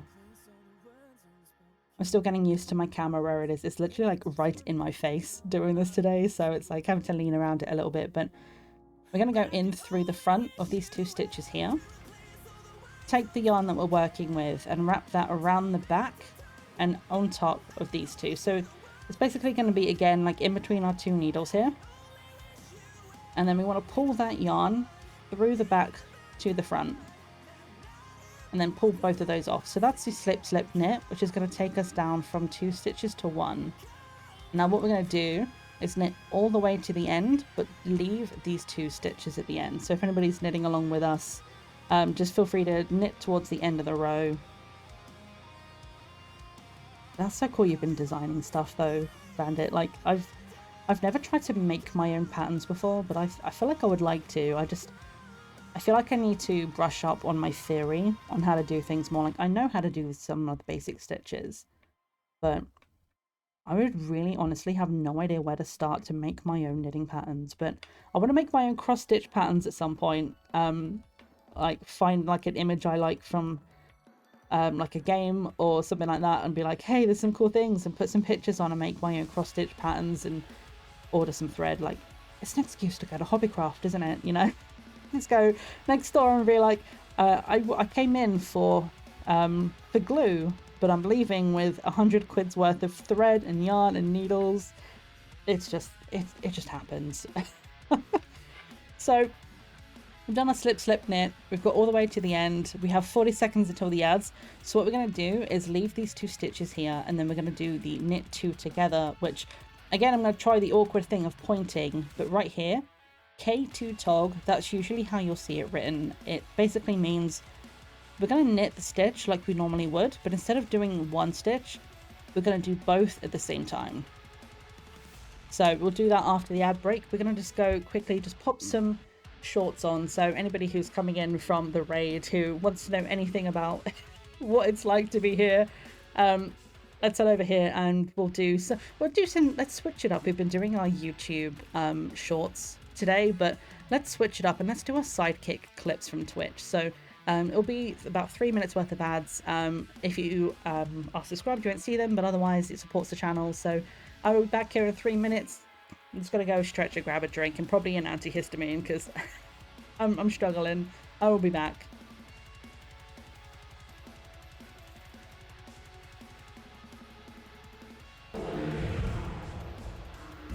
Come here, Amberley.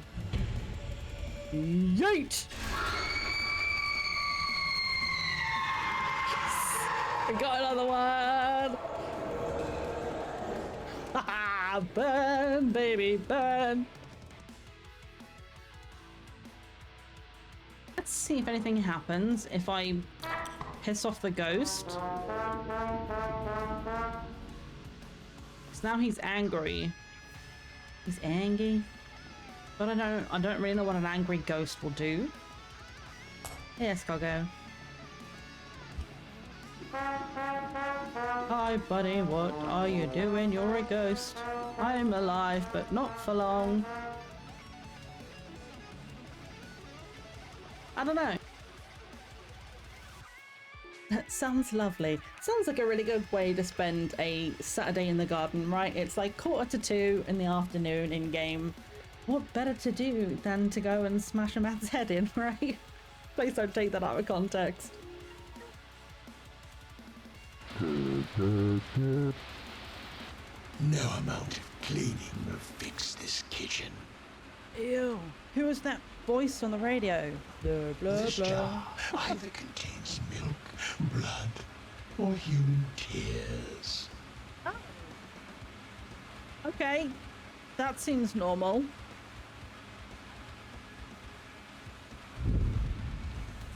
I also feel hungry at the sight of blood. Ew.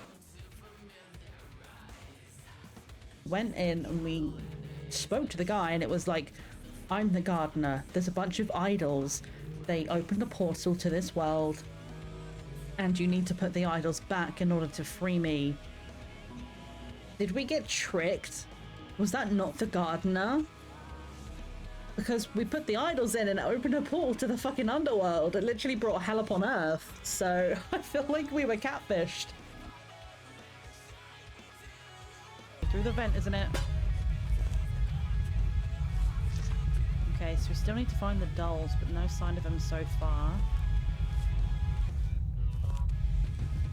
I hate these vents. I hate them so much. Bro. Okay, tell me you saw that. There was something at the end of that vent just staring at me and it just kind of crawled away then. Oh. Ah, the diner. Tasty food here. Definitely fresh. Is that a... Are those UFOs? Uh-oh. Better get back inside.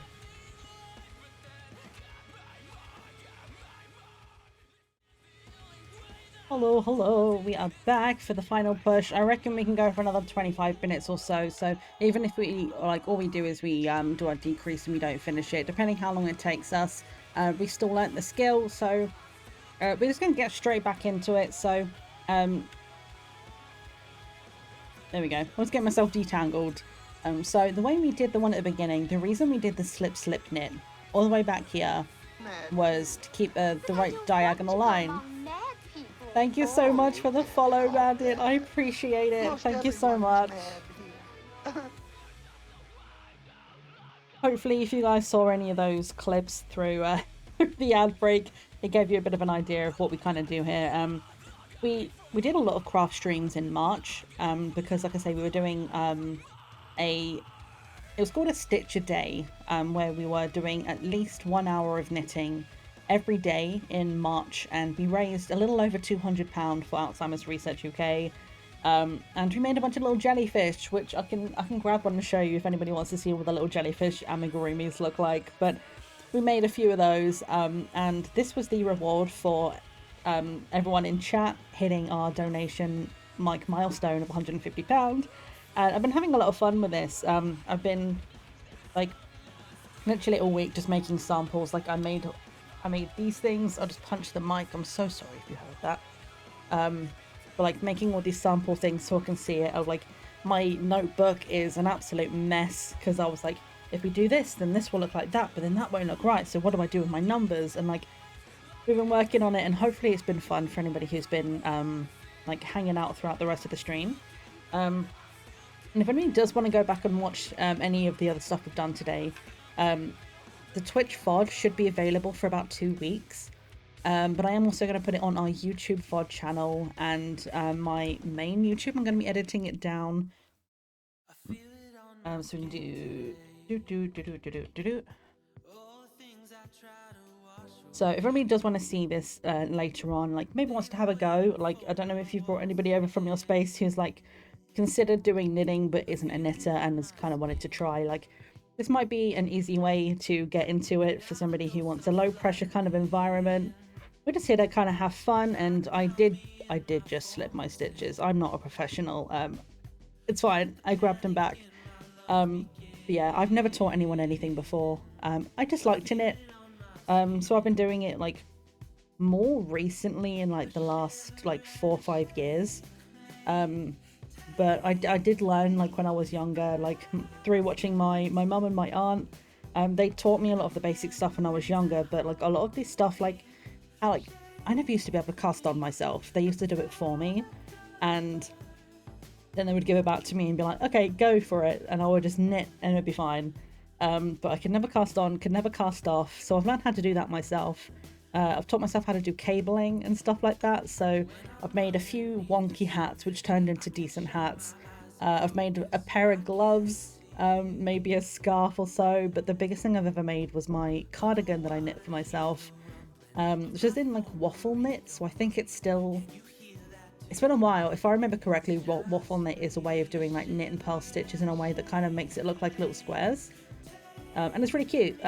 But today we're just kind of like going over the absolute basics.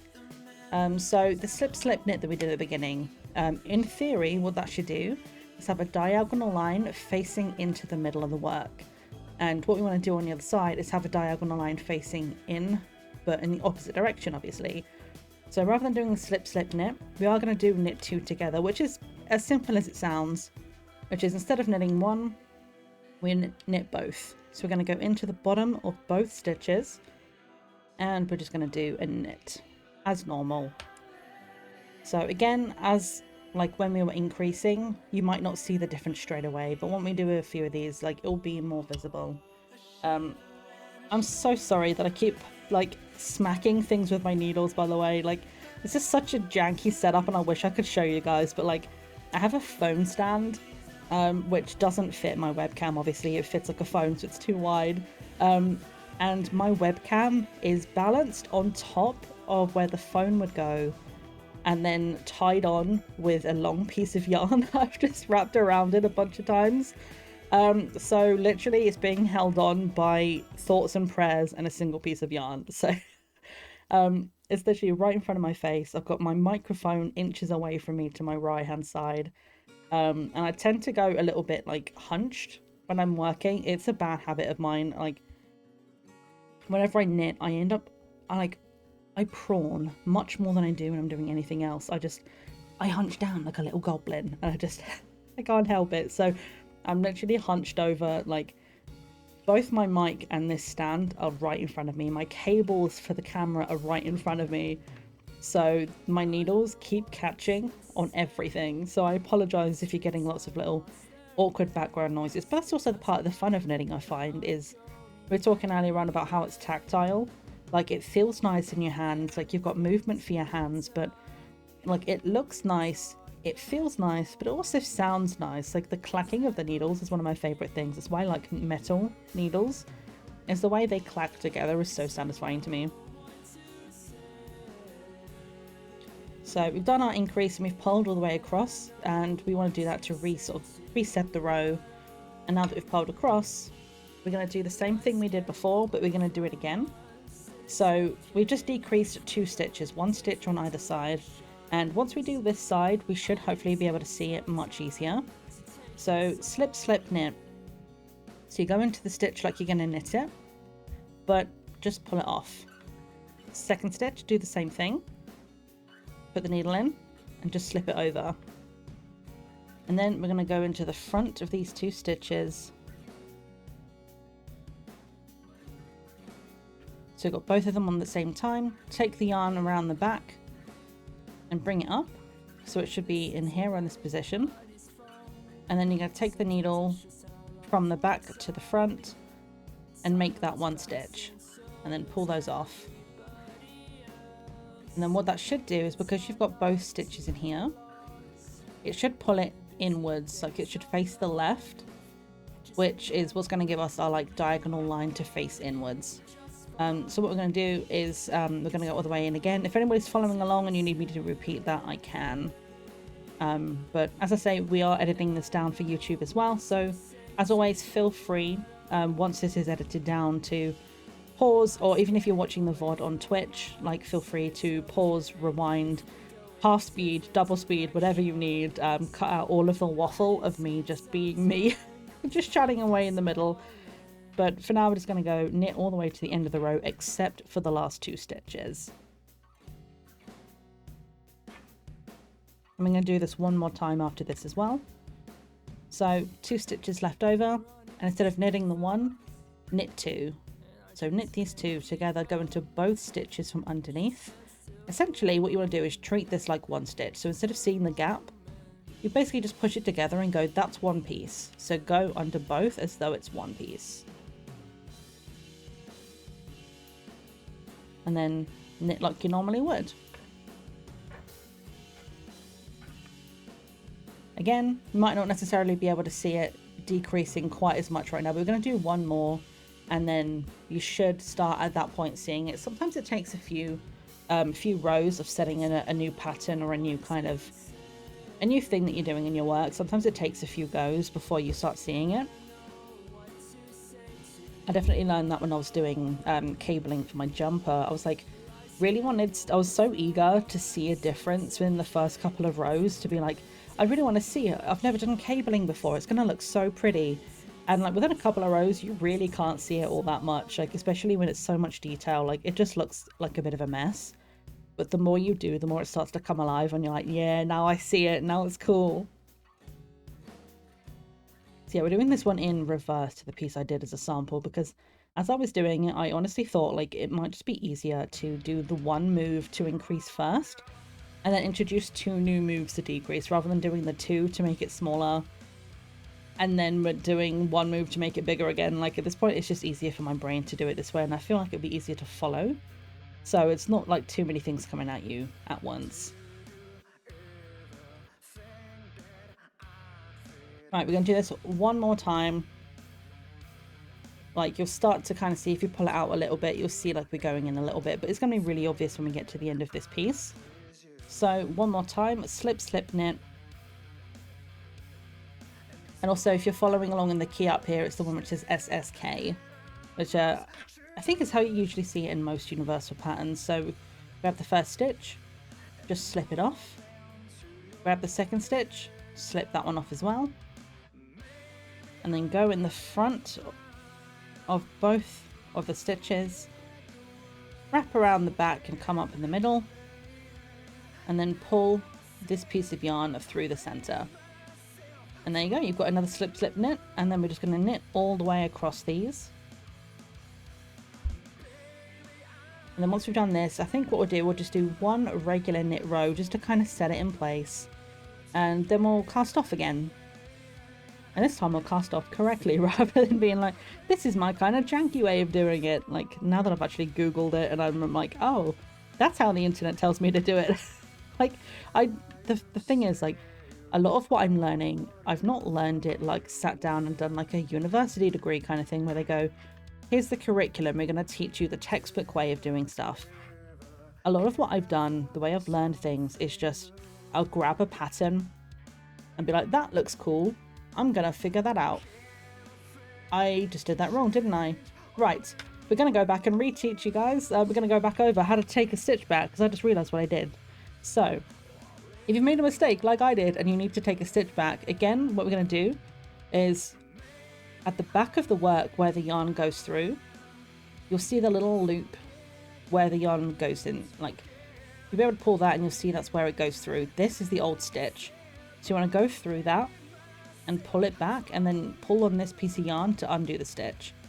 And I need to undo two because I was yammering and I messed up, but it's okay because now I can show you a thing. So go back into that stitch, pull that off, and then pull the yarn to release it. And then there we go. We're back. It's like nothing ever happened. But it's okay. Mistakes happen, all right? You're all right if you've made a mistake and you need to go back. Just be careful. Be careful. I meant to say, well, I mean, obviously be careful, but I mean, be gentle with yourself is what I'm trying to say. Be patient. And knowing that it's okay, just kind of slow everything down and take it one step at a time, especially when you're just starting out. Like, it can be super infuriating when you're learning something new and you're like, why is this going wrong? I don't know what I'm doing. I don't know how to fix this. But if you just sort of take your time with it, you'll be able to get there. So the last two, what I meant to do was knit these two together. And in theory, this should be the right number of stitches, so let's just do a quick count together. Math with Maddie.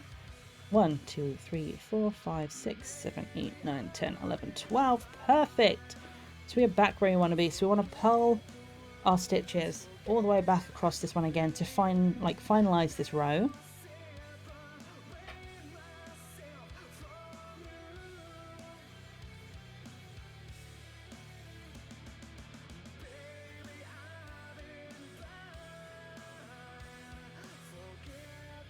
The crick that was in my neck from sleeping 20 last night is definitely not going to be improved by me leaning around my camera today. I have to find a better situation than this if we ever do this again, but I will let you guys be the judge of whether or not we do this again. If you're having fun, let me know either in the chat or in the comments of when we edit this down.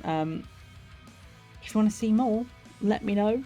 If you're not already followed or subscribed or wherever it is, if you like what you're seeing, feel free to do so. You do not have to, but it makes me smile if you do. So if you're vibing, feel free to. I actually just recently passed 100 followers on Twitch, and that made me very happy. It was like a nice moment to be like, we made affiliate in November last year, and it's like nice to see like, oh, like the hard work is paying off, and knowing that there's like 100 and a couple more people that like me enough to not get rid of me in their purge, because we all do it, right? Like, you see the amount of people you have followed on like socials and places like YouTube and Twitch and stuff, and you're like, you go around and you follow a bunch of people, and then like once or twice a year you're like, there's so many of these people I don't watch, and I can never find the people I want to watch because it's just a list full of people that I don't watch anymore. And it's usually nothing personal. It's just generally like you just don't watch that person anymore.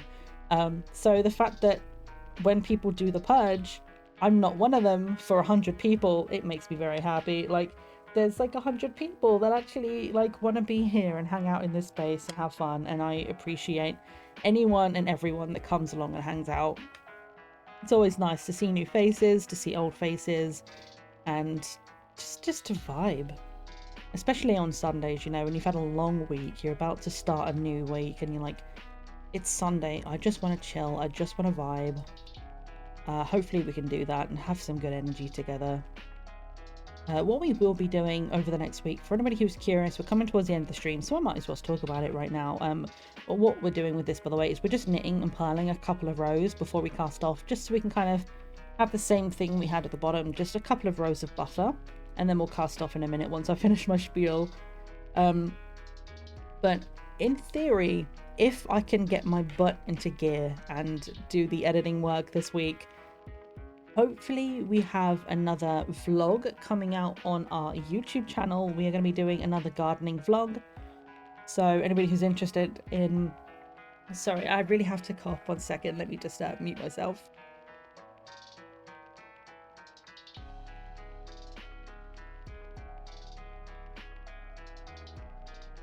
I'm fine. You know those coughs that really catch you off guard where you're like, your eyes water? Yeah, it was one of those. I need to get myself some more water after this, but we're so close to done. I'll go and do it in a minute. But, oh god, I had to cough so hard I forgot what I was saying. Yes, the YouTube. So, yeah, we are going to be having another vlog coming out as soon as I can, like, get the energy for it. It's filmed and it's already partly edited, but sometimes I just really get sick of the sound of my own voice.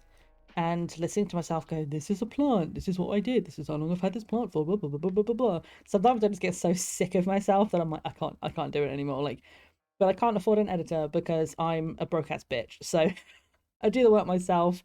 And by the time I've like planned the video, filmed the video, transferred all the files over and started editing, and then once you edit it, you then also have to put it over on YouTube and do the description and get all of the tags, and it's worth it in the end, but in the moment, man, it is hard to do. So hopefully I can get the effort in me to do it this week. I've had a bit of a crappy week this week with my mental health, but we're gonna be fine. Like, I've been a little bit frustrated with certain IRL situations, but I'm hoping to kind of take myself out of that for the next week and kind of refocus on the things that I can control in my life, which is my content.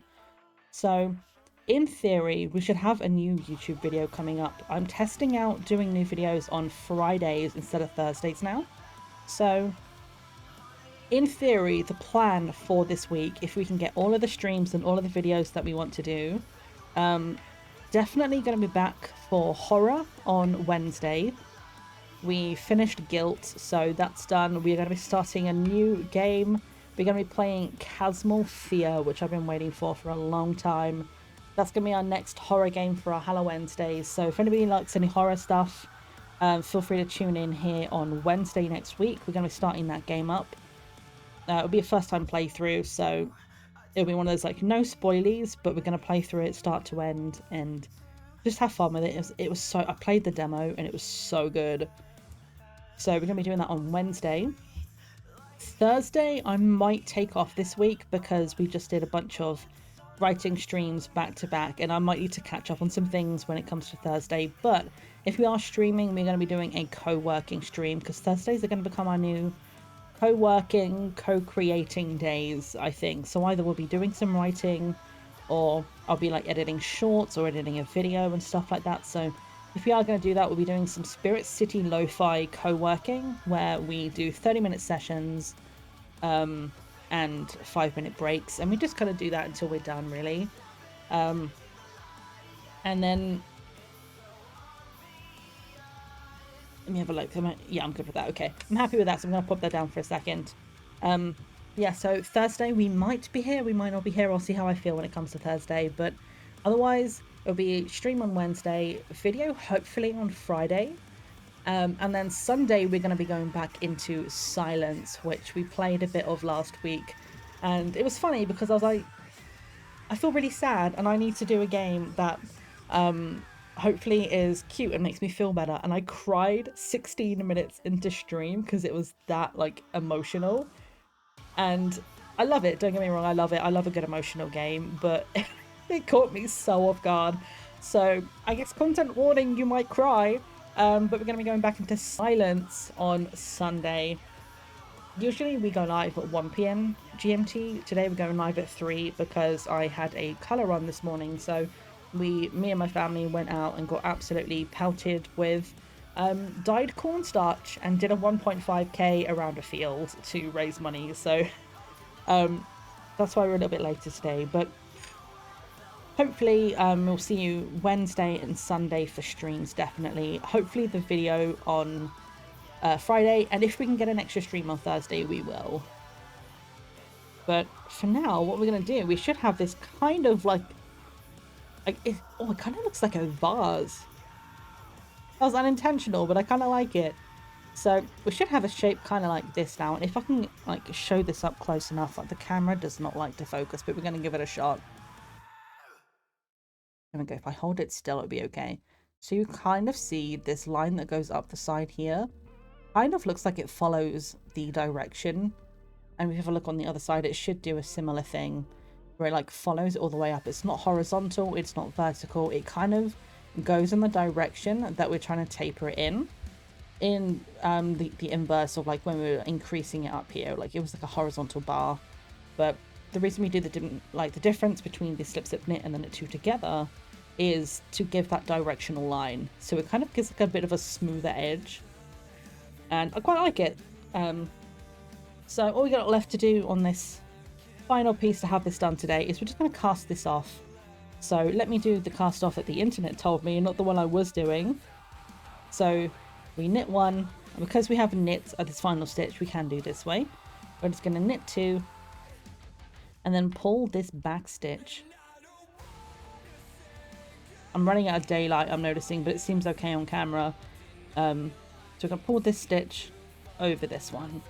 And then we're going to knit the next one as well. And we're just going to do that all the way along. So knit two, have two stitches on the right hand side. Go into the back stitch at the furthest right. And then just pull that over the stitch at the front. So if anybody has any questions at this point, we are getting close to the end of stream. If there's anybody that's been here for all or part of the stream, anybody has any questions about what we've done today, or any pointers, anything you want to see coming up in the future, like I say, like this is supposed to be like a one-off video, but I'm happy if there's enough interest to maybe do a couple more of these in different formats in the future. So let me know what you think. If you've been having fun today, if you think you're going to give knitting a try after this. If not, that's totally fine. If you gave it a go, I hope you had fun at least today. Like even if you don't feel like you're going to take it up as a hobby, that's totally okay.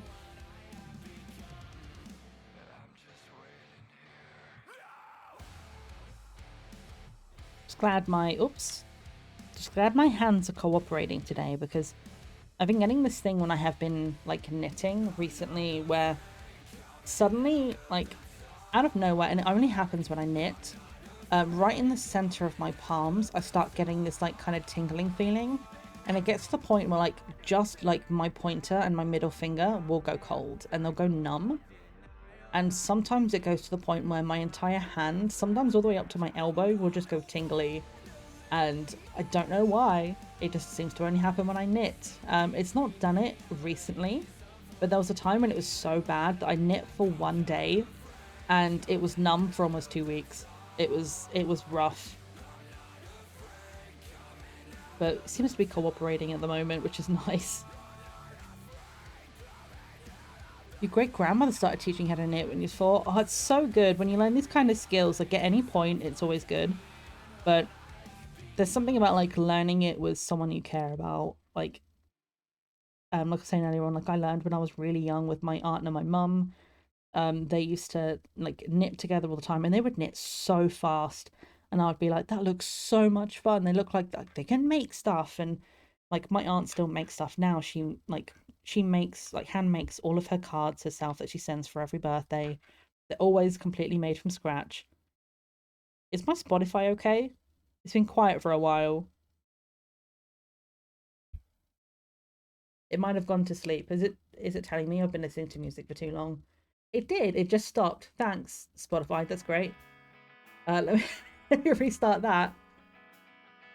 Yes, why I learned like watching them when I was younger, and it just like they were just like, okay, go, and they could like have conversations with each other without breaking eye contact, and they can still watch TV and do it. And at the end of it, they'd have this like beautiful like massive like cardigan or a jumper or something. And they'd be like, yeah, it was effortless. I just did it. And I was like, I always wanted to do it as a kid. So they would always like cast it on for me because I never knew how to do it. And then they'd be like, yay, let's go. So the first thing I tried to make was a scarf. 10 years later, I never actually finished it. I just kind of cast it off and then gave it to my housemate's cat as a blanket. And he hated it. Literally, like, he kicked it off and tore it to shreds within like 2 days of having it. It was like, get this shit off me. Like, I'm sorry, I tried. Oh, it's funny. But yeah, like when you like, especially when you learn something when you're younger and you like hone it throughout your years, like it just gets to a point where it becomes like a happy place. Also, I did see like, saw you come back, Mia, and I completely forgot to say hello, but hi. Oh, I fucked that one up. Also, yeah, by the way, you're an 18 plus stream, I swear. So, I hope you're okay with that. Here I am like, no, it's so nice doing things that you learned when you were a kid. Fuck! Just immediately just swearing. Oh god, what do I need to do here? Come on, brain, think. There we go. I go that way. There we are. Back somewhat, trying to use the brain cell for the crossword. Oh god, it's a Sunday crossword as well. Ugh. I don't know if I have the brain cells to be able to help, but if you're still going later on and you need me, like, message me, and if I can help, I will. Sundays are always, like, hit and miss. Sometimes they can be really fun, and other days you have a massive headache by the end of it, so good luck. I've got myself all twisted here. I'm so sorry. I've messed up this whole last bit, but we'll be okay. Proper British, innit? I mean, that's the thing. That's one of the reasons why I say an 18 plus space is I can be saying the nicest thing. Like, you're absolutely, like, as my thing on my arm says today, you are loved, you are enough. But I can say, you are loved and you're a fucking badass, you know, in the same breath. So I can be saying something really nice. And I can also be swearing like a sailor because that's how I was brought up, you know? We like a good curse word in here, though. It's fine. You're allowed to swear. As long as you're not being derogatory or mean. Like, you can swear if you want to. That's okay. A big clap. I do like a good clap. Yeah, like, oh god, my voice cracked so badly then. Hello, yeah. God, it's telling me I need to stop talking today, but it's fine. So, got to the end of this piece, and what we're going to do now, same as we've always done, we have one stitch left, and we can't obviously do the pass one over. So we're just going to cut the length of the yarn off, and just put it through.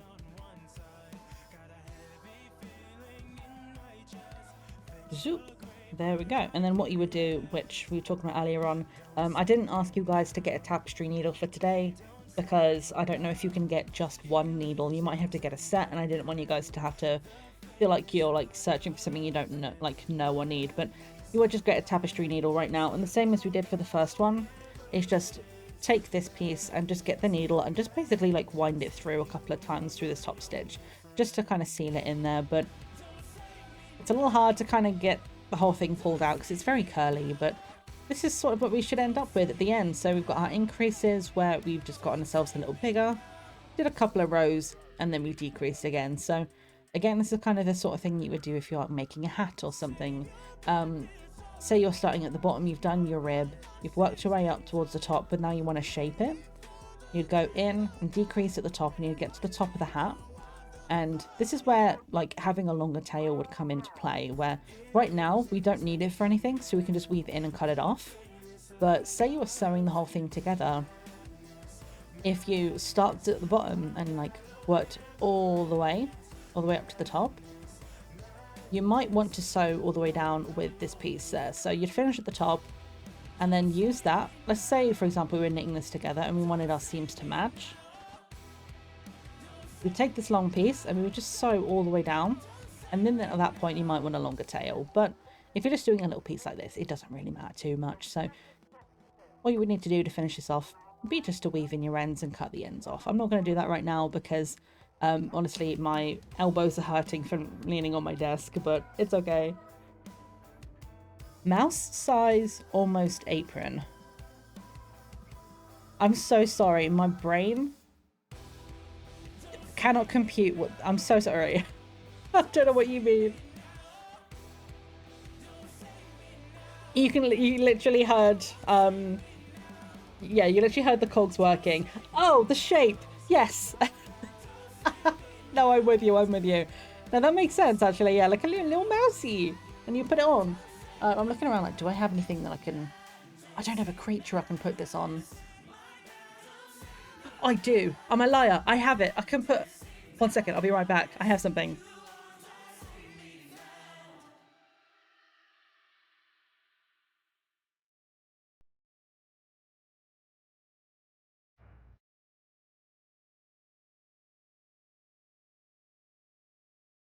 So my hedgehog is in the kitchen, but this is Lebo. He's my little lion, and I love him. Girl, you look so good. This is gonna... Oh my god, please, it's too precious. It's so cute. It's perfect. Sorry, I knew you were gonna have trouble linking the two, but I had high hopes for you. Unfortunately, you were wrong. I love that you have faith in me, but I don't actually have faith in myself. I was like, I read it and I was like, I feel like those are all words that I understand as individual words, but putting it together as a whole sentence, it just was not happening. It's been a long day. I'm so sorry. Cooker or baker? Oh, it's perfect. You look so dapper, Lebo. I'm gonna leave him there for the rest of the stream actually, just while we say goodbye, because it suits him so well. But thank you guys for hanging out for today, and I hope this has been good fun. We made our little piece over here, which was our knit stitch, turn it over and do a knit stitch. And this is really cute. I was saying earlier on, I've never actually made anything with this pattern before, but I actually really like it. It's so simple and it just looks really effective.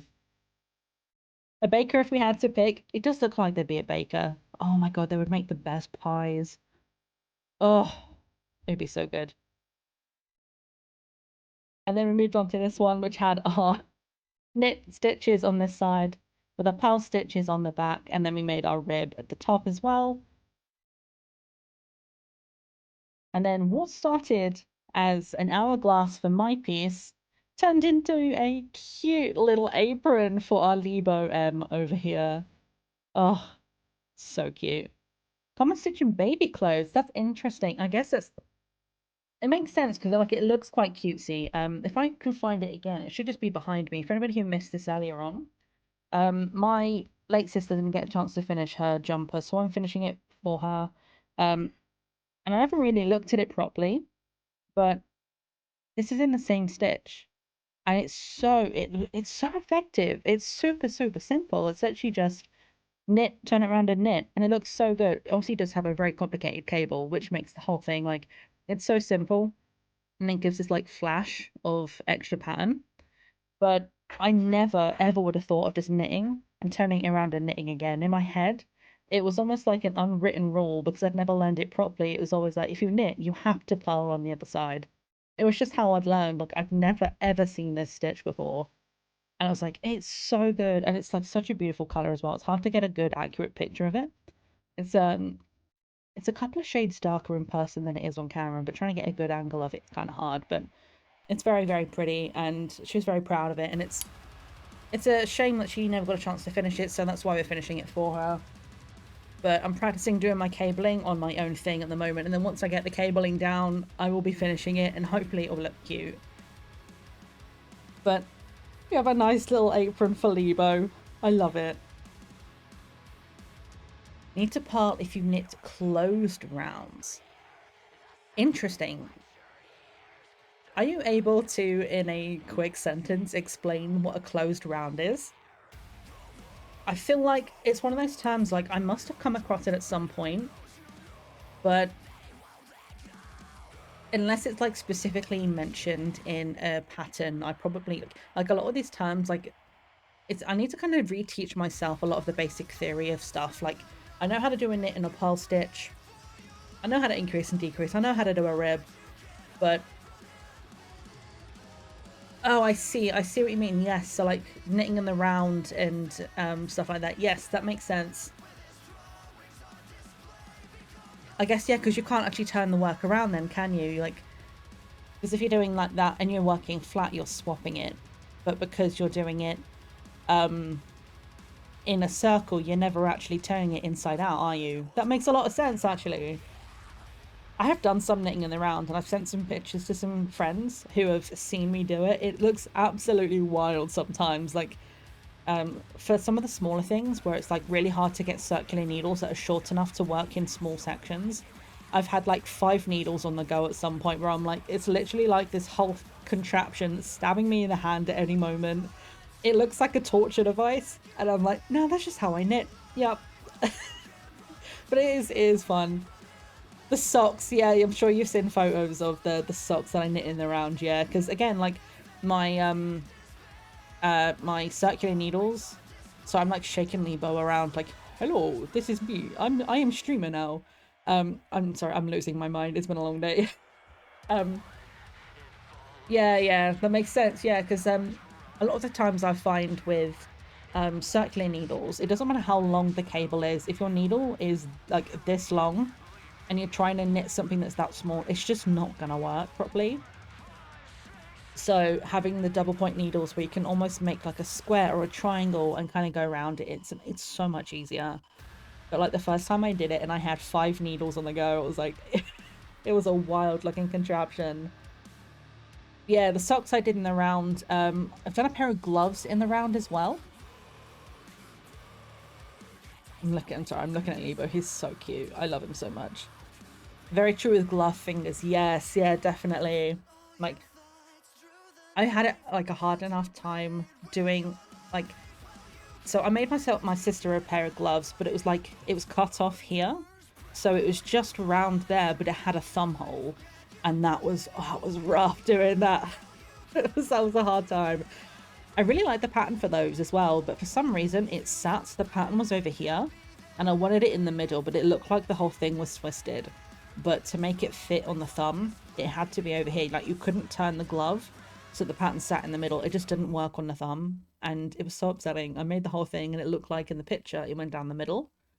And I was like, either I've done something wrong, or that's just how it sits when you put it on. And like, my sister, don't get me wrong, my sister likes them. She wears them all the time. She wears them at work when she gets too cold to type.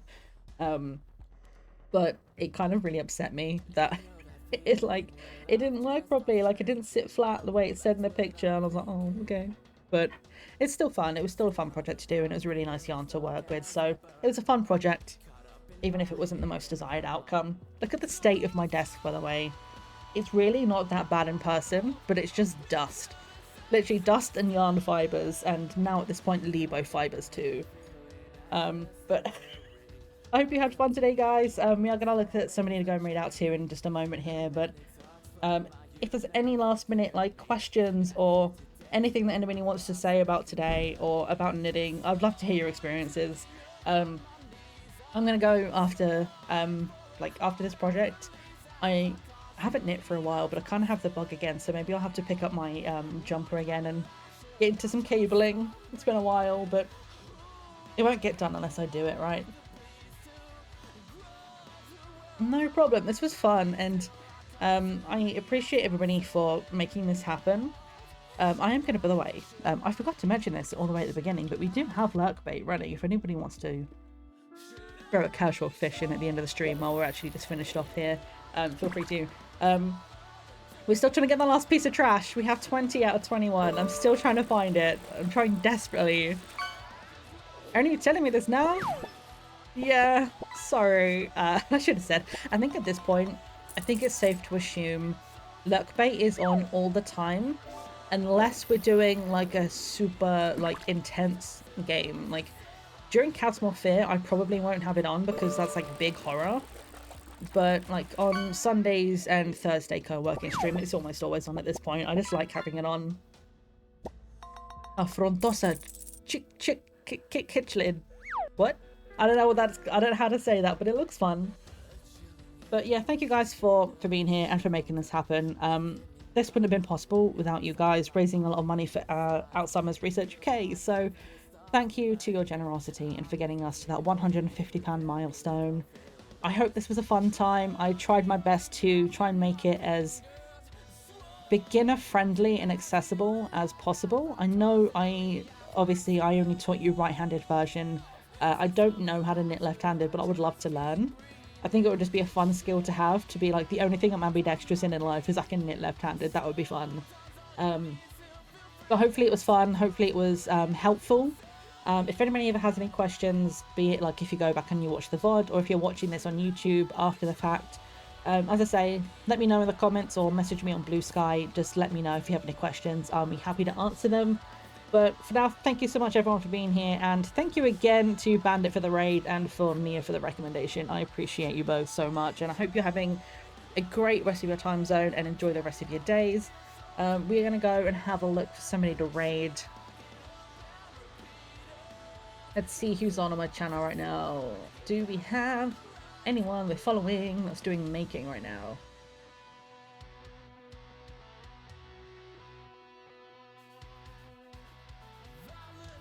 Scrolling, checking.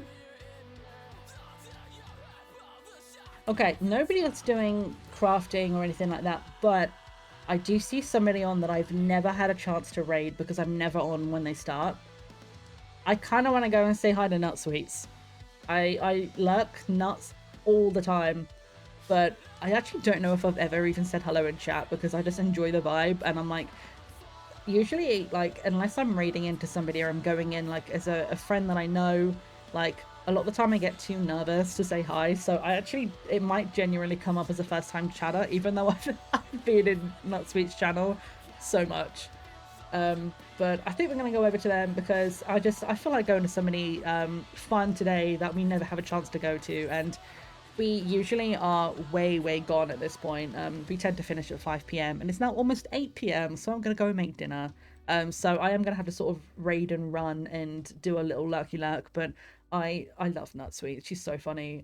Love hanging out in the space. So Nuts is the best, truly. So feel free, if you would like to copy the sub raid or the normal raid message, feel free to do so. If you have the channel emotes, you can use the second one. If not, grab the first one.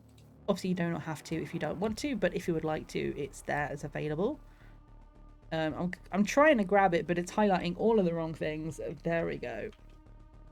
So again, yes, we'll get this all edited down as soon as I have the spell slots available to be able to spend on doing that kind of project. Hopefully though, this week I'm going to be doing a lot of work on getting our vlog ready for Friday. So if it's almost finished but not quite there, we might do a stream on Thursday just to kind of finish it. But I'll judge that based on how I'm feeling in the week, because it's been a heavy week for the feels, and I might be knackered by the time it gets to Thursday. But otherwise, I will see you back here on Wednesday. We're going to be getting into Chasmal Fear, a brand new horror game for the channel. And then Sunday, we are back for Silence. We're going to go back into the world of Silence and see if we can help Noah and his little sister. I'm having a lot of fun in that game. It's emotional and it's kind of sad, but it's also really funny. We did get stuck on a puzzle last time, but hopefully we can figure out this time. So if anybody's good at puzzles and likes to see stuff like that, feel free to join us on Sunday. Otherwise, let me get the raid over to Nutsweets started. Feel free to go and say hi. If you need to leave though, I absolutely understand. Otherwise, let's go to the stream ending screen. So if anybody's peeking in, they know we're leaving. You said puzzle? Yes. So it's someone's trapped and we need to get them out, and I need to click on the right buttons in the right order to figure something out, and I couldn't figure it out last time. So if you're around next Sunday live, I would appreciate your big brain, because I know you're good at puzzle games and good at going, what happens if I push this button? And there might just have been a button I haven't pushed yet. So if anybody likes that kind of thing, feel free to head over on Sunday. Otherwise, I'll see you back on Wednesday, and I appreciate you all for being here. We'll get this edited down for YouTube. But for right now, we're going to go say hello to Nutseats. And I did realise I said seats instead of sweets, but it's fine. So let's head over and say hi to Nuts. I'll see you guys whenever I see you next. I appreciate you all. Have a good rest of your time zone. And remember, friends, it's always tea time somewhere in the world. Bye-bye.